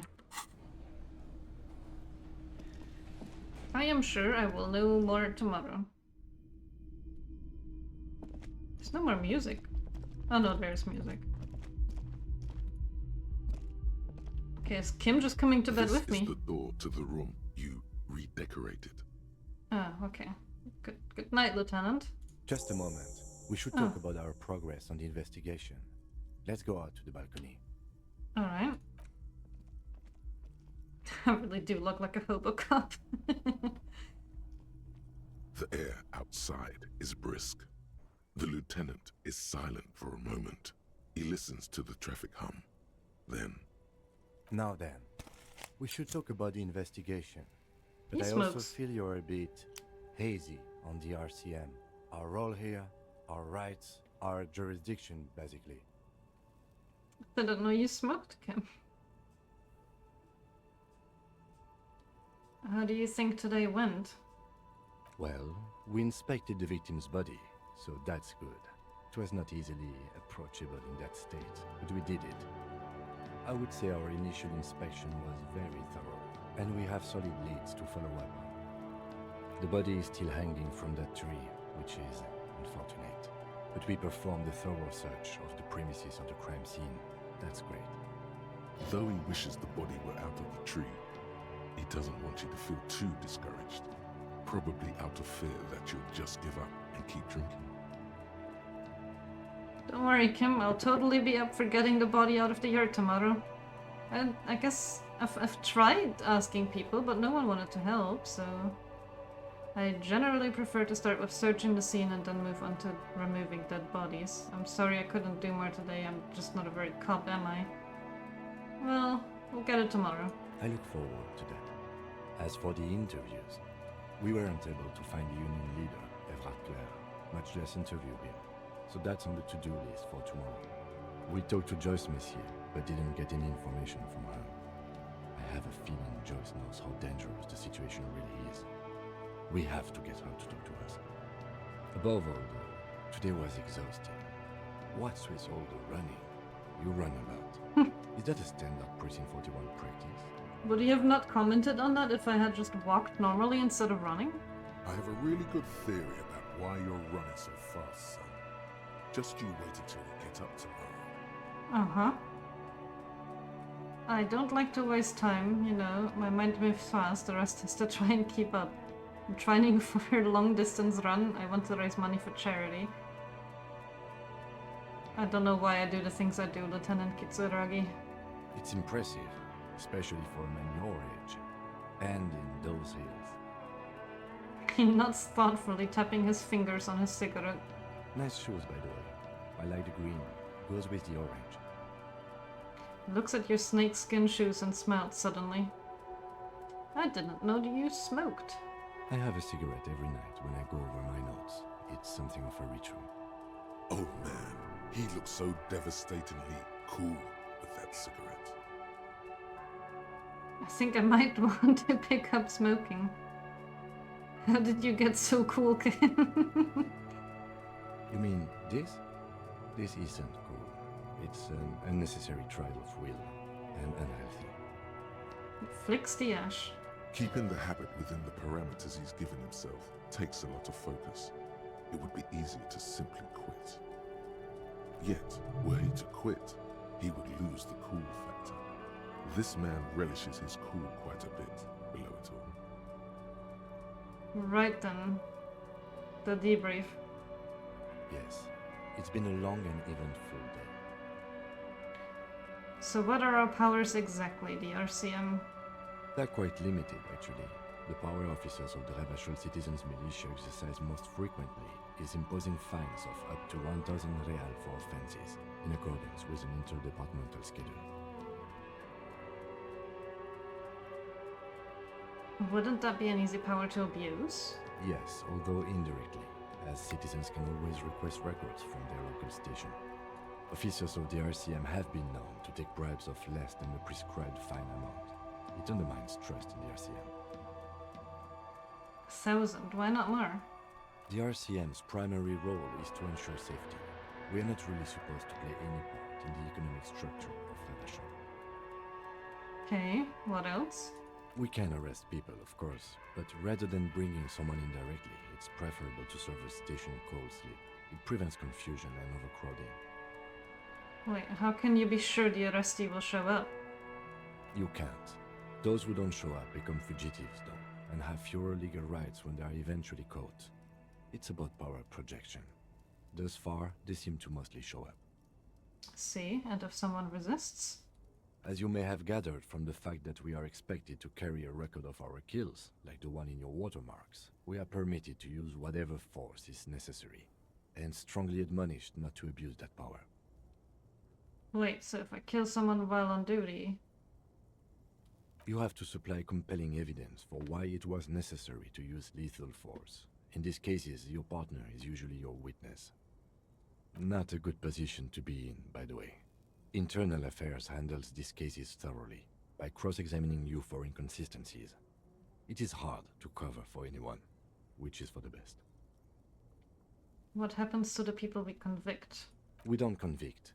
We arrest and send them to coalition government courts in Couron and La Delta. The prosecution works off our testimonies and records, which is why it's paramount to keep them. He taps on his coat pocket where he keeps his notes. And who makes all these rules? The coalition government, and the moral intern more broadly. The RCM was formed by the coalition government to restore order in the international zone after the revolution. So we did. Now we attempt to maintain that order. No more, no less. Or perhaps it is better to say we were allowed to form. It's a point of contention whether the citizens of Revachol or the coalition government founded the RCM. Okay. Let's say it was the coalition. It's probably more honest, yes. Either way, the Moralinton leases us the right to keep the peace in this city, and they will take it away if we misuse it. The Moral Intern, what is this? The Moralist International are the world's largest political organization. You know who they are. They have been running this place after the revolution failed. I didn't know how would you describe them. I really don't know that's how bad it is in here. Point to your head. Okay. They're a union of center-left and center-right parties across the Real Belt. Our coalition government is just one of its many projects. They also run the ICP, EPIS, most intergovernmental organizations in the world. What do you think of them? The Moral Intern are a fact. I try not to have opinions on facts until they change. And it doesn't look like that's about to happen. It is more than that. There's some kind of affection in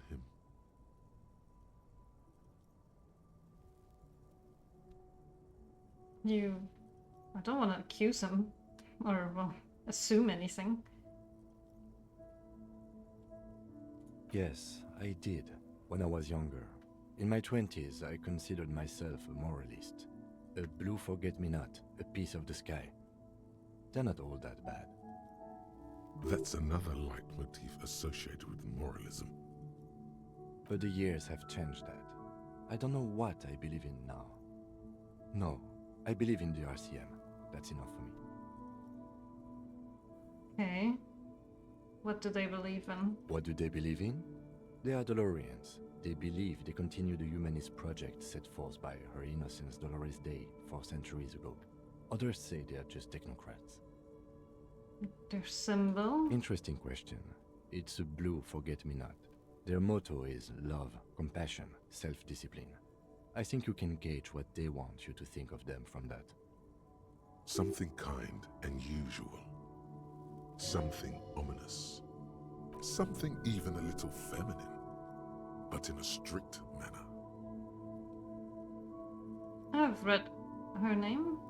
A historic figure? The author of the modern age? You will have to look elsewhere for opinions. The subject of humanism is too abstract for me. Do you? The lieutenant arches his brow, then pulls on his cigarette. It's a slim white thing in his fingers. Things are bad out there. Point to the city. We need them here, giving us the right to police Revachol. They've done an awful job here. Have you seen this place? This isn't humanism. We are stooges of the world's biggest bourgeoisie. I cannot speak. Bourgeoisie. Organizations protecting bourgeoisie rights. Mutter silently. Immigrants, liberal kids, fucking men are turning into women. On second thoughts, I don't have an opinion. We're stooges. No. We are stooges of the world's biggest bourgeois organization, Bourgeois, protecting the that's how people you of say it. Revachol. That's the hand we were dealt. Without the MI, we would be common vigilantes. Maybe we should make our own law. Spoken like a revolutionary, not a cop. But hypothetical aside, in Martinez we already are vigilantes. At least the Union thinks so. I expect our job here to prove quite challenging. Okay. The dying lights of the city shimmer below. Slowly, like luminous clouds, they pass on his lenses. The lieutenant looks at his slim cigarette, contemplating the next drag. That cigarette is lasting him a while. This soldier is the highlight of the day for me, he thinks. This little stick right here. They really don't like us here. And the mouth on that kid, Kuno. It's different inland, in Jamrock and the GRIH. Why are they like this? It's our fault for leaving this place to the dogs, to the Union, to the company, not daring to come here more often. It's like I told you, this place is an orphan, fallen between the cracks. And then Jamrock and the GRI? We run this city. West of the river is RCM land. Looks at the dark silhouette of the equestrian monument cutting into the night sky. It's incredibly hard. Human beings are... But we are in control, and it's worth it. The organization works. Our systems work. If they didn't, the city would disintegrate. I hope our investigation will help improve the situation here. At least do some good. I don't think we will, but can be optimistic about this. Me too. But I wouldn't count on any drastic changes in our lifetimes. I got an achievement. Get Kim to really trust you. He trusts me. Ah. Thank you, Kim.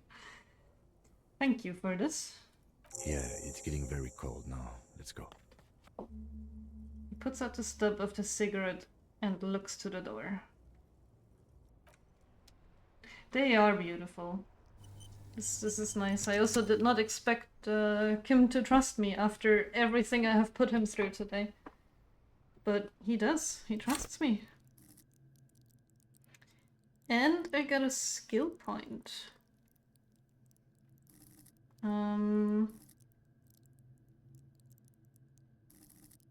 But what do I spend it on?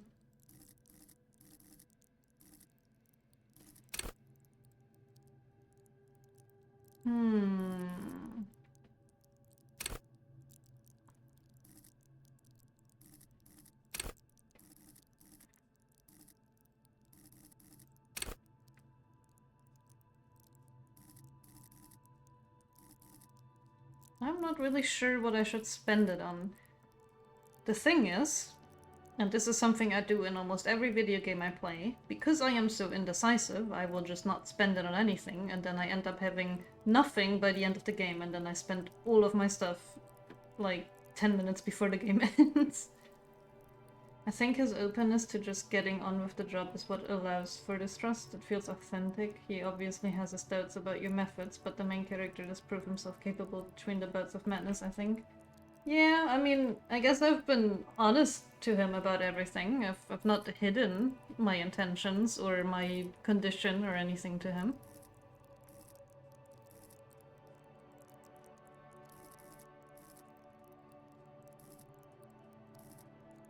I am going to get...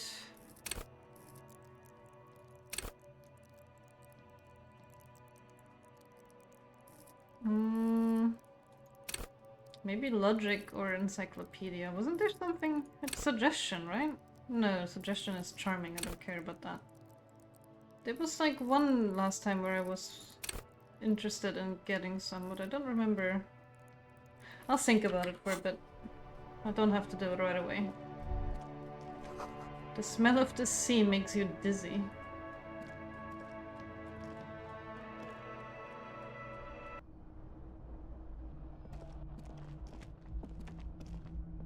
Alright.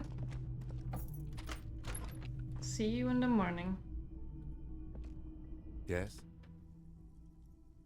Okay. Bye. You can save the points for white skill checks you want to reroll.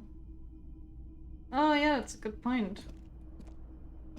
No, please go inside. Nothing new in here, is there? No. My window is so broken. The bed is cold and not particularly inviting, but it's yours. The sheets look awful. I'm just leaving my door open. I'm not even closing my door. The sheets feel at once coarse and clammy against your skin. The bed sags beneath your weight as you stretch out and finally close your eyes. It's mostly what I do. If there's white rolls I really want to get right, I try them. And don't fail, I use the skill point to up that skill and try again. Yeah, that makes sense, and I should probably look out for some of those. Which, you know, come to think of it, actually means that my skill point hoarding in other games would come in handy here. Am I gonna be dreaming now? And then sleep. Oh? And then sleep doesn't come. Oh no, this is like me in real life. But I want to sleep. Obviously, you're in bed with your eyes closed, but it's not happening. Why? Maybe it's the bed's fault. Check the pillow. Its synthetic filling has separated into hard lumps. The pillowcase smells oddly. Check the blanket. It barely covers your toes, stretching over your soft belly. This is your body here, intimate and warm, breathing. Under your thrumming eyelids, you see a dizzying array of colors. You won't get off this carousel quite so easily. Roll over to the other side. It's a little better. Colors, scenes, and half-formed phrases still litter your mind. Part of you is still trying to solve the case, isn't it? Who killed him? Who? Something to do with... What was it that the lieutenant said? Union? And it's gone again. Your thoughts lost between the slowing brain waves. No more thoughts. Fall asleep now. Your breathing steadies. A great silence washes over you until your eyelids twitch in your sleep and images start forming.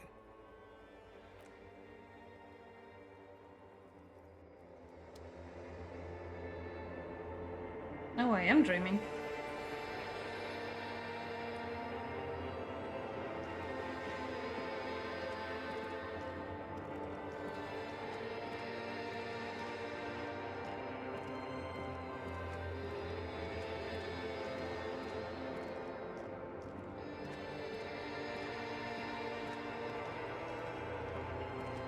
This is a disco light.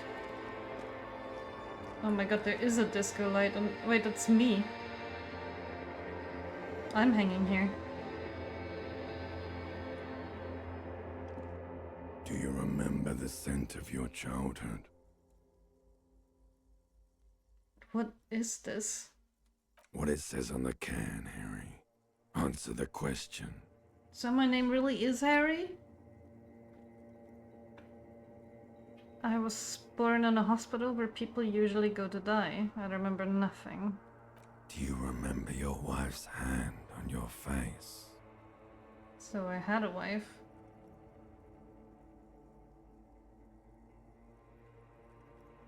Tell me what this is. I'm not answering before you tell me who you are. You know who I am. I'm the bad day. The one where you ask her. And then later in the streets, wandering. It's the worst day of all time, Harry dear. And it's coming. She will hear about it on the phone. This is the reptilian brain's voice, isn't it? Reality will turn into a grotesque nightmare. This will be the last thing you did to her. Tell me, do you remember the love of your life? I left. Oh no, Funky baby, you stayed. It was the rest of it that left. Or you just stood there, with one hand on the bottle and the other on your dick, watching it go. Tell me, where are your friends? Human beings have friends, Harry boy. Where the hell are yours? I don't want to come back. They were only cramping your descent into the abyss. Now they're gone. 3 times gone and never coming back. All of it. You failed. You failed me. You failed Elysium. What is Elysium? Everything. The Pale and the Islas. On the surface. The outer magnetosphere.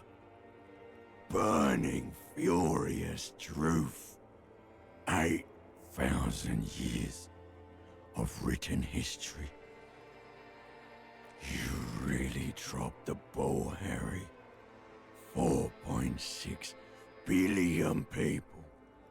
And you failed every single one of them. You really fucked up. This man's psyche is, needs to be studied. I've talked to you before. No, Harry. You were just talking to yourself. That's all you ever do, even in your dreams. And the act is wearing thin. The spots of the disco ball fade around you. You'll be back in those cold snakeskins in no time, sweating up the bed. Stinky boy.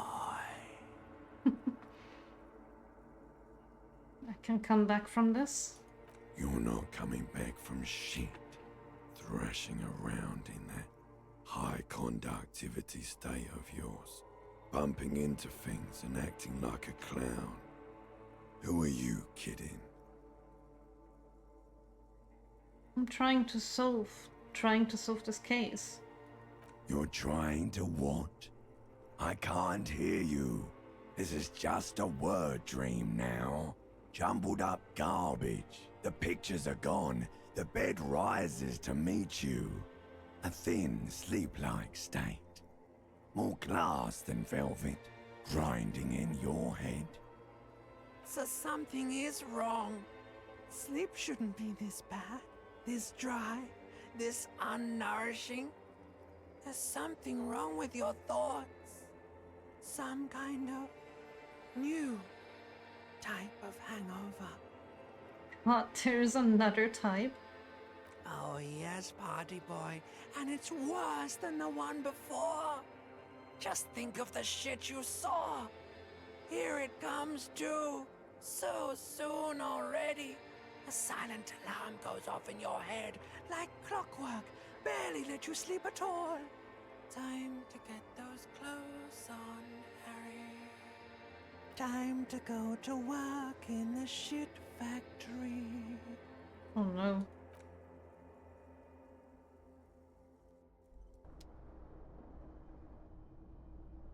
Well, I woke up from my dream. I don't look like I am rested at all. Good going, buddy. Oh my god, what the hell was that? Oh, just a dream. You have ones like that all the time. You feel even worse this morning than you did last night. No, I would not be rested sleeping on that. You are right. I should clean this up and make it more comfortable, but I guess I have cut work to do. What the hell is going on with me? You mean, why are you so tired? Too tired and down to even think? It is worrying, isn't it? You can't be a detective like this. Detectives need to be able to think. No, that's not it, really. I feel super good. I don't feel super good though. I'm lying to myself. Why is this happening? It's just that your heart has finally pumped all the speed out of your system, Buster. Time to get some more. Don't do that. Stay strong. The hangover will wear off. You don't need to keep doing this to yourself. Wait, what is speed? I mean, I need to get more of it than detecting is my life. No, I can take this. I'm not going to go looking for speed. I am not gonna go look for speed.